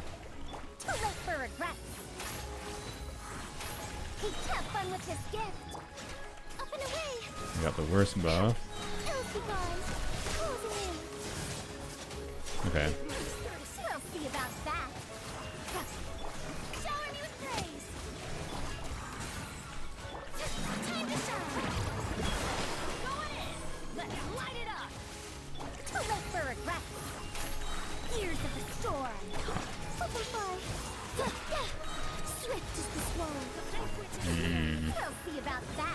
We're halfway, about halfway, and we had bad buffs.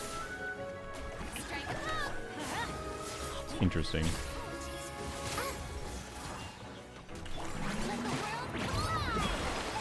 Everybody stand back. Dare to mess with me? Damn it, frick you. Frick you! Let me get my charge attack out. Still in prison arc? Not surprised.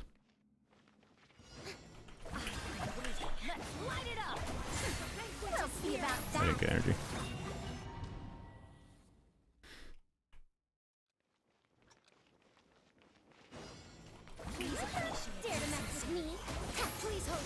Can we please get a Fab trigger on Varzone? I accidentally got C1 Jillian's. Okay. Oh, it's okay. I like it. That's good.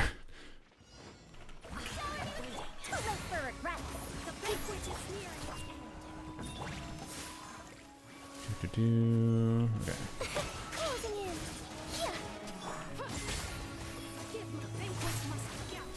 Didn't get energy from that. Annoying. We'll see about that. Okay. I do wonder, maybe I should. Oh, God, stop. Frick off, lady. Save her cryo on me.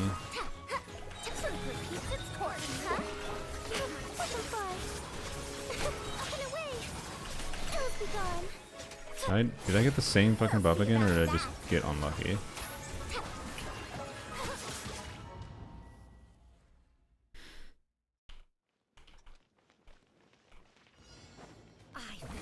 Diary faster against Batui than against Sigurd with my Nefer. I mean, it's not surprising. Like, the HP on Sigurd with 1 HP bar is like 20% less, or no.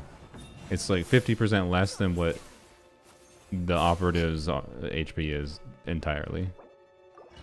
Not too surprised. I think I misread your message before. So I wouldn't say it's a skill issue. If anything, it might mean you're actually playing fairly skillfully.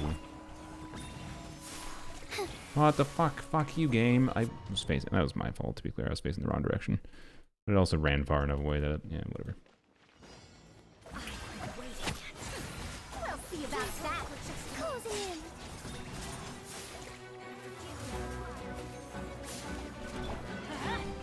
Too late for regrets. Put this up on Polarm, whatever. I did hit the cooldown good. Okay. You know, for you. Okay, Brap. We'll protect from cryo. Brap. Okay. Did I not get a Wizard buff? Oh my god, I switched to Lanyan barely too early and I didn't get a Wizard buff. It was also the good buff too. Oh, come on.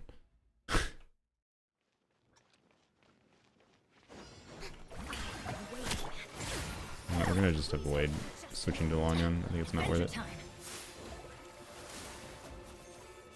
You do get an extra animal particle, but... God damn it, frick you!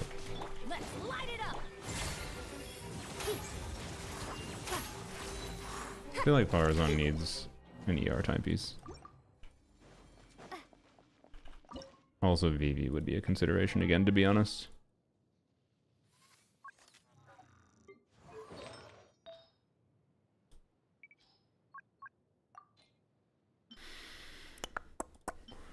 Yeah, do this one. There we go. That's a little low on crit rate, actually.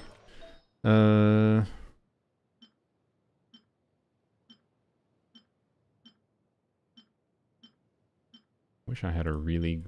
Just wish I had like a 10, 20. Instead of these weird ones. I mean, this one's close. That one, the one that is sometimes on Furina is close, but... okay, well... We'll just deal with that, I guess. Good DPS Lanyan team if you don't have C6 Varzone. I haven't been able to test a non-C6 Varzone DPS Lanyan team. But I'm pretty sure it still includes Varzone. Because Varzone's still really good for the, just at a baseline. And it's... She is one of the most functional still. It's one of the most functional teams for Farazan without C6. You do not need C6 Farazan as badly for DPS Lyney as you do for other Anemo DPSs. Because you actually do charge attack on her, so her energy needs are actually feasible compared to other Anemo DPSs without C6. 2, okay. Oh shit, I didn't get. Oh, there we go, dude. Nice. Ah! Okay, maybe it's not. Maybe it's not very feasible to get through the shield. I could have gotten unlucky with crits there and I didn't have my energy up, but.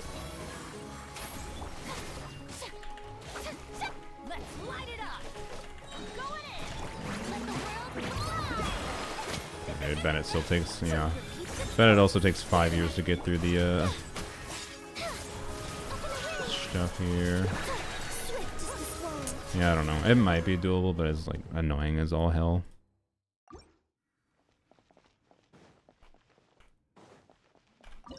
But yeah, I don't think you should write off Farazan because you don't have C6. That is, I think that's a mistake. Now, your alternatives is just put another DPS in instead of Farazan, like an off-field DPS. So, for example, Durin is probably better than a non-C6 Farazan, is my guess, as far as a 5-star goes. He'll do damage. He does Anemo Red Shred. You can put him in damage mode or support mode.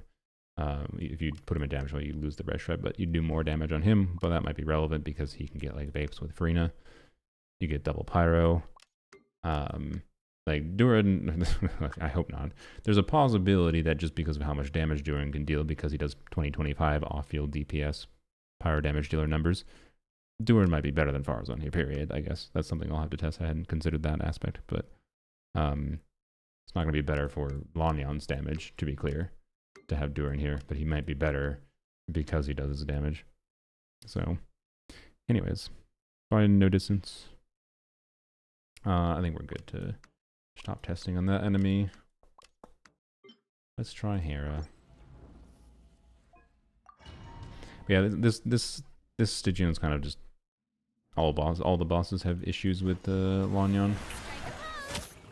Which, you know, I guess big surprise. Okay. Oh wait, I forgot the strat.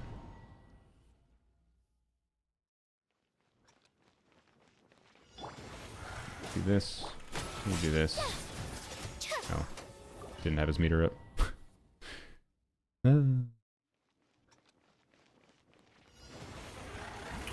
damn it, brain. Stop it.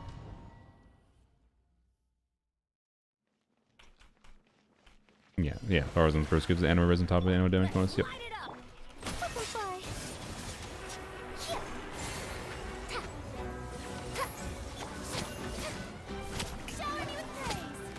Okay, Furina, we want you to do the majority of damage here, please.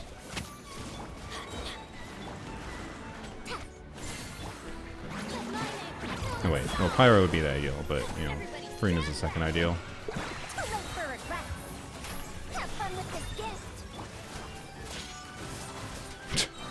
Really? Why the fuck did I get Hydro? Okay, I'm gonna restart.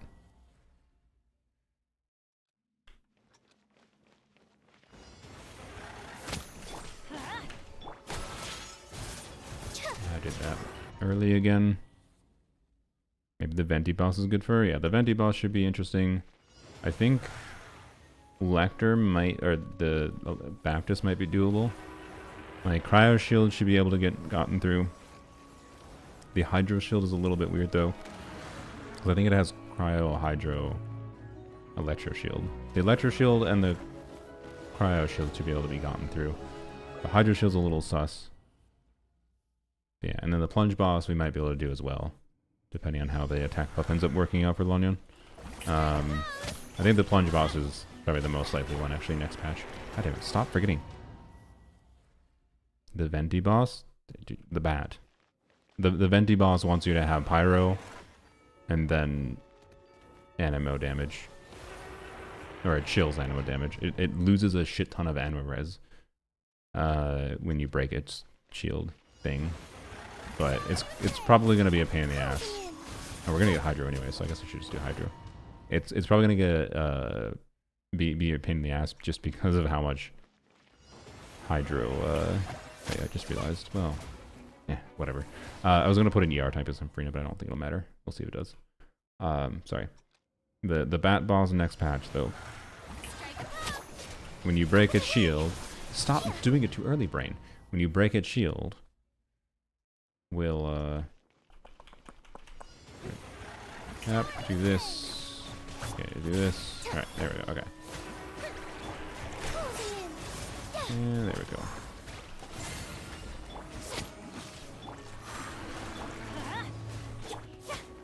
Yeah, it gets a whole bunch of anemo damage resistance. Okay, good. Wrap. Alright, sorry, it loses a bunch of anemo resistance. Ears of the storm. Wrap. Butterfly. Swift as the swallow. Dare to mess with me?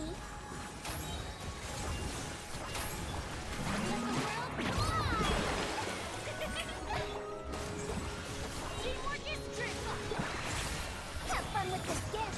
Yeah. Wretched dastard. How? Why didn't I get a skill reset? Dancing in the wind. Game. Pyro, Electro, Hydro. Oh, it has a Pyro shield? The Baptist? Okay. Well, that's better. Well, oh wait, no, it doesn't matter. Because never mind, it doesn't matter. Because Pyro shield is better than Cryo shield. But the Hydro shield is still the main problem. So yeah, I'm still not sure. But we'll see. Oh, I just realized I have Wizard on her still. That's why I didn't get a sack frags reset. Duh. Duh. Especially because we have to waste a Wizard buff for the setup phase of this. I think Wizard is not ideal against this boss. Wretched dastard. Yeah, it is a good voice line.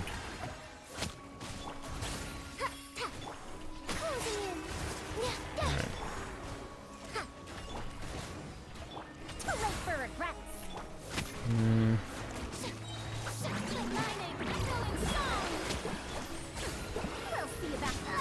Ow. Rip. Man, I hate how Stygian is just like super unfun to fight with so many teams. And the energy refunding thing could have been a perfectly fine mechanic if they just fricking did the sensible thing and made all enemies have some form of energy regen mechanic. Like this thing should have regenerated all your energy when you get through its like shield phase thing, right? Alright.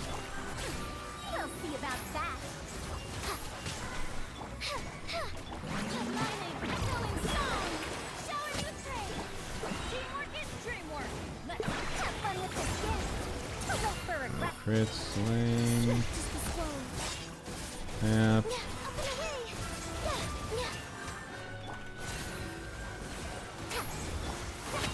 Yeah, I don't think this really. Not really surprised. I don't think C6 fundamentally changes much for Lanyan here. Like it still might be doable with optimization, but eh. Ow! Just blocked my mic. Weirdly enough, I think the only interesting one to fight with DPS Lanyan is Sigurd. We can try a few more attempts against Sigurd, but mostly because I think it would be interesting to get a vibe of if in Stygian it can make sense to use Widzith on her. The light will never die. The light will never die. Did I say white? I meant to say white.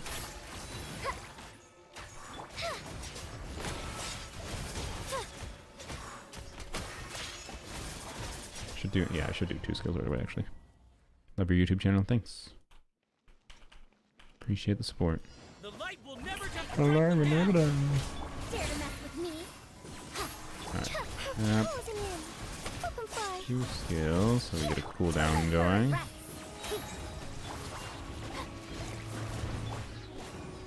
I feel like that there was a moment that maybe I should have ER timepiece against the Steeler. Okay. Truth repeats its course. Dare to not. Swift is the swallow. Okay. Closing in. And here we can do 3 skills. We'll see about that. Shower me with praise. Everybody stand back. Have fun with this gift. Ills be gone.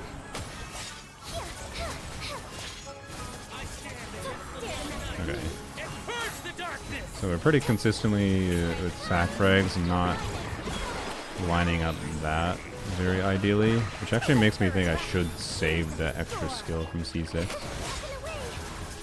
Yeah, we get RNG.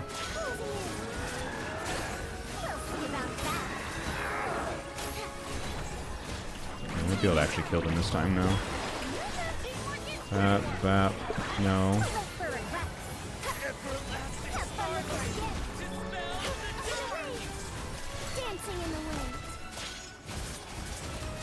Okay, that's good. Wait, he absorbed one. What the fuck? Bullshit. Oh, man. Stupid enemy's mechanic, man. Yeah, this enemy has functionally much more than 2 times health than the Abyss version. When you're not playing double knockback. Okay. I'm gonna try not using that extra skill at the start, or not at the very start, but at the trap. So we will here. There's no reason not to. Just get some extra animal particles. Okay. Bap. Ooh, almost died. Alright. But here we are not going to use the extra skill. What? I didn't have Bennett buff up. Ah, crap. We don't use the extra skill until we're getting to the rotation. That ends up getting knocked down. For the next phase. God damn it. 2. Oh, okay. 2 missed Faras on burst. 1 that missed a crit. 1 that just missed entirely.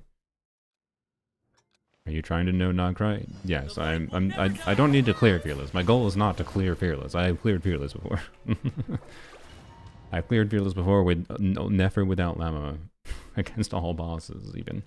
My goal is to is to test this team because it's C6 Lanyan day. I am more just frick you. I am more just testing Lanyan in general today. And Stygian is a much more tanky, much more difficult, higher DPS check context that is interesting to check. How it will have an effect for her.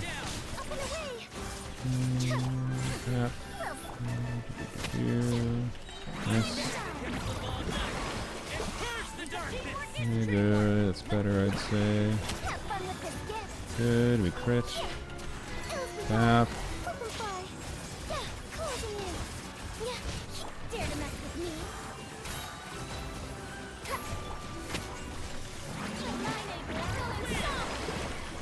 Do that, that.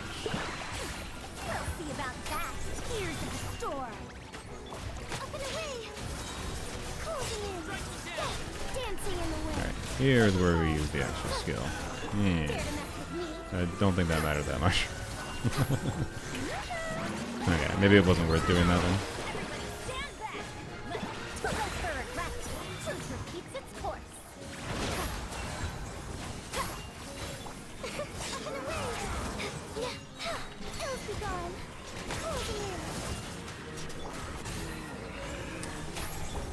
Yeah, a pretty big issue here is trying to kill these trash mobs before he does this shit, right? If he didn't have that mechanic, I think it'd be relatively easy to get the kill on him.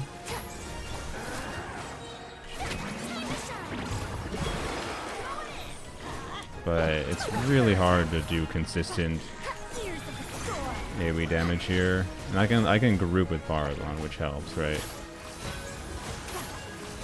But the trash mobs are not very trash. They're very tanky here. So I don't know. Dare to mess with me. But anyways, for the purpose of testing Widget though, we'll do a couple more attempts here with sack frags. And then we can get a vibe of how Widget goes. The important measure here is that we are like, really, I didn't have Bennett above there, bullshit. There we do. We can like get to it. It's like, despite the like slow start, we can get to, you know, it has like 3.3 million HP. We can get through 3.3 million HP in 60 seconds, even with a no energy start, which is pretty damn good, right? Like, what is our functional DPS then? We can actually kind of measure it there with the no energy start. Divided by 60. So with the no energy start, we're doing about 60k DPS, which is pretty good considering the no energy start, right? It's functionally a lost rotation. I would say. What actually, we can measure our proper DPS here more by I'll subtract a little bit from his total HP, but we can let's try to watch for when I get my burst back properly. Do that. So I'll take out like, I don't know, a few 100,000. Right here, so at 45. So functionally divide that by 45.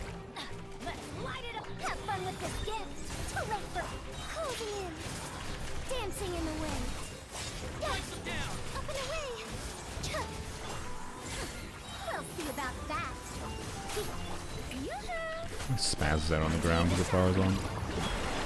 I think he's not. It changed the lately. He can't get thrown up in the air like he can in Abyss, which is such a stupid change.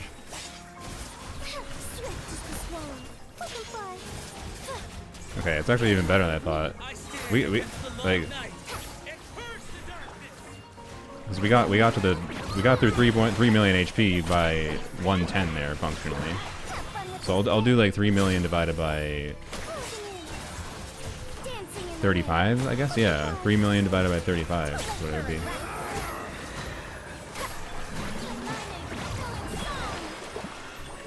Right? Yeah. It feels like, yeah. Oh, we'll see what the defense is.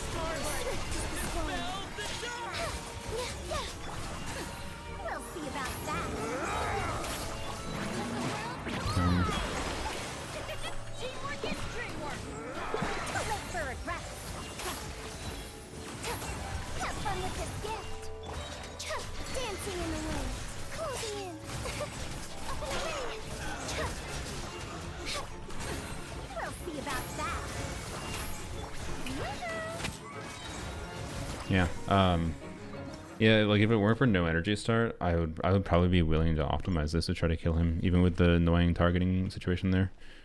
But I don't think it's worth my time. I got other stuff I want to do in this Stygian 2 on Polarms only, and I still haven't tried to do my dire clear properly with Dia. But if I do 3 million HP, so minusing 300,000 because of like the first start doing some damage, right? Maybe I should minus a little bit more, I guess, but 3 million divided by 35 seconds, because we had it basically down to its next phase, its next health bar. We are doing about 85k DPS. It's not bad. It's not bad at all. The no energy start just makes things fucky, and then this enemy's stupid double nod cry mechanic, and then targeting issues with the mob spawns makes it functionally much lower DPS in the second half without some really annoying optimization that I don't feel like doing. And funnily enough, if they weren't annoying and made it so it like you can see it spazzing out on the ground when I'm staggering it, right? I think they did something to make it so you can't do fall damage against Sigurd. I hadn't thought about that before today when I saw Sigurd taking a shit ton of fall damage in Abyss. But they purposely made it so you couldn't do fall damage in Sigurd. Yeah, in Stygian, which is so lame. Like, they're only gonna let you do fall damage if they ever want us to. At this point, that means. And I think they just didn't realize that fall damage was going to be a strat against the Patui operative. Like, yeah. Gene buffs make her a fall damage DPS. I mean, it won't matter. They could make her a fall damage DPS. She's still gonna be shit because they just do anti-fall damage. Where do you go the Anemo red shred thing for the bat ruin my day? Yeah, it's meant to shill Venti Durin. It's part of why I think Venti Durin might be in the first half, but it's a crapshoot because they also have plunge healing in the first half or in the Stygian too. So who knows what the rerun banner is? Probably going to be either Venti. Sorry, it's probably going to be either Durin Varessa together or Durin Venti. I imagine. And Durin Shalona would be weird because then you can't get one of the units that's intended to be shilled for both the Abyss and the and the Stygian.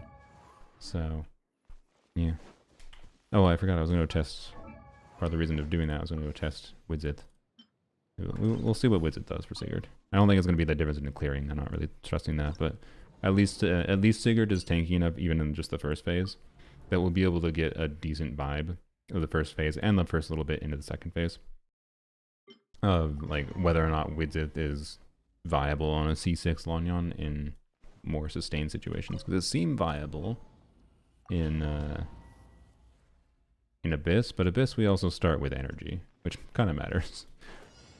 Here we have to waste a Widzith buff at the start immediately. I maybe shouldn't have done 2 skills there. That was dumb. Yeah, that was bad. I'll put Durin and Shallonen then. I doubt it. I don't know. I'd be surprised, but it's not like that would be bad. In some ways, I think that would make the weapon banner much better. So it's like not the end of the world for some people.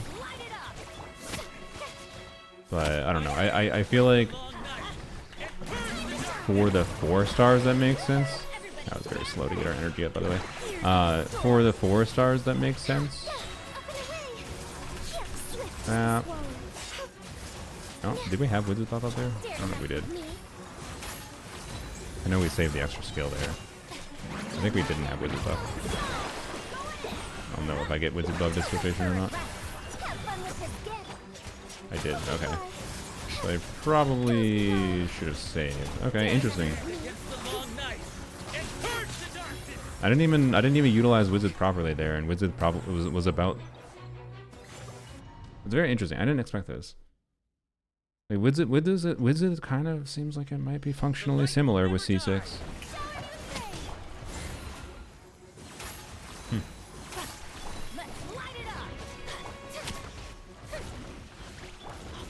Yep. I just wasted. Whatever. I was gonna see if I could not waste the Widzith buff. Yeah, I hate the chilling too. I feel like they can chill. I understand the chill, but Zenless has taught me they can chill in a way that's less cringe.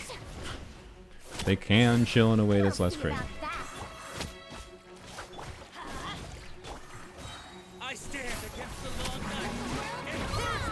The worst thing about the shill is that oftentimes the units that are that they are shilling for, using those units against the enemies that shill for them is just boring.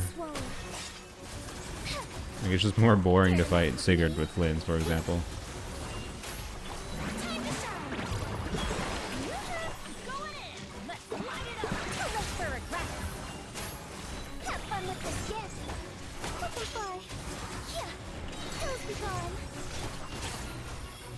Okay, next rotation we have Widzith buff. Okay. But we cleared this really slowly though, so I don't think it's better on average.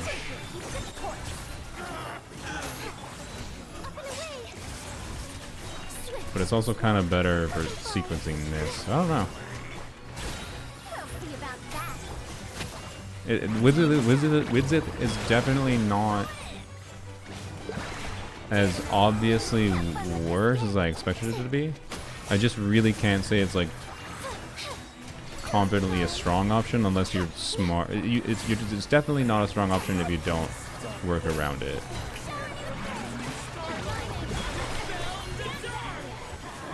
Yeah, you use that HP again. obviously not. It's not making a damn of a difference here. For like killing this dude faster, and we would like more energy potentially. The light will never die.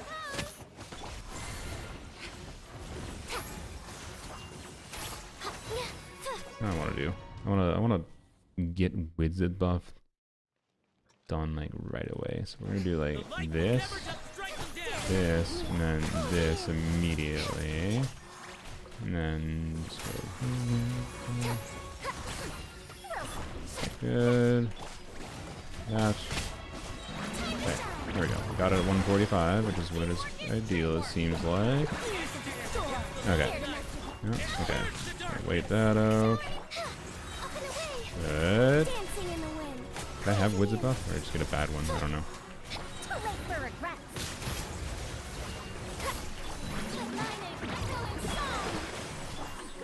Yeah, either didn't have Wizard buff, or I got a bad one. I didn't have Wizard buff. Shit. Yeah. Then I should have saved the skill for this phase.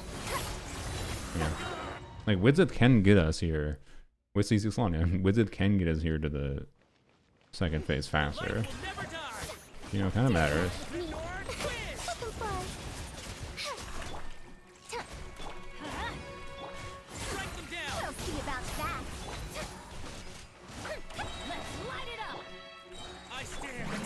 A little slow for that. Bap, bap. Bap. One skill.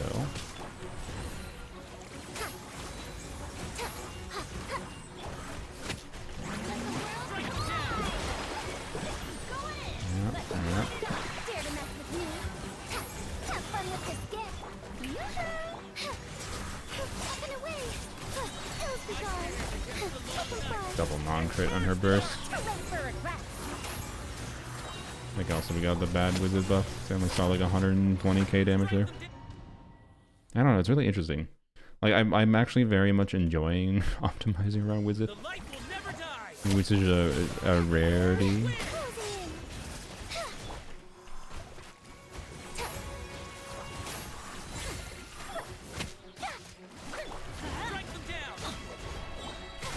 I could probably get away with not having ER typing as far as on, but... Yeah,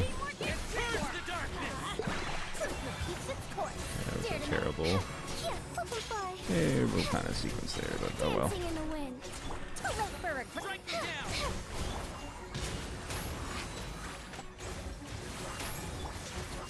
I just wasted Wizard buff, god damn it.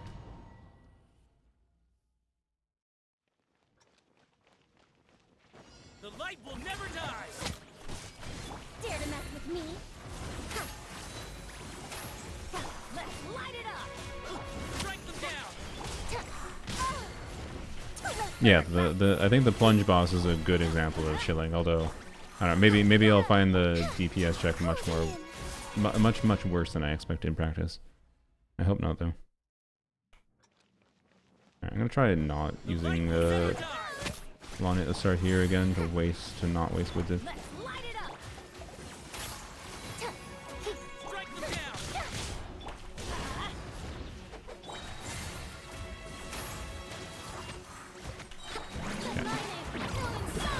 Through that a little bit slower. The concern is what Sparrows and things are going to be like, I guess. You know, it would have been back actually if I hadn't gotten interrupted there. That would have funneled. Yeah, we got the good buff.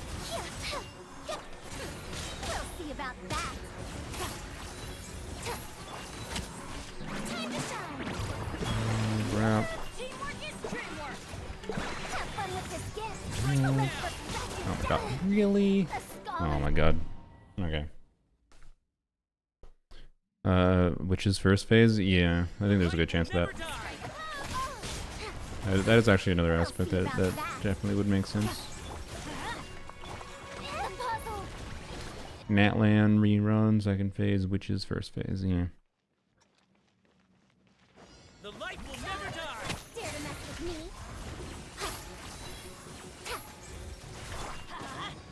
Strike them down.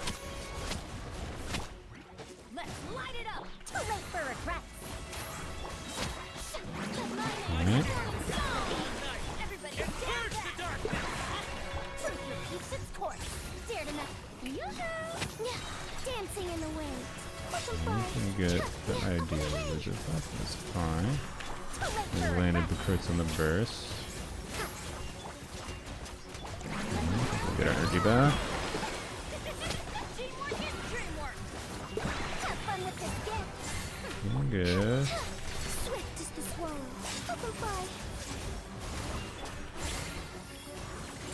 Okay, I don't know. Against the long night. And purge the dark. It seems very tricky. Like the interesting thing is, Wizard at least seems Ears of the storm. similar Up and away. to Sacrifice Dancing in the wind. with C6.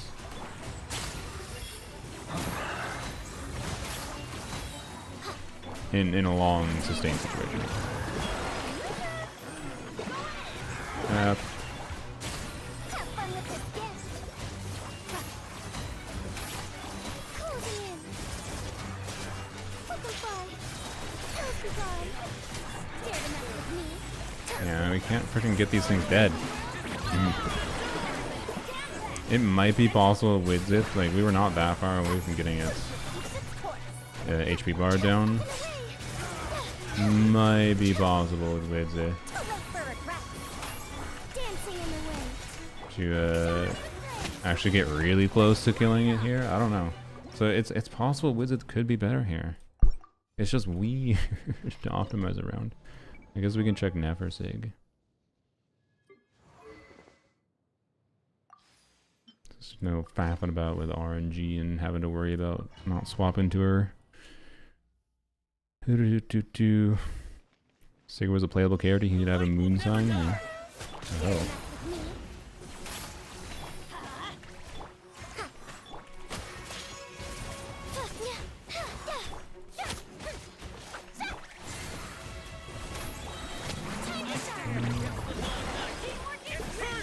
Fun.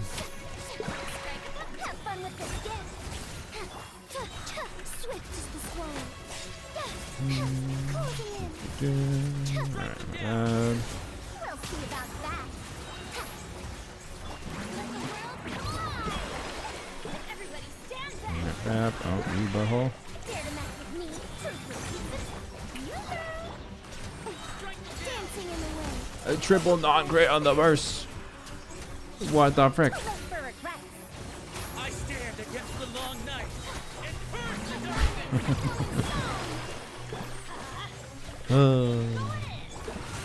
Ears of the storm. Triple non-crit, and we're using the weapon that gives us extra 8% crit rate, by the way. Troll ass game. 85 crit rate, Lanyan. Triple non-crit. Bruh. The light will never die. Strike them down. How many Zhongli's did he pull? 0, thankfully.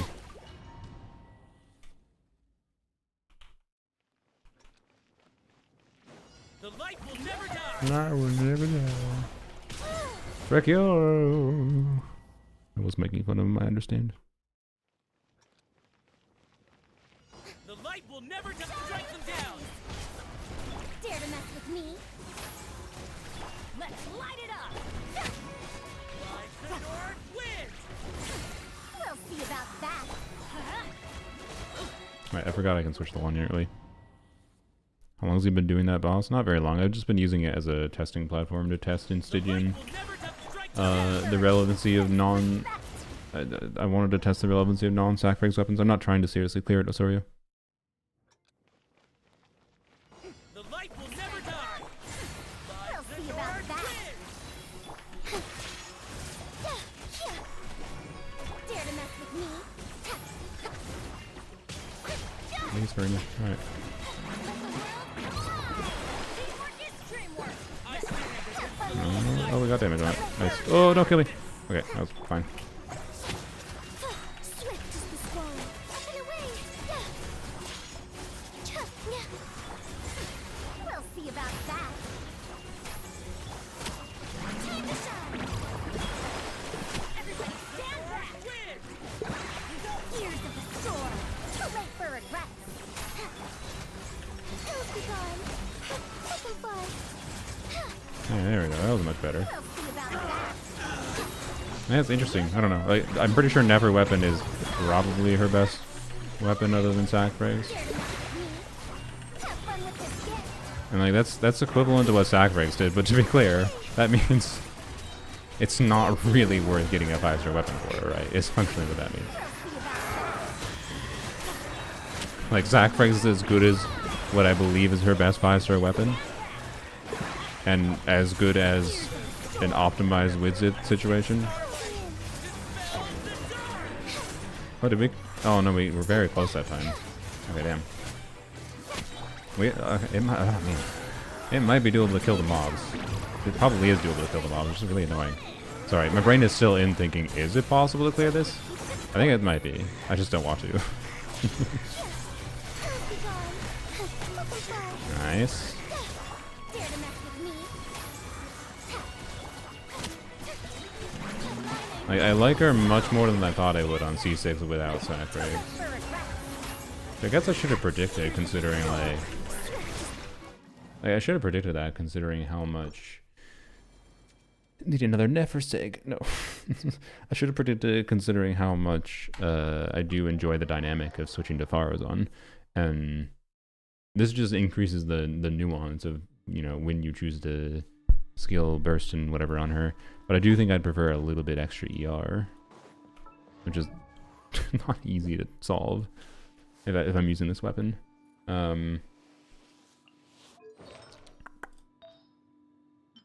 Yeah, just put her on this.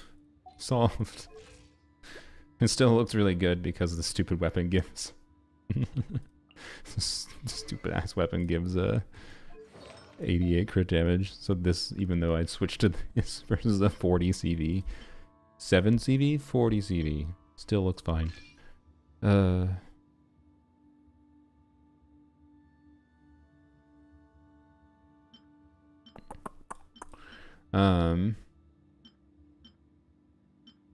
Yeah, I don't know. I'll have to play about with my artifact options. I wonder, I don't have like a really high CV off piece.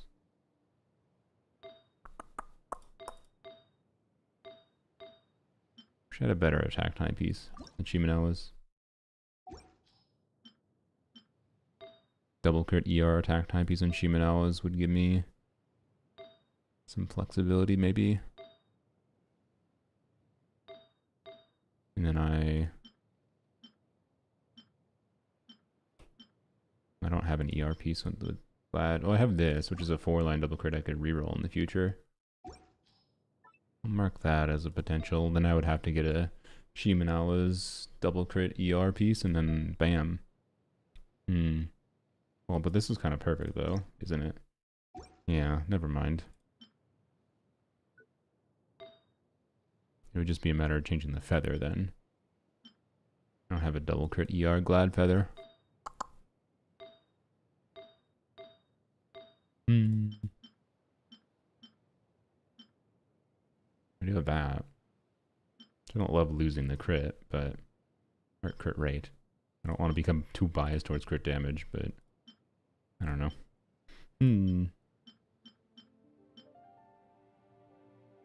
Leaked Anemo DPS set? Yeah, I'm not going to get too focused on trying to improve her build for this context, but... it is something I want to play around with her build in C6 is all.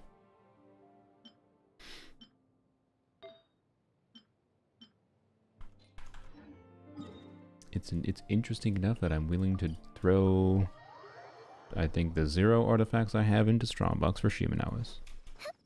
Elite artifact set for, yeah, there's a leaked Anemo artifact set, but it was alongside a leaked artifact set that's for double Hexen Circle, but it gives, the Hexen Circle artifact set gives so much crit damage that I think it's kind of sus.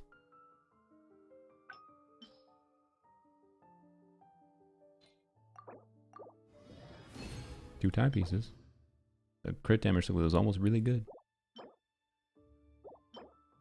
Well, I mean, you did give me ER. It did hear me yapping about ER. Just pretend that flat def and the HP is double crit. Crap. So yeah, I don't know. I'll have to mess with things. Also, actually, one thing I do need to mess with too with this aspect to non 2-piece Lanyan is Golden Troop.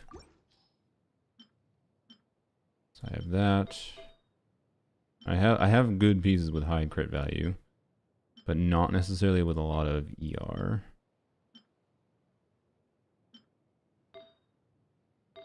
I don't have an onset goblet, I don't think. Not even an attack. Nope. Nope. That's good, but it's not a 4-line, unfortunately.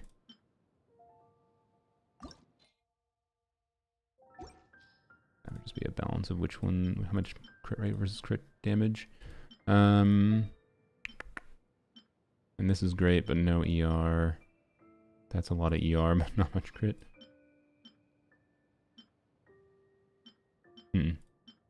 What does it look like quick?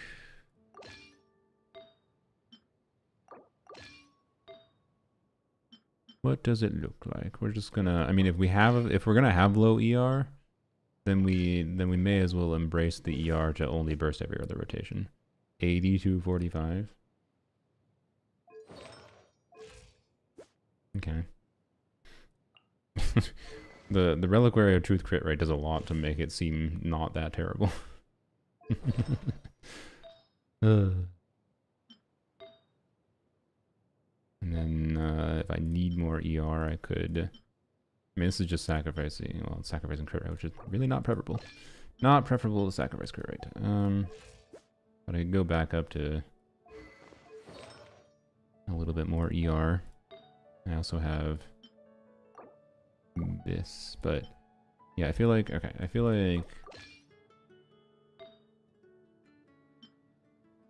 want to try this build quick. May as well just lean into the low ER in my opinion. I will stick with this though. So 115 ER, 81 crit rate, 249 crit damage, this time on 4-piece Golden Troop. So we have quite a bit less attack though. Our burst is going to do meaningfully less damage. But maybe that doesn't matter. Maybe that doesn't matter when we're doing this kind of build where we're not doing as many skills because we're not on sac frags.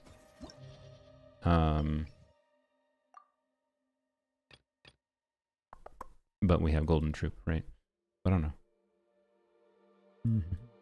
I'll have to test it with sac. I'll have to test this build with sac frags too as well. The Golden Troop build.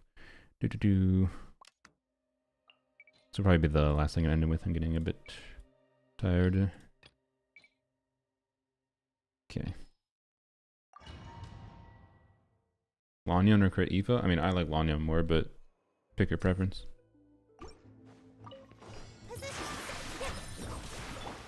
Crit Aoife is more like of a normal DPS for how his damage output works. Lanyan, again, is like quick swap DPS. I strongly feel that's one of the big values of her, and if you don't enjoy the idea of quick swap DPS, you're probably not going to enjoy Lanyan. Oops.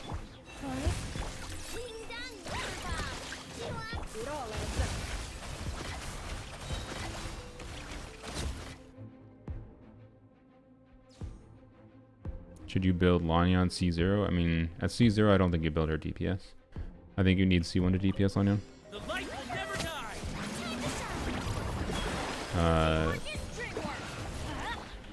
At C0, in my opinion, she's relegated to shield the TPDS buffer utility. Long night, and purge the darkness.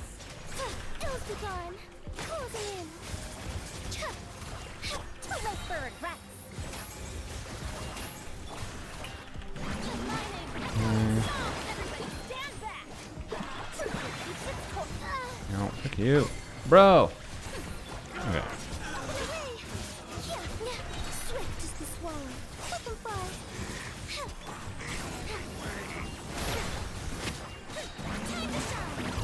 to shine. Showing you. Teamwork is dreamwork. Ears of the storm. Dare to mess with me. No, target the right thing. I didn't want to have to burst there, but I think I have to burst here. Ills be Oh, I should have bursted earlier. I would have killed it. Let's redo. Mace with the raid. Meese 12 with a raid of 12. How thematic, Meese. How was your stream? OMG, there it is. C6 LANYAN. Yep. Right now I am testing Golden Troop LANYAN again with C6 with Nefer's weapon. Wait, I just realized. What the fuck? What the fuck does Nefer have right now? Oh, she should have sacrifice, I guess. No. Oh. Okay, that's fine, I guess. Alright. 8 pity dia. Wow.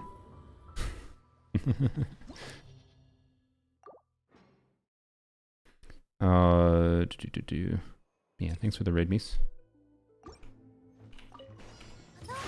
Did you get C1 LANYAN? I think that's what you're going for, right? Or were you going for C2? I don't remember. Pros and cons of Zhongli. Pros and cons of Zhongli. I mean, the cons on a combat level, generally speaking, I would say are that Zhongli takes a long time to do his skill. That's kind of bad for optimized rotations. I meant to switch, but it's like, no, you can't switch because the enemy is tall.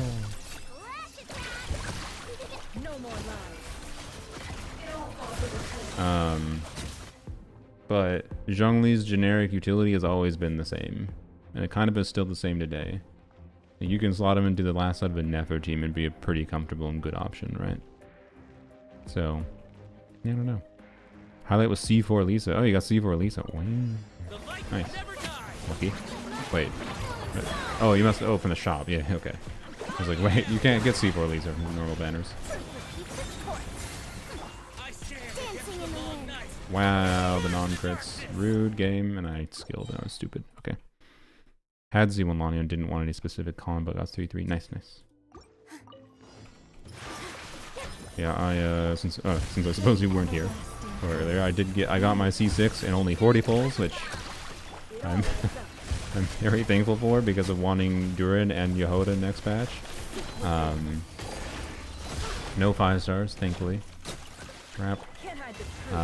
And then yeah, so leaves me wishes. I might get away with not actually spending money next patch. Might. We'll see though. I spent a bit talking in the stream about how Durin Venti is a very, very interesting Anemo DPS core alternative to Furina Bennett. Like Furina Bennett here, throw them in the trash can, put in Venti Durin.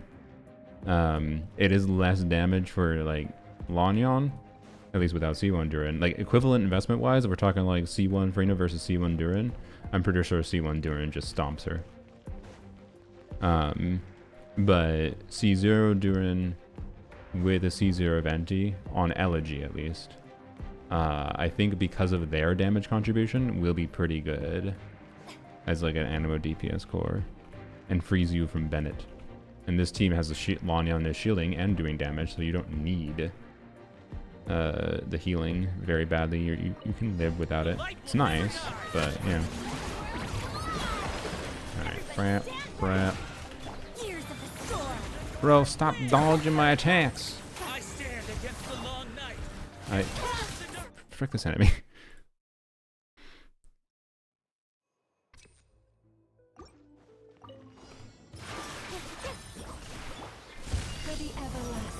You see the truck? Ugh, my voice. I need to stop streaming. You see the trial LANYAN build? I did not. What's the trial LANYAN build? Or should I wait to see it myself? That'd be a surprise. Counts break. What'd you do?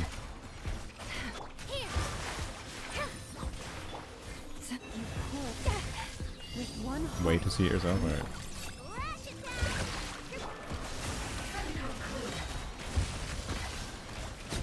Alright.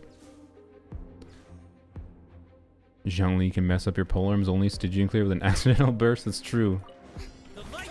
Yeah, pros of Zhongli is that he's a generic appealing hero. That's always been Zhongli's pro.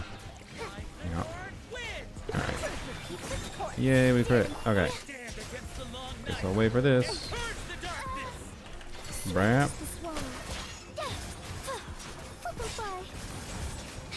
Alright, nice. We'll see about that. I think ideal that you didn't get killed there. Win! Bam, bam, Have fun with this. bam. Closing in. Okay, should have lined that up a little bit better. Dare to mess with me.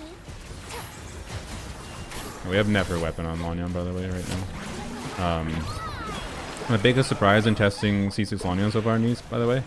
I'm sure you probably know that I have, like, when I have yapped about Lanyan in the past, how I have said, like, when people ask, oh, is C6 Lanya allow her to use another weapon other than sacrifice? I always pretty confidently said no. Oops. Have fun with this gift. But honestly, even in like Stygian,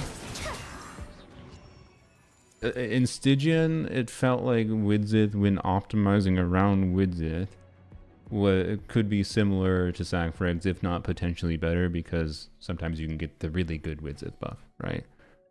And then in Abyss, I think Widzith can very much definitely be better. And one thing you're going to see here is with Nefer weapon, which is just, it's worse than Widzith when Widzith has the best buff, but Widzith on average is definitely worse than Nefer weapon. What you're gonna see here with the last chamber is shredding through the shield in the last, and it fast enough that, like, I'd say a with C6 Lanyan, a non-sacrifice weapon is much better for the last chamber. So can you stop it, sir? So the answer, I think, now to whether or not C6 Lanyan can use a non-sacrifice weapon is not that you definitely, I think, default to sacrifice still. And like in Stygian, it seemed like sacrifice was about equivalent to Nefer's weapon on her, so it's like not worth pulling Nefer's weapon for Lanyan.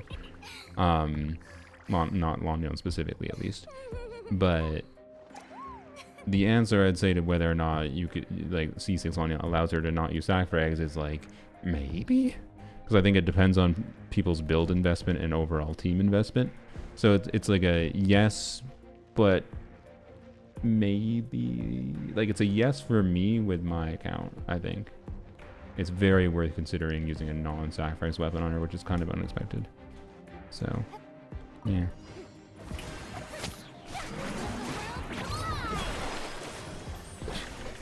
But I think if people are going to ask me in the future, I'm going to be like, I'm not going to say yes, I'm just going to say maybe.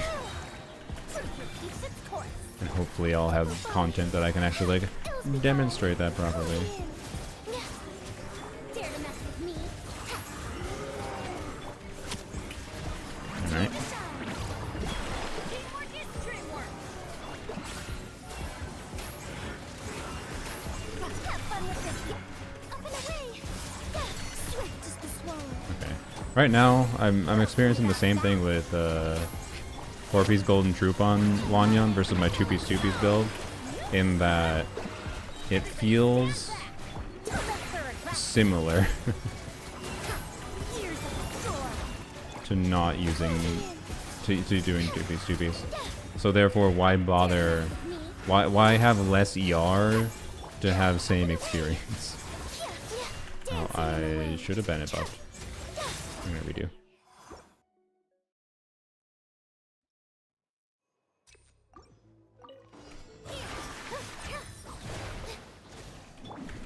That's my vibe still. I think I feel the same right now on 4-piece Troop.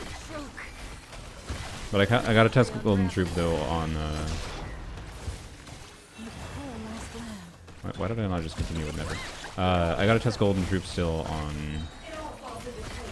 Releaser. There we go. Sac frags rather than Nefer weapon.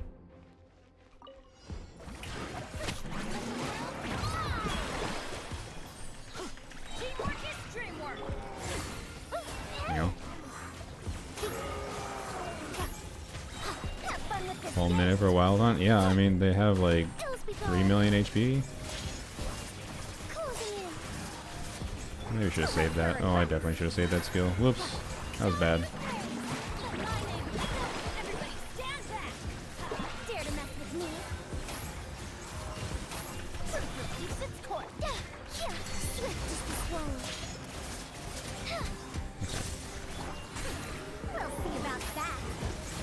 really did not take advantage of the first depletion properly. Have fun with this gift. Up and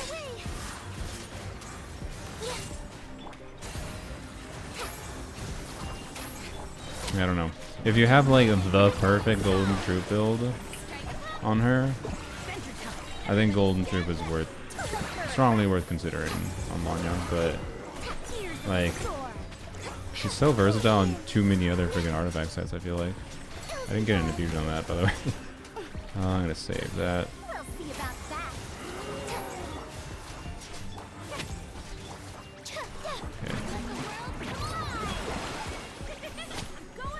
Yeah, but right now I honestly appreciate having the Wild Hunt and Abyss for testing this team. It's nice having a very tanky thing for me in this exact moment. Not in a generalized sense, but wow, that was terrible, by the way. I got distracted. Just wasted an extra skill. Ears of the storm. Dare to mess with it.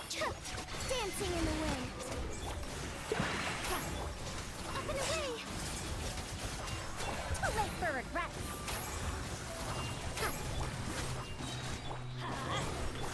Right. Yeah, I think what we're seeing here is that Golden Troop is performing meaningfully worse. And I think part of that, though, is just not being able to burst consistently. Like, we are almost failing to clear when we were never even close to failing. Well, we are just going to fail to clear, actually. Because our cooldown didn't line up well. Like, I could play this better. Okay. Fuck Golden Troop. That's my answer. For now. I'll test it more with Sacrifice. But fuck Golden Troop for now. I maintain that. at the moment. All right. Go back to this. Oh, yeah, I forgot I have this circlet. Maybe I should test this circlet on her again.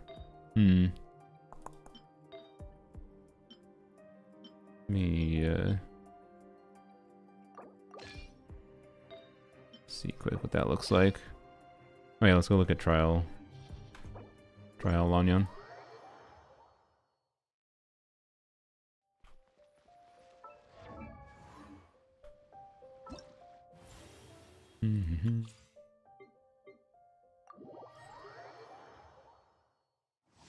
Rosario one is beautiful. Okay, sure. I understand why, but okay, I get why. I don't think I'd recommend it at R1, but you know, like I think this was part of her intended utility. Also, it looks really nice on her. Was there supposed to be, you think I was supposed to be surprised by that? Like, I think they designed Lanyan to have some of her damage scale with EM. Like this, in the lower talent level she is. Like when I originally had my Lanyan at talent level 8, I found that EM was very, very similar to attack value on her. So like this isn't that different for her damage value from doing a attack build. And Wandering Evenstar converts EM to attack for other units. Like I unironically think this makes more sense than you might think. So, yeah, this is actually a cool team. Not too far now. Tell me what you see. Like, Hoyoverse, I think, did intend for Lanyan to be a damage hitter. Now, do I think they should have just put Saffregs on her instead? Yeah. I think they should have just put Saffregs on her. Also, Singcho was a choice.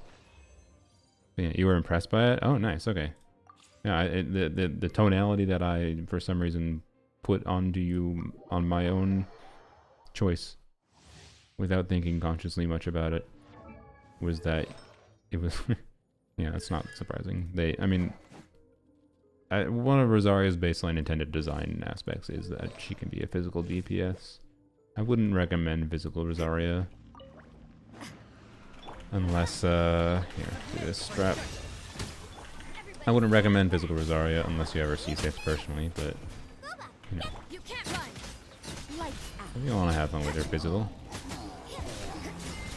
Oh, it's dysfunctional. Although the funny thing is putting Chongyun here, I just realized. They gave Rosaria a physical build, and then Chongyun's in the trial. 4-piece Bloodstained. I think it's a fun artifact set. Chongyun is the most questionable thing there. What artifacts would you recommend on her? On Lanyan? I mean, it depends if you're doing supportive Lanyan or DPS Lanyan, but I based on my brief testing there, like if the rumor about the Anemo damage artifact set that gives like stacks based on what the hell is this team, by the way? Oh, I guess Noel's here. Yeah, duh. That makes sense. Noel with 0 crit rate. Yup. Alright then. This is the AR-45 player experience, Noel. Fair. Wow, she crit. Wow, she crit twice. Why does she have 30% crit rate? On Rosaria? I mean, it depends on how you're using your Noblesse, Instructors. I use Instructors Rosaria with Arlecchino sometimes. Noblesse I have her on my Polarm account currently, I think. You can do Blizzard Strayer if you want to do Freeze Rosaria with the Scofier. You can do Gilded Dreams if you want to do Melt Rosaria. Rosaria with like the Staff of Scarlet Sands on a Melt build. I actually think she's one of the most fun Melt DPSs in the game. I think that. So, Rosaria, absolutely no universal build. Depends how you're playing her. And what team.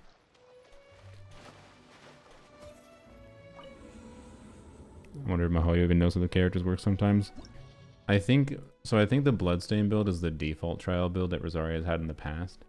But they chose to give different teammates this time for Rosaria, which is fair, but they didn't think about. I think that was just an accident. They just left the default trial builds while changing the team. The team still functioned fine for a baseline showcase. Okay, we're gonna go. I put her back on, right? Yeah, Reliquary of Truth.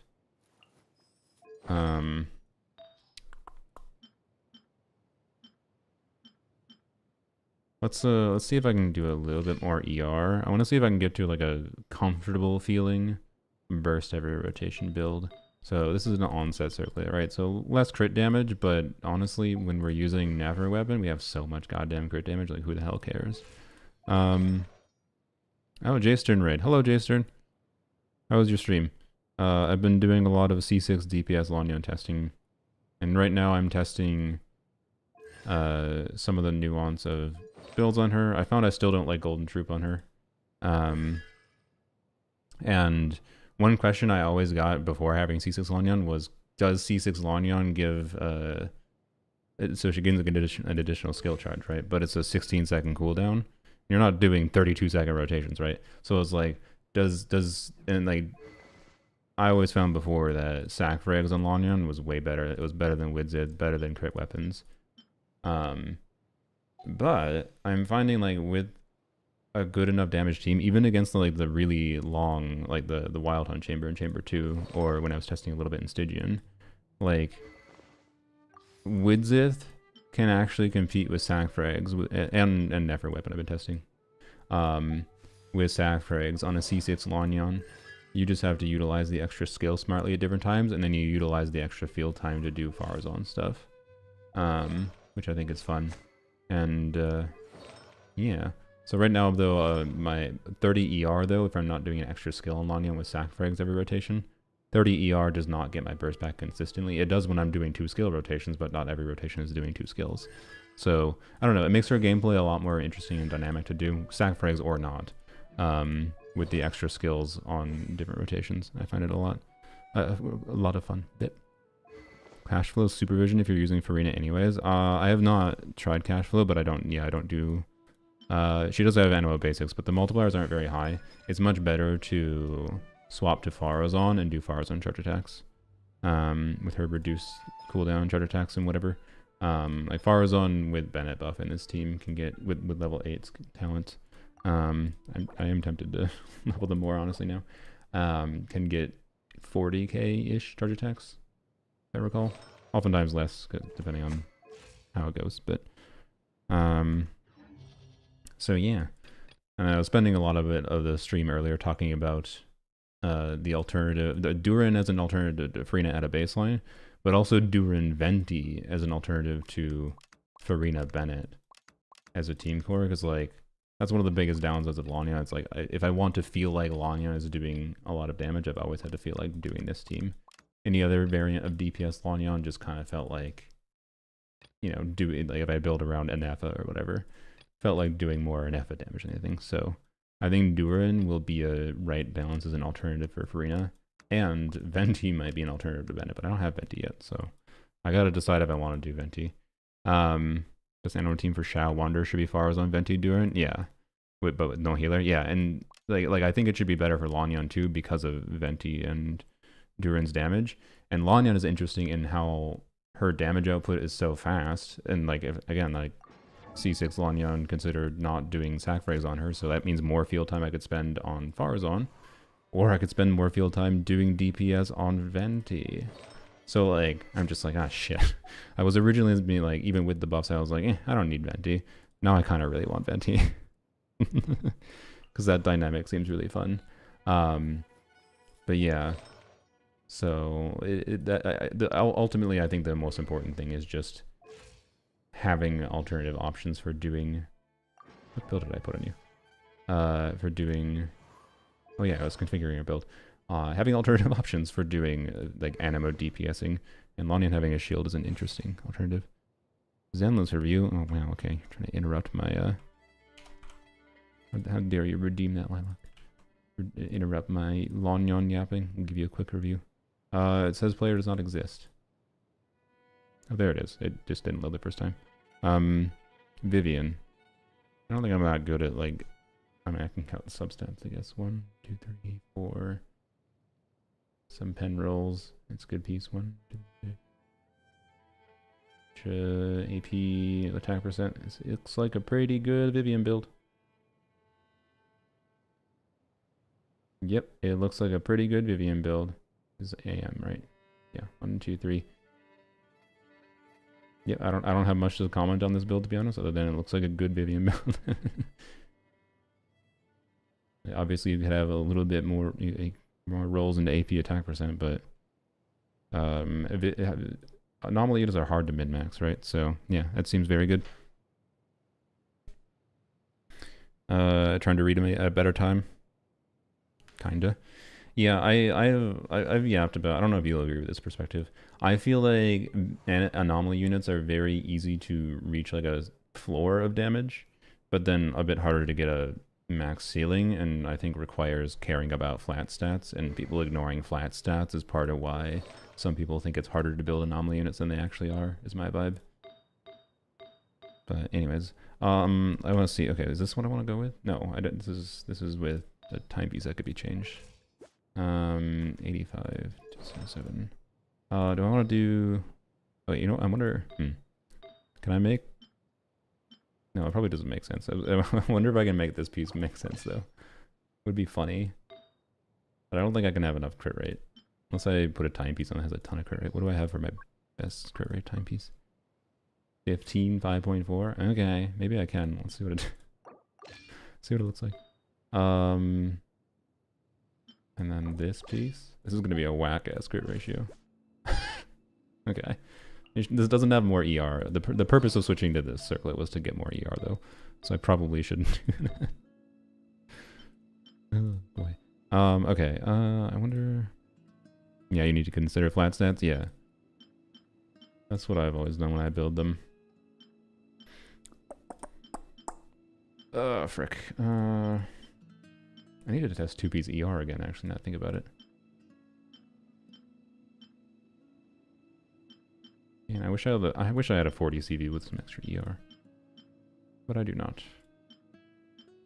Okay, maybe I'll stick with this, and then I just lose 2% crit rate, but gain some crit damage, and then I go with off-piece flower, but with more ER.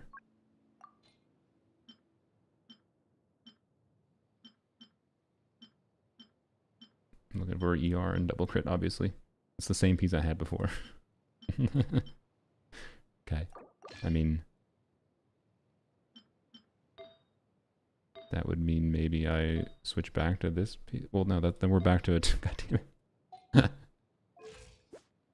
Okay, maybe I'll just stick with this. Let's just try it like this. 1996 attack, 155 EM, 83, 240, 2 attack, 2 EM. Let's try it like that. Alright.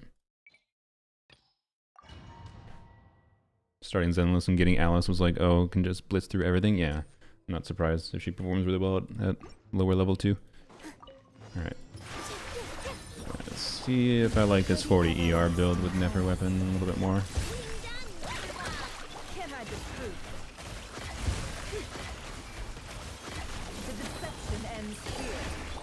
Have a good night, Jason. Thanks for the raid.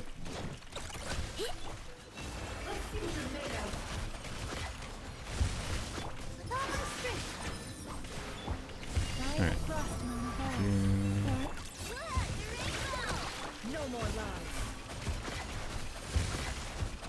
Rip. Alright. Vivian builds all AP was a bit low, but as a fine build, yeah. Wait, is it why do you build all AP on her? Even with Weeping Gemini?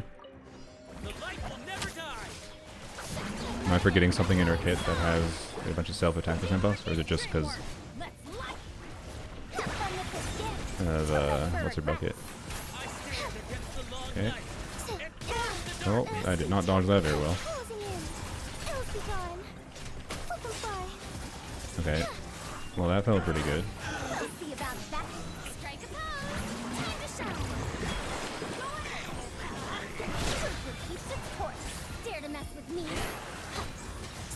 Where are you?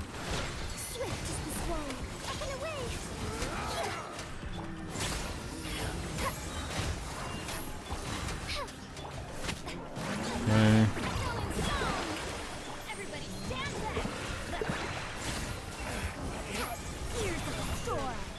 That's good. Ah, damn.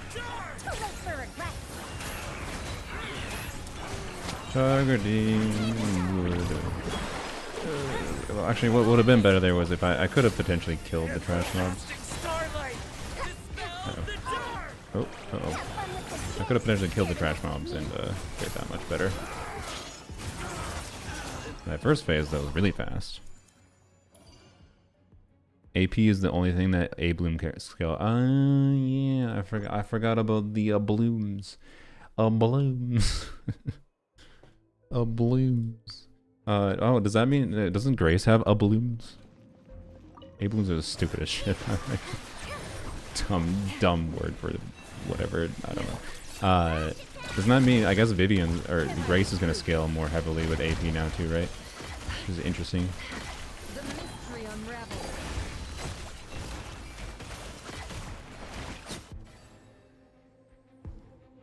Doubloons? Yeah, pretty much. I should call them doubloons.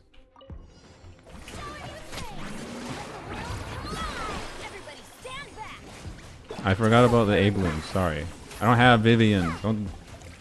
Ugh. I'm not trying to be a content creator making guide content for Sinless either. Sorry, I didn't remember that A blooms scale only on AP. Every other anomaly unit other than now Grace, because she'll be doing A blooms too. Scale. I should. No, dumb. I should have spent more. Whatever. Scales on attack meaningfully as well as AP.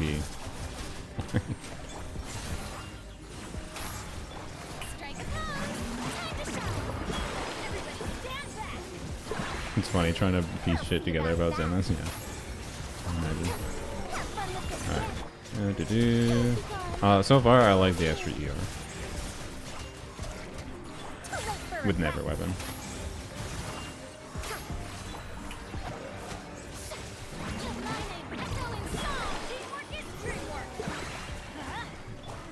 We'll see about that. Ears of the storm. Swift as the swallow. Let them fly. Okay, we'll have an extra skill in this rotation. Time to shine. Going in. Twilight bird rest. Have fun with this gift. Hills be gone. Closing in. Line up this well. Oh, yeah, that worked well. Never mind. I thought we weren't gonna get that second skill out. I don't think I have the funnel. Yeah, this might be my new preferred Lanyan build. I might never use Nefer. I might never use Nefer's weapon on her now, honestly. Oh shit! Oh no! I'm not gonna have my burst up for the next chamber. No, why did I do that? I need to redo the abyss if I want it. Wah. Whatever, we'll see if we get it back.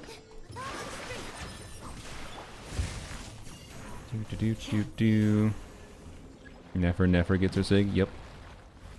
It might be Lanyan's sig now. And as long as I keep clearing dire difficulty, it won't be ugly on her. An actual reason to care about clearing dire now. No more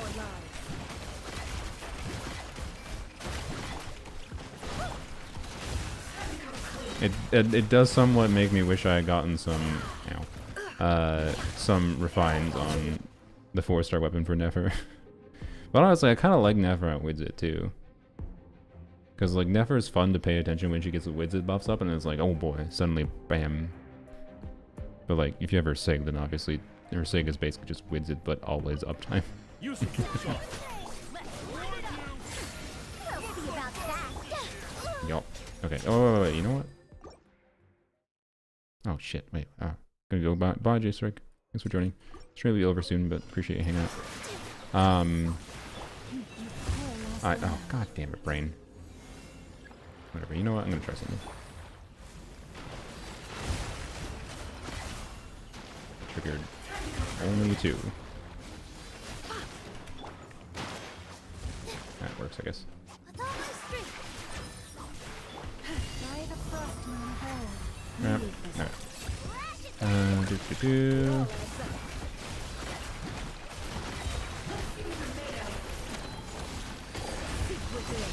Can't hide the truth. Yeah, I'm gonna try to funnel some particles here from Farzan. Your current endless interest in Banyu and only Banyu, I understand. You should push on. Okay. Would have preferred triggering that on skill activation, but oh well. Kind of do that. Crap. Ears of the storm. Twilight bird. Let them fly. Did I not get infused on the first one? Swift as the swallow. Okay. Oh, hey, we got our burst back after doing that. Time to shine. Shower me with teamwork is dreamwork. Twilight bird rest. Have fun with this gift. Hills be gone. Closing in. Dare to mess with me? I bet the only problem with me playing DPS Lanyan without sacrags is I bet it's gonna make people even more think that it's Farazan doing the work. Which I, See about that. you know, Ears of the storm. it's part of the enjoyment again. Swift as the swallow. Like, I don't know how you see Lanyan get those damage. I still don't understand that people that. Why did I not do the extra skill? I don't know why people are like, oh, it's clearly Farazan and Furina doing all the damage. Well, they can see the damage that Lanyan does. Now people are just gonna be like, oh, it only works because it's also what the fuck. It only works because you have level 100 Lanyan, as if level 100 crazily increases their damage. She really doesn't gain that much from level 100. Like, if I recall, it was like 5%, 6% damage upgrade. Wasn't that significant? Anyways, I kind of really like Nefer weapon on her. Can I check your Arlecchino? Sure.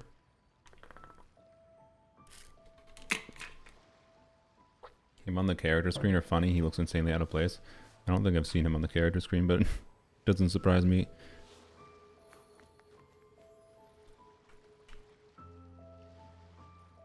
As an apology that the character review redeems because YouTube doesn't have any Shite. Oh, well, no, I can't. I'll try it again, but I can't refresh it because it refreshes in, well, you have like a minute while I yap to update your profile and I'll refresh it. You gotta make your profile visible, yo, on your edit profile page. Button down there. So, anyways, yeah, Banyue looks like a fun character. I'm probably not going to get him. I would probably have gotten him if Monato didn't exist, and I like playing Monato. And it's just a matter of I'm happy with Monato, and while I don't mind having multiple fire DPSs, I already have Soldier 11 that I like as well, and the team overlap is like very high between Monato and Banyue. So I don't know. I'll probably risk like a 10 pull or 2 on him though. Realistically, he'd have to be a character I get as a freebie. I don't think I can full commit to him. So yeah. You look at Zenlin's leaks, yeah. Soldier 11 quick review for the agenda. I mean, I haven't used her, but if you mean a review in general, I don't know. I can get, well, last time Pompey was around, who knows if the next time Pompey's around. I got like 40k in Deadly Assault with M0P1 Jafufu, M0P1 Lighter, and then M3P3, all from standard banner. M3P3 Soldier 11 with a triple attack percent build, so you know. And even in that same team with Wandering Hunter, although with a different build with some pen ratio, I got 20k. Soldier 11 can get 20k against Wandering Hunter, the ridiculous Rupture Shield boss. So, I don't know. I think Soldier 11's pretty good, and she's getting buffed substantially. So I'm happy. Yeah, the new attacks look really good. I don't know exactly how you activate all of them and how they will exactly affect her gameplay. That I really have no idea. I'm sure they will add a lot of nuance to her gameplay, because one thing I will say is Soldier 11's ideal gameplay can end up kind of sometimes being a little boring. It's kind of all just like chain window optimization, doing like, you know, 2 chains per rotation and whatever. It's really, you know what, it's really nice having an additional Lanyan skill as a fidget toy. Yeah, doing, you know, it's normally just like do 2 chains, do her alt, ideally in the stun window. With Jafufu Lighter, you sometimes have ults, depending on the enemy weakness, you sometimes have ults, or sorry, chain windows where you don't have an ult. And so I think the new attacks in those rotations are going to make her do a lot more damage with just like doing her basics and that special slash whatever too. So I think it's going to be really, really good for her. I don't know if are her mindscapes changing at all. Does anyone know? I didn't actually look at her mindscapes. But yeah. I did everything, bro. Alright. Well. I'll give you one more chance. You can log out, log back in if you made the profile visible. They don't touch mindscapes and buffs currently? Okay. That's fine. I think Soldier 11's mindscapes are pretty decent. Like, M1 is, I think, better than... as I have learned how to, like, optimize around it, is pretty good. And then M2 is decent. M3 and M5 are talent scalings. M6, I think, is the res pen one, so that should just be pretty strong still, even with any changes to her kit. And then M4, I think, is the interruption resistance one, which I guess has functionally been made worse because I believe her new ability is like a anti-interruptible ability, if I recall. Like, I think it's meant as a counter ability, right? I could be wrong, though. I meant a quick review of my Soldier 11, bruh? Well, too bad.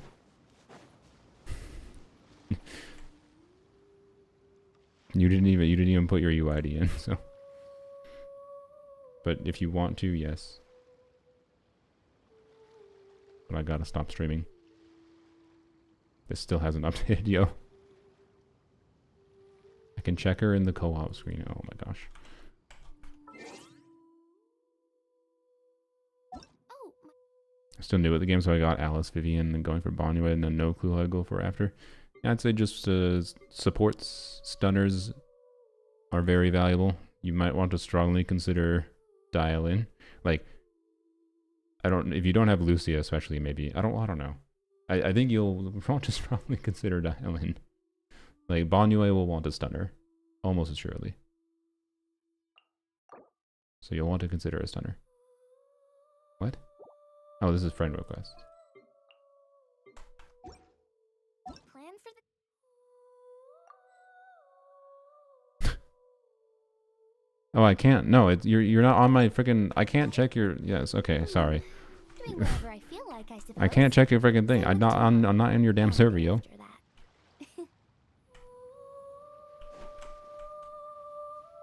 No, I apologize. You got like 3 chances. And then you tried to tell me to go into the co-op screen even though I told you to log in, log out, and after making your profile visible. So I'm on North America. That's why there's a 6 in the UID. But like I can't doesn't matter. I'm not the same server, so I don't have an account that I can log on for yours. I have an EU account, but I'm not gonna go log into it. Even if yours was an EU account, I'm not gonna go log into a different account just to view your thing when I could just be on Enka. But you don't want to make it visible for Enka by refreshing your login. Sorry, I'm gonna be a butthole. I gave you like 3 chances. You can. Yeah, I'm probably gonna do a unit review stream this week. I think still. You can try joining a unit review stream, by the way. Anyways, 2-piece pen, nice. I used my 2-piece pen build.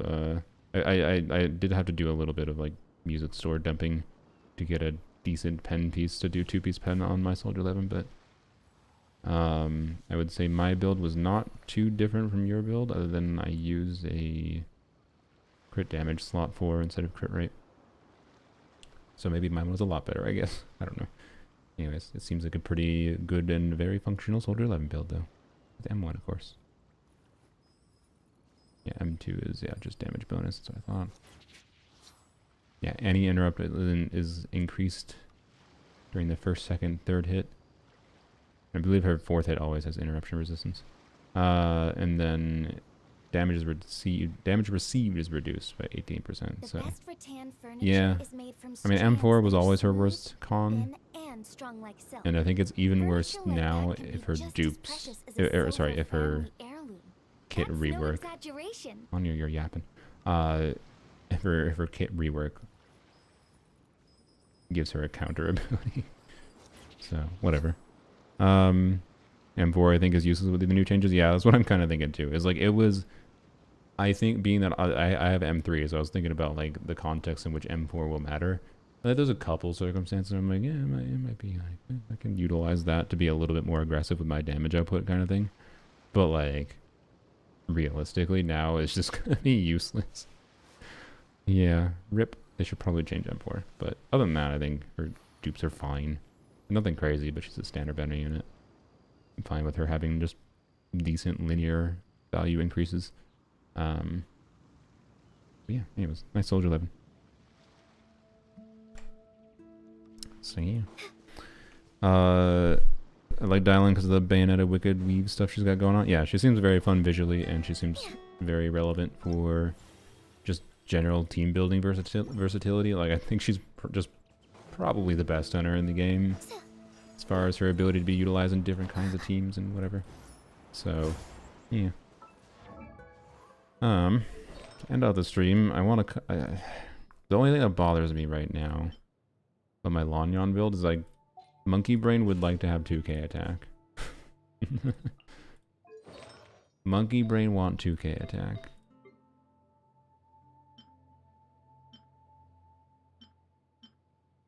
No other circlet. Oh wait, I have that. Well, that doesn't have attack percent. Doesn't matter. That would just be a lot worse. And no ER either. This is essentially a 0 dead stat piece right now. Save the elixirs for the new Anemo set? Yeah, I'll save all my... Yep, I'll save all of my elixirs. I'll save all my elixirs.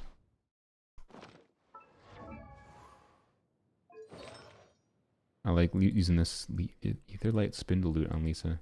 I hadn't considered that. Be interesting.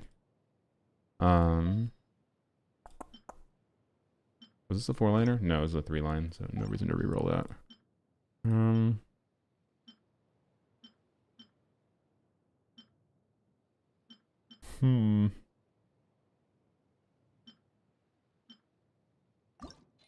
This was a 4-liner though. I reroll this. What is okay? What if I reroll that in the future? Because again, I would wait to be clear. I would wait to be clear until I found out if the Anemo damage set is real. Get your Ganyu real quick, which is real part of the new goblet I rolled for her. Okay, sure, but this is literally the last unit review. Normally, my intention is to do unit reviews only for redeems, or when I'm doing a unit review stream. But oops, that was my fault. Wow, C2 Ganyu, nice. Assuming you probably got C2. Wait, did you get C2 from the thing? I forgot C2 was the shitty one. Did you get C2 Ganyu from the thing? I don't know. Well, I guess if you're doing, it's not like that shitty. It can be useful. You show some C1 Lanyan teams. The same team I've been using this whole stream. Her teams don't fundamentally change with C1 or C6. I don't really think, at least. I plan on making a Lanyan video. Hopefully this week. Maybe it'll take me a week longer though. I don't know. Yeah, your goblet is cracked. Very nice. Very nice. This is a ridiculous Ganyu. This is an almost bow for anyone not aware. This does not have crit. And she gets crit for free from her passive. So this is basically a perfected Ganyu. Very nice.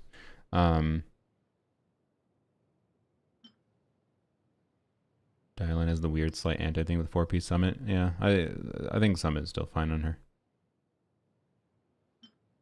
I think you still default to Summit. There's not really any other viable option. But yeah, my thinking would be if like I rerolled this, and I'd still choose crit rate, crit damage for the reroll. But if it had at least the 10 ER, like 1 ER roll's ideal, but then more heavy crit rate rolls in particular, that could be the perfect timepiece for my Lanyan. And then that would let me do potentially an off piece. Like I could go back to this. Well, no, I'd want the ER. Oh wait, that's weird. I didn't think about that. I wouldn't want the ER from that piece because that'd be 3-piece. I guess this could be my off piece per se. That could be my off piece, but do I have a better piece? Oh yeah, I do that. Yeah, do this piece instead. Well, I don't know. Is that better? Tiny bit more crit damage in exchange for losing EM but gaining attack. I don't know if it's better. Weird. Maybe that piece wouldn't be relevant because of the circlet. I don't know. I don't know.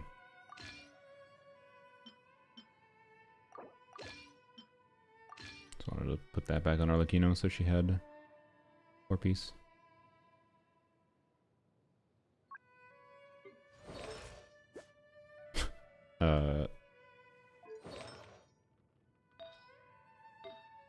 Oh yeah, she's on a non-crit goblet, I forgot. Oopsies. Well, whatever, she's fine. It's Arlecchino. Yeah, I don't think I have a... Unless I get a feather, it's double crit attack percent. I'm glad.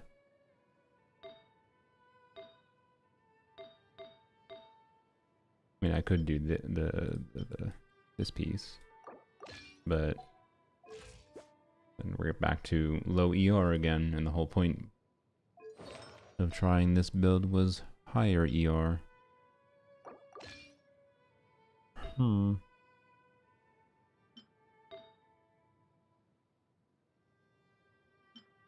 Noblesse good to farm for supportive Durin. If you don't have good crit noblesse pieces right now, I think you just do 2-piece until version 6.3, which is probably when they'll release a new artifact set. Or maybe they won't, and it might be till 6.4. I don't know. Like I think it's safe to not spend a ton of resources. Like if you don't have any other artifacts to strongbox for, to be clear, I think it's perfectly safe to strongbox for some noblesse, because noblesse is just good to have a lot of good options for in general, including crit substats, which is what you'd want for Durin. But if you have something else you're building towards that is a priority, I wouldn't over prioritize noblesse with the potential of a better Durin set being possible, but he also just might not get a better set. So I don't know. Making her still need 50 crit rate for Summit might be a way to balance her numbers, but feels a bit odd way to go about it. I mean, they changed her kit to get extra like impact from crit rate rather than crit damage. Like it was a problem because she wanted to be built for crit damage and not crit rate, because her kit had guaranteed like crits on her like EX specials. I don't know if it was all of them or if it's just one of them before, but and then she had a bunch of free crit damage and whatever, and crit damage converted to impact, which is an interesting gimmick. Except yeah, the artifact set or the disc drive set with the 50% crit rate requirement and a kit that seemed to be incentivizing you to not build crit rate didn't make much sense. So they changed her kit. She levels, her core is crit rate now. So she has 19.4 at a baseline. So it's very easy to hit 50% crit rate on her. So the only problem with Summit on her is the problem that it has with any stunner that isn't able to keep it up permanently. Which is that like it's only gonna be up like after you do the EX or whatever, if I recall. This guy is still playing. Yeah, it's only been 5.5 hours. And I'm almost done with the stream. I'm just mucking around with trying to think about different options for my Lanyan build. What is my 2-piece VV build?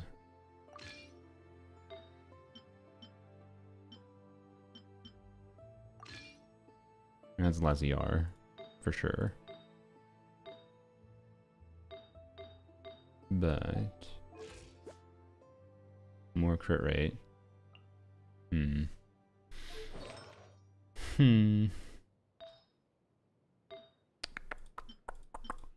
don't really have the perfect. I don't have the perfect timepiece to put, so I don't really. It's not really advantageous to do a different timepiece. It would be advantageous, I guess. And this piece is a lot worse with Never Weapon. This piece is worse with Never Weapon because I care more about crit rate stats. Well, it's not unusable, so maybe I can make it work. What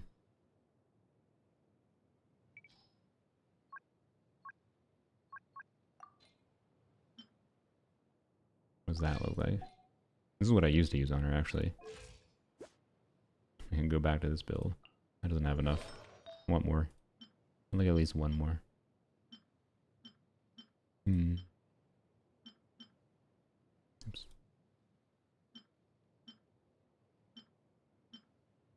Hmm. 17.5, 5.8.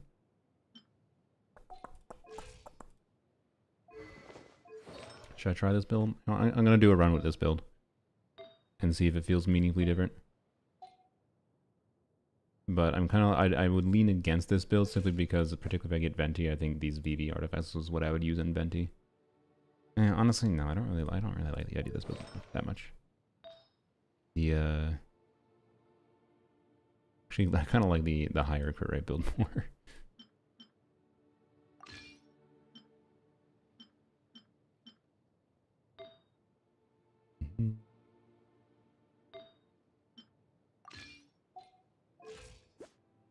That one was a little bit more interesting to me, but would be worse for damage. I don't know. I don't have a really ideal balance here. I guess I can try an off-piece feather. I didn't think of that. 87 right now at a baseline with 124. Okay, what do I have for feathers? Sendless beta changes way more than others. Yeah. It changes quite a lot. Yeah, we'll keep that. Okay, I forgot about that. That's a very, very good piece. Forgot about that. Also a very, very good piece.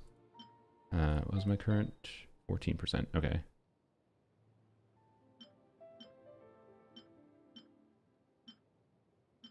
I have a lot of good feathers.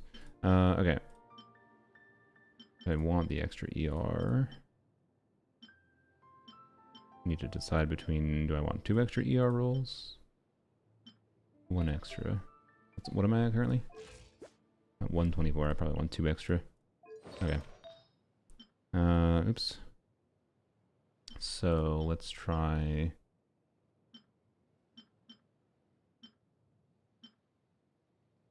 Try the Raiden. We could try the Raiden one, I guess. I wanted to do 140.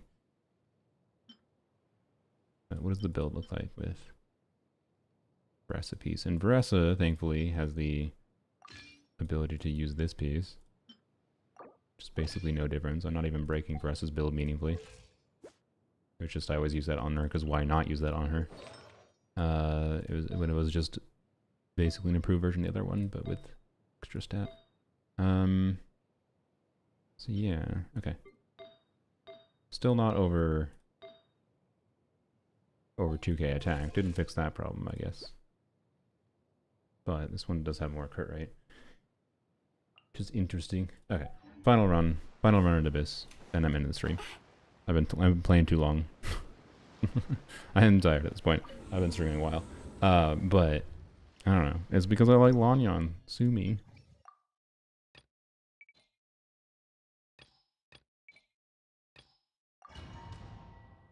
Alright. Never performed significantly worse on Mara, I should say, compared to main set. I mean, with Furina, no. But I think it fucks with her rotation optimization a little bit. And I don't know, I wouldn't use Martial Saves on her. I would either do 2 PCM, 2 PCM, or 4 piece of the new set.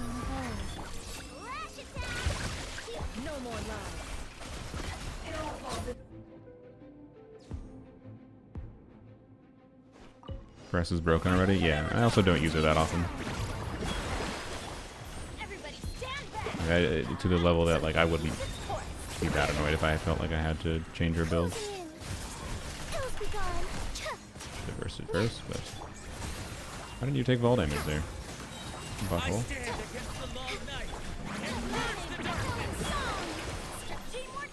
Crap.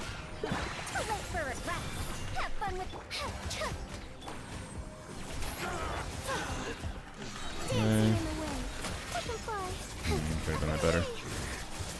And they didn't have to wait for that particle.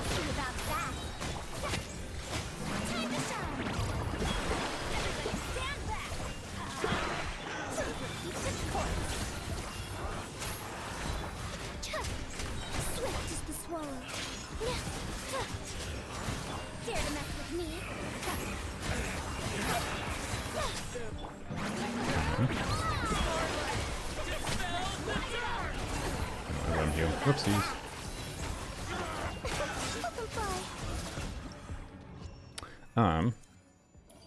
Didn't really feel that much different. It's probably definitely more consistent, but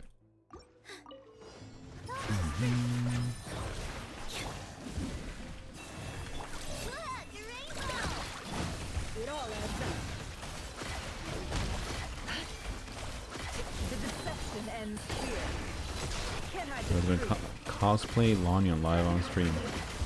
I did. Didn't you see the thumbnail?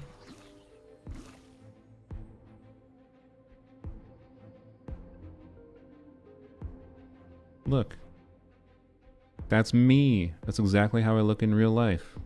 Cosplaying Lanyan.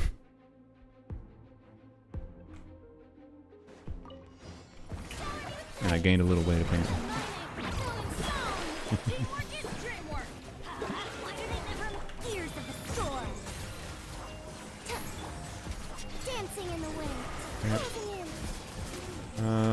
I'm going to save a second skill. We vote on cat toys. Okay, I feel like 140 ER with a not skilling every rotation or not doing sack breaks. No double skill every rotation is the sweet spot for not having to think about funneling. Like 135 clearly is fine Yeah, 135 is clearly fine if I don't, if I do funnel it once. But having to funnel, I don't like. Having the funnel, I think I don't like. If I'm doing a team, if I'm doing a non-sac frags, because I'm purposely wanting to spend more time on Far Zone, and if I have to funnel from Far Zone to Lanyan, that means spending less time on Far Zone. Feels like it defeats part of the point, having to funnel. So, yeah. Okay, that's fine. The only downside is doesn't. Oh wait, you know what? I just realized I can fix Arlecchino. Because if I'm not using this circlet, Arlecchino can go on this. Then she can just go on an off-piece feather. There you go. Well, until Venti comes out, you can have that. Bam, there we go, Arlecchino fixed. Perfect. Okay. So, yeah, I think for now I'm gonna stick with this. I like this. I like this overall balance. I don't mind the higher crit rate and whatever that was on the previous one, but I kind of preferred experience with that. Tax circlet Arlecchino build. Not right now, but thanks for the offer. I've been getting too distracted. I do want to kind of end my stream.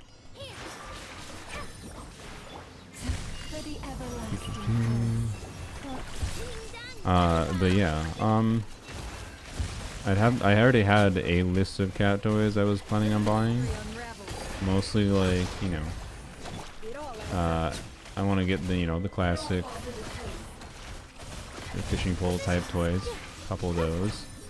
I'm gonna get some springs. Probably, and then I think I'm gonna get a couple like ground related toys. One toy I want to get that I think is a cool toy is this little like rug mat thing that like has 2 layers, and the top layer is like meant to be like, it has a bunch of holes cut out in it, and you velcro it to the top layer, so it's basically just like a rug that they can hide under and peek out through the holes of. I forgot, I don't know what the product's called, but I'll be able to find it. Level 100 Yehoda possibility, not without losing a 50-50. A lot to whatever, but crap. I think that was okay. I don't know if I missed any of my skill when he did the thing, but oh, I did that. Okay. Ramp. So I don't know. I don't know if I have enough toy choices right now. I'd maybe consider. Oh, I didn't have my burst. I actually need to test that. I don't know if I effed up something because I was yapping. I'd maybe consider having you guys vote on a cat tree. The cat tree is gonna be harder to choose one, and that's also a bigger individual purchase.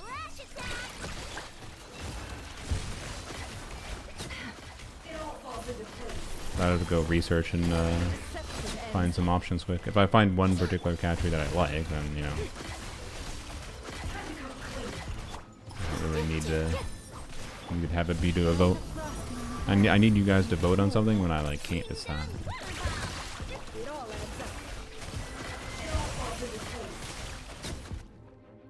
One extra copy in Lanyan. Guess what? I got an early 50-50 with Arlecchino. Well, nice. Hopefully you're fine with that. Oh boy. Yay, the 4-star experience. Double non-crit. Okay, game's trying to be like, hey, you just switched off of the 88 crit rate bill.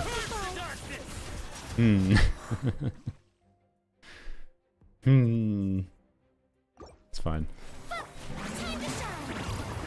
I've had to deal with like 75 crit rate on him for so long. I didn't think it would bother me. And it would be bad to get used to 88, like it'd be, I think it'd be bad for me to get used to an 88% crit rate on him, you know?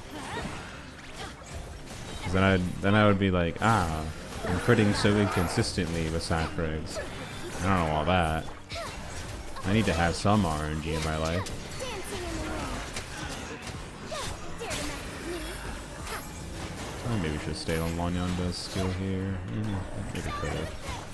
Okay, I underestimated how long that was going to last for.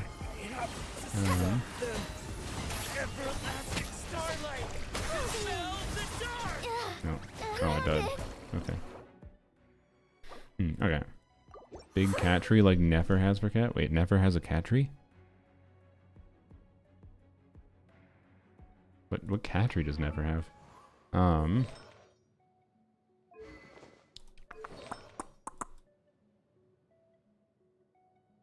was gonna check. I was gonna check something. I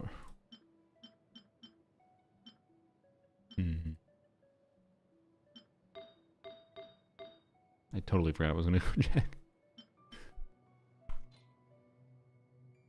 In the curatorium? Really? Okay. Go check out that. I'm probably not gonna have a custom made cat tree or anything, but be interesting. I was gonna check. Oh yeah, I was gonna be like, okay, yeah, higher crit rate builds. I don't really have a better feather, but could go back to this.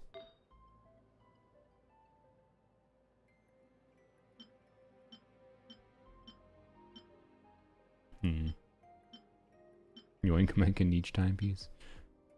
Oh, but it doesn't have ER. No.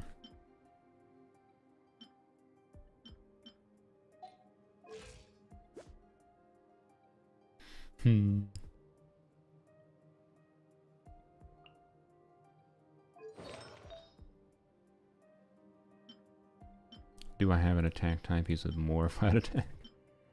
Because one more flat attack roll gets me... one more flat attack roll gets me to 2,000 attack. Not even one more flat attack roll, just a higher roll I think gets me there. If it's like a 23 flat attack. I think flat attack can be 23, right? Maybe not. I don't remember. I don't remember the roll values of attack, flat attack. Okay, I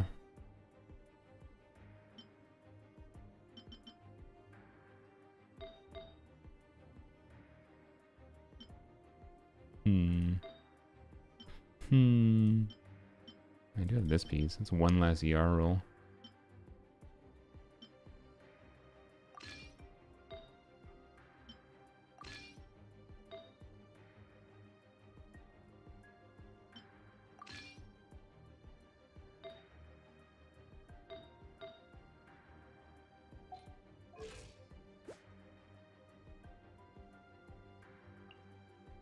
Oh, we went back to two-piece attack, two-piece attack. My brain didn't realize that. I thought I was doing two-piece EM for some reason. Okay.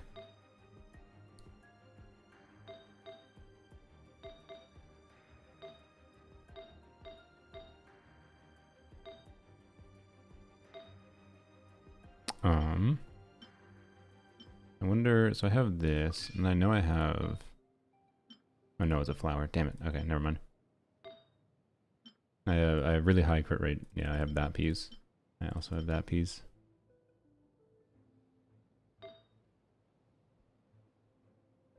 Venti confirmation, he still has 135% motion value off field, but no damage percent. Wait, what? He lost the buff? Like he doesn't give a buff to other characters, or he doesn't give the buff to himself? Is all. Or did he lose the buff entirely? Save cardboard boxes for kitties? Yeah, I got plenty of cardboard boxes, actually.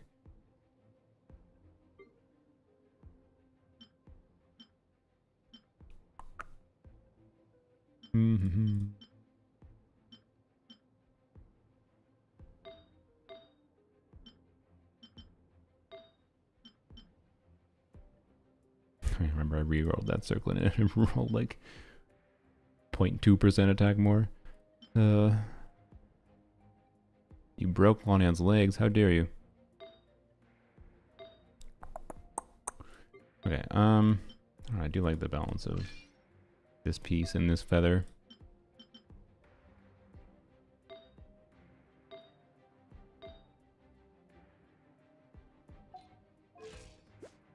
Oh, you know what? I just realized if I am using Nefer weapon, I have this goblet I got recently, but I lose it ERL.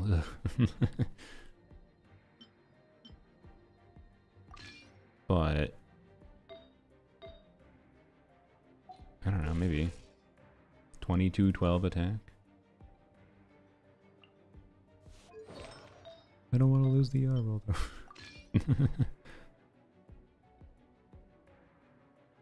He just lost the damage bonus to himself. Okay, good. I would have 100% not pulled from him if he lost the damage bonus to other units.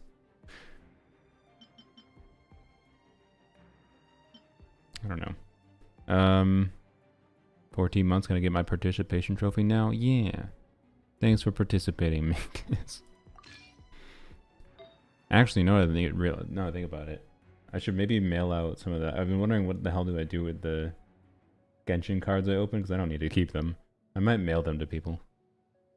Maybe, would people want that if you're a member or subscriber or whatever? I don't know how much it would cost to mail across the world though. But I'd have to look into it. The logistics.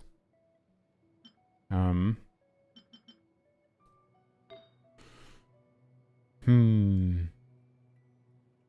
random people cards? Yeah, no. I think it would be just the members and subscribers. Oh wait, I just realized this is a fucking onset goblet technically. Oh shit. Okay.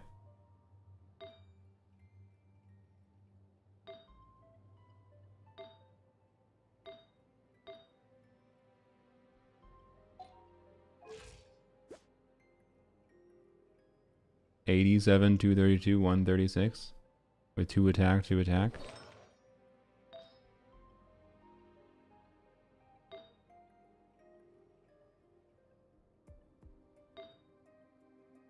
Let's check this again. And then go back to this. What does this look like? 22, 12, 84, 240, 135. Okay, that's kind of satisfying. This is kind of a satisfying looking build.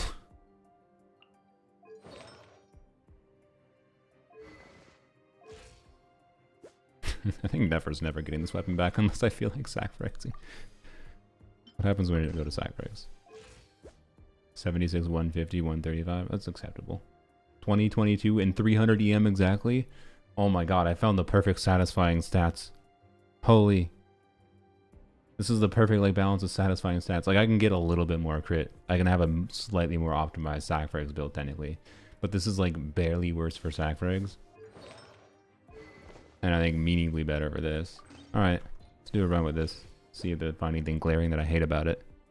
I totally forgot I had this as an onset goblet. Like I looked at it before, my brain didn't compute it was an onset.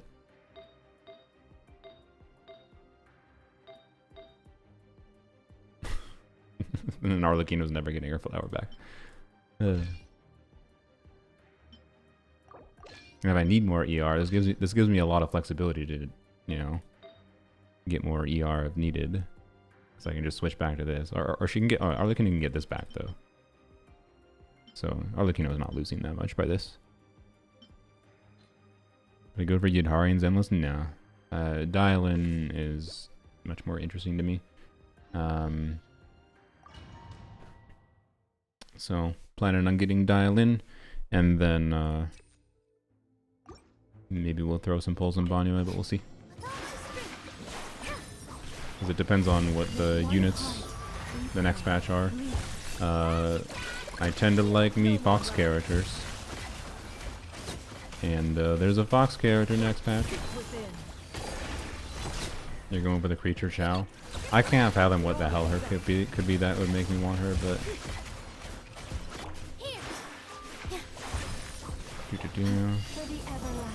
That flower, yeah. Welcome to having a 3-year-old Genshin account and having lots of Glad artifacts and even strong boxing for Glad in the past. Yi Shengguang, yeah. Her better name. Ramp, ramp. Now.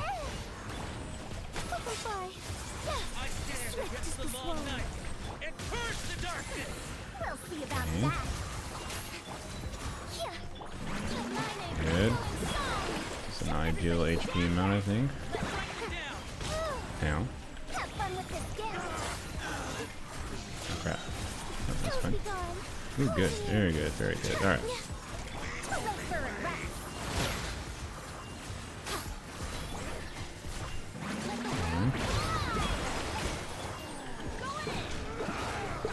Dare to mess with me? Oh, Stop it. truth repeats its course. Let me frickin' charge attack! Dancing in the wind. Looking fun. God damn it. Let's for a rest. Butthole. Interrupted me 500 times. Time to shine. Teamwork is dreamwork. About that. Closing in. Okay.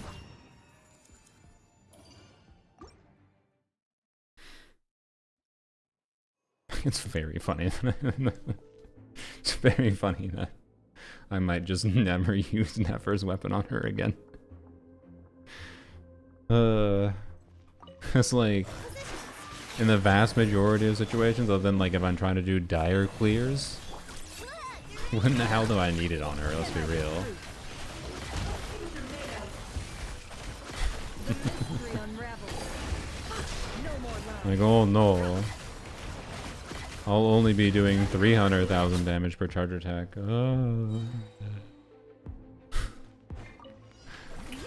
I did pull it because I wanted to use it on Nefer, and I thought I would like Nefer, and I did like Nefer, and I like Nefer. But like, Everybody stand back. I also pulled it because I thought it would be an interesting generic stat stick. I didn't think I was going to like 100% want to use it on Lanya, but I think I am. It's kind of really nice having over 80% current on Lanya. I should have not done the extra skill. Oops. Oh boy. For a rest. Truth repeats. Dancing in the wind. Closing in. Dare to mess with me? Oops.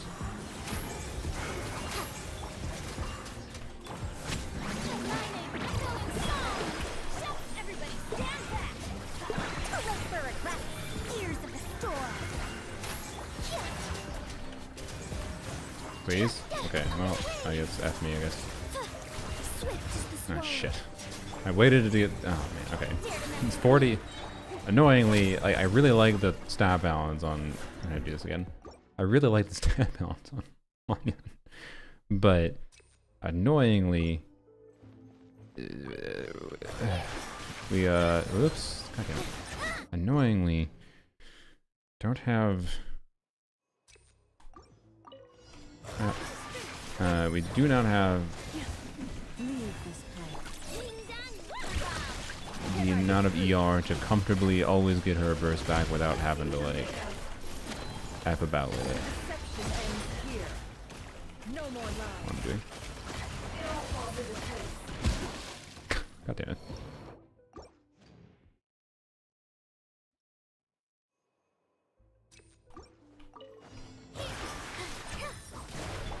Paris, protect us. Bring it.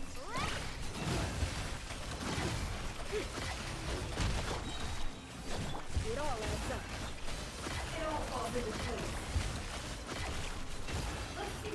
Wait. Oh, shit, I didn't get a chance to see you do testing earlier. The damage is wild. Yeah. I'm kind of settled on, yeah, using, which I didn't expect, using a non-sacrifice weapon on her. Sacrifice will still be fun, and I think not that much worse than the 5-star options, but I kind of like the just higher front load damage experience. In Abyss here, at least. Yeah, I think I still have to, like, care about funneling a little bit. Everybody stand back. Ears of the storm. Swift is the swallow. And we do 2 skills. Okay, one thing, make sure I catch the particles on field.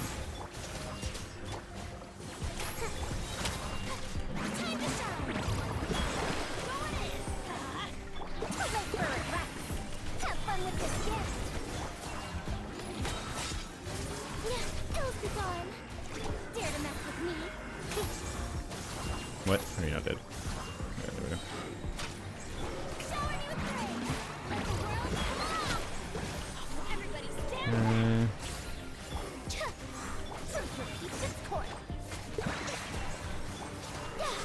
What? Okay, there we go. I'm going to... No, wait, I'll save the extra skill. We'll see about that. Strike a pose. Time to shine. Going in. I was going to use that extra skill, but it would have been not ideal. It should be safe for here. Alright. Bam. There we go. And we have an extra skill this time. Bam. There we go. That's ideal. We'll see about that. Okay.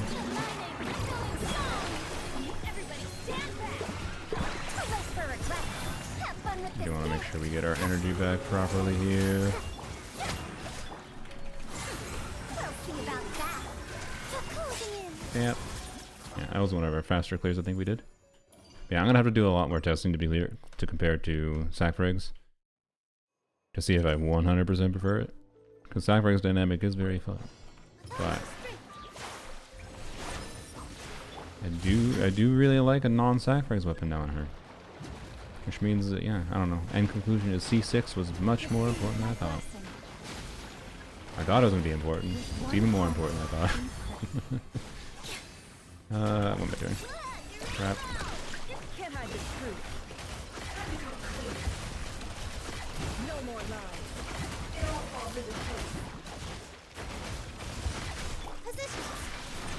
Oh, you're not dead yet. Ow. How about this? Oh, I didn't kill you still. You're not dead. There you go. Okay. 4 stars can be great sometimes. I'm excited for Yehoda. Yeah. Yep. I'm also doomed still. Alright. Brap. Good. Brap. Okay. Bam. Nice. Nice. Yeah, that was pretty much the same as what Widget does. I'm pretty sure that this enemy gives energy back, by the way. When you break a shield, even in Abyss. It's not a Stygian only mechanic. We'll see about that. Years of the store. Dancing in the wind. Let them fly. Too late for regrets.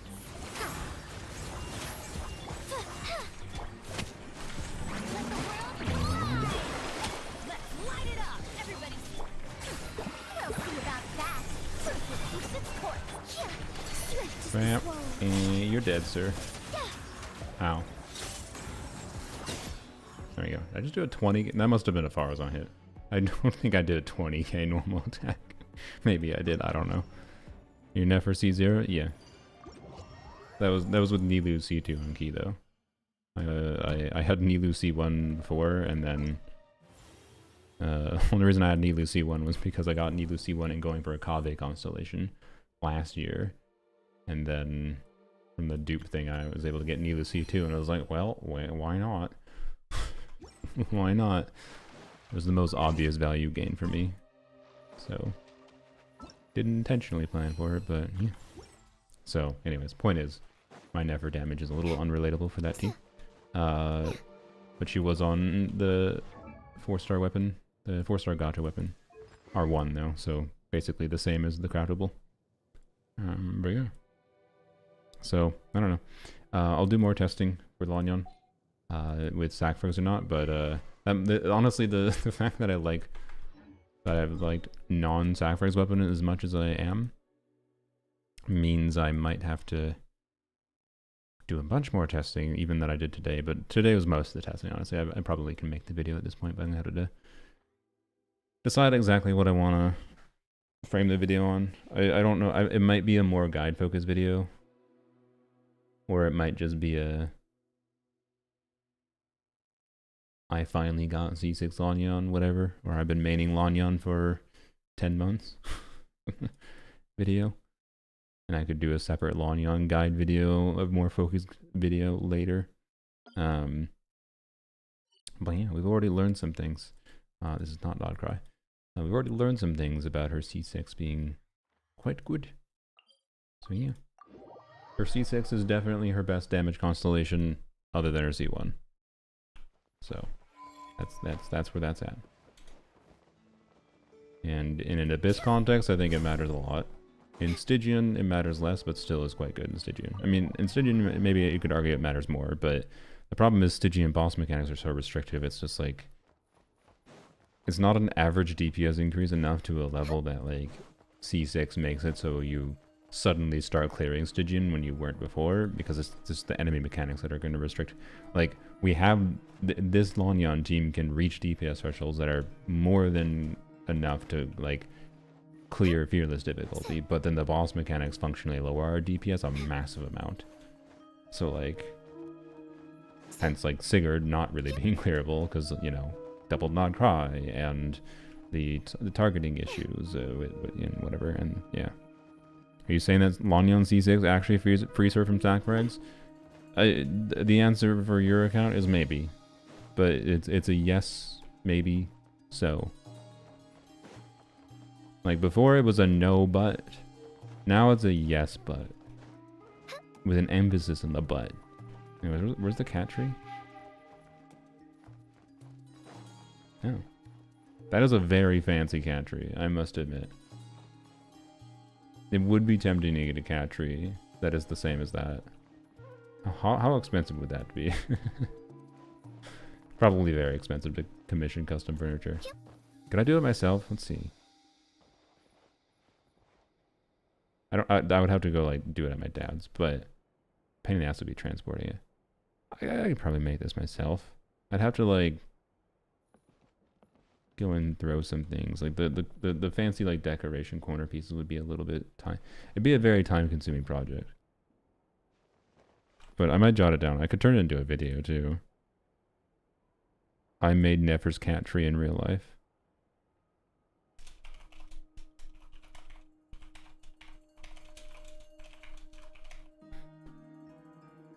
C6 Lanyan and 40 pulls. If Yehoda goes easy on you, 2025 will be a year to remember. Yeah. If Yehoda goes easy on me and I somehow like end up with like C1 Durin, if I like get C1 Durin and Yehoda C6 without like having to spend money, because now because of Durin's relevance for Lanyan, I want C1 Durin more. But then yeah, this has been the luckiest year for Genshin for me, other than the fact that, to be clear, this year started with my terrible luck for Lanyan. And like my starting luck this year was not good, but then everything funnily enough from since I decided to stop doing top-ups as much. Lesson learned, you do less top-ups, you get more lucky. Mihoyo clearly has implementation to make sure that you spend more money. So they give you worse luck if you're top-up. No, I don't think that's real, but yeah.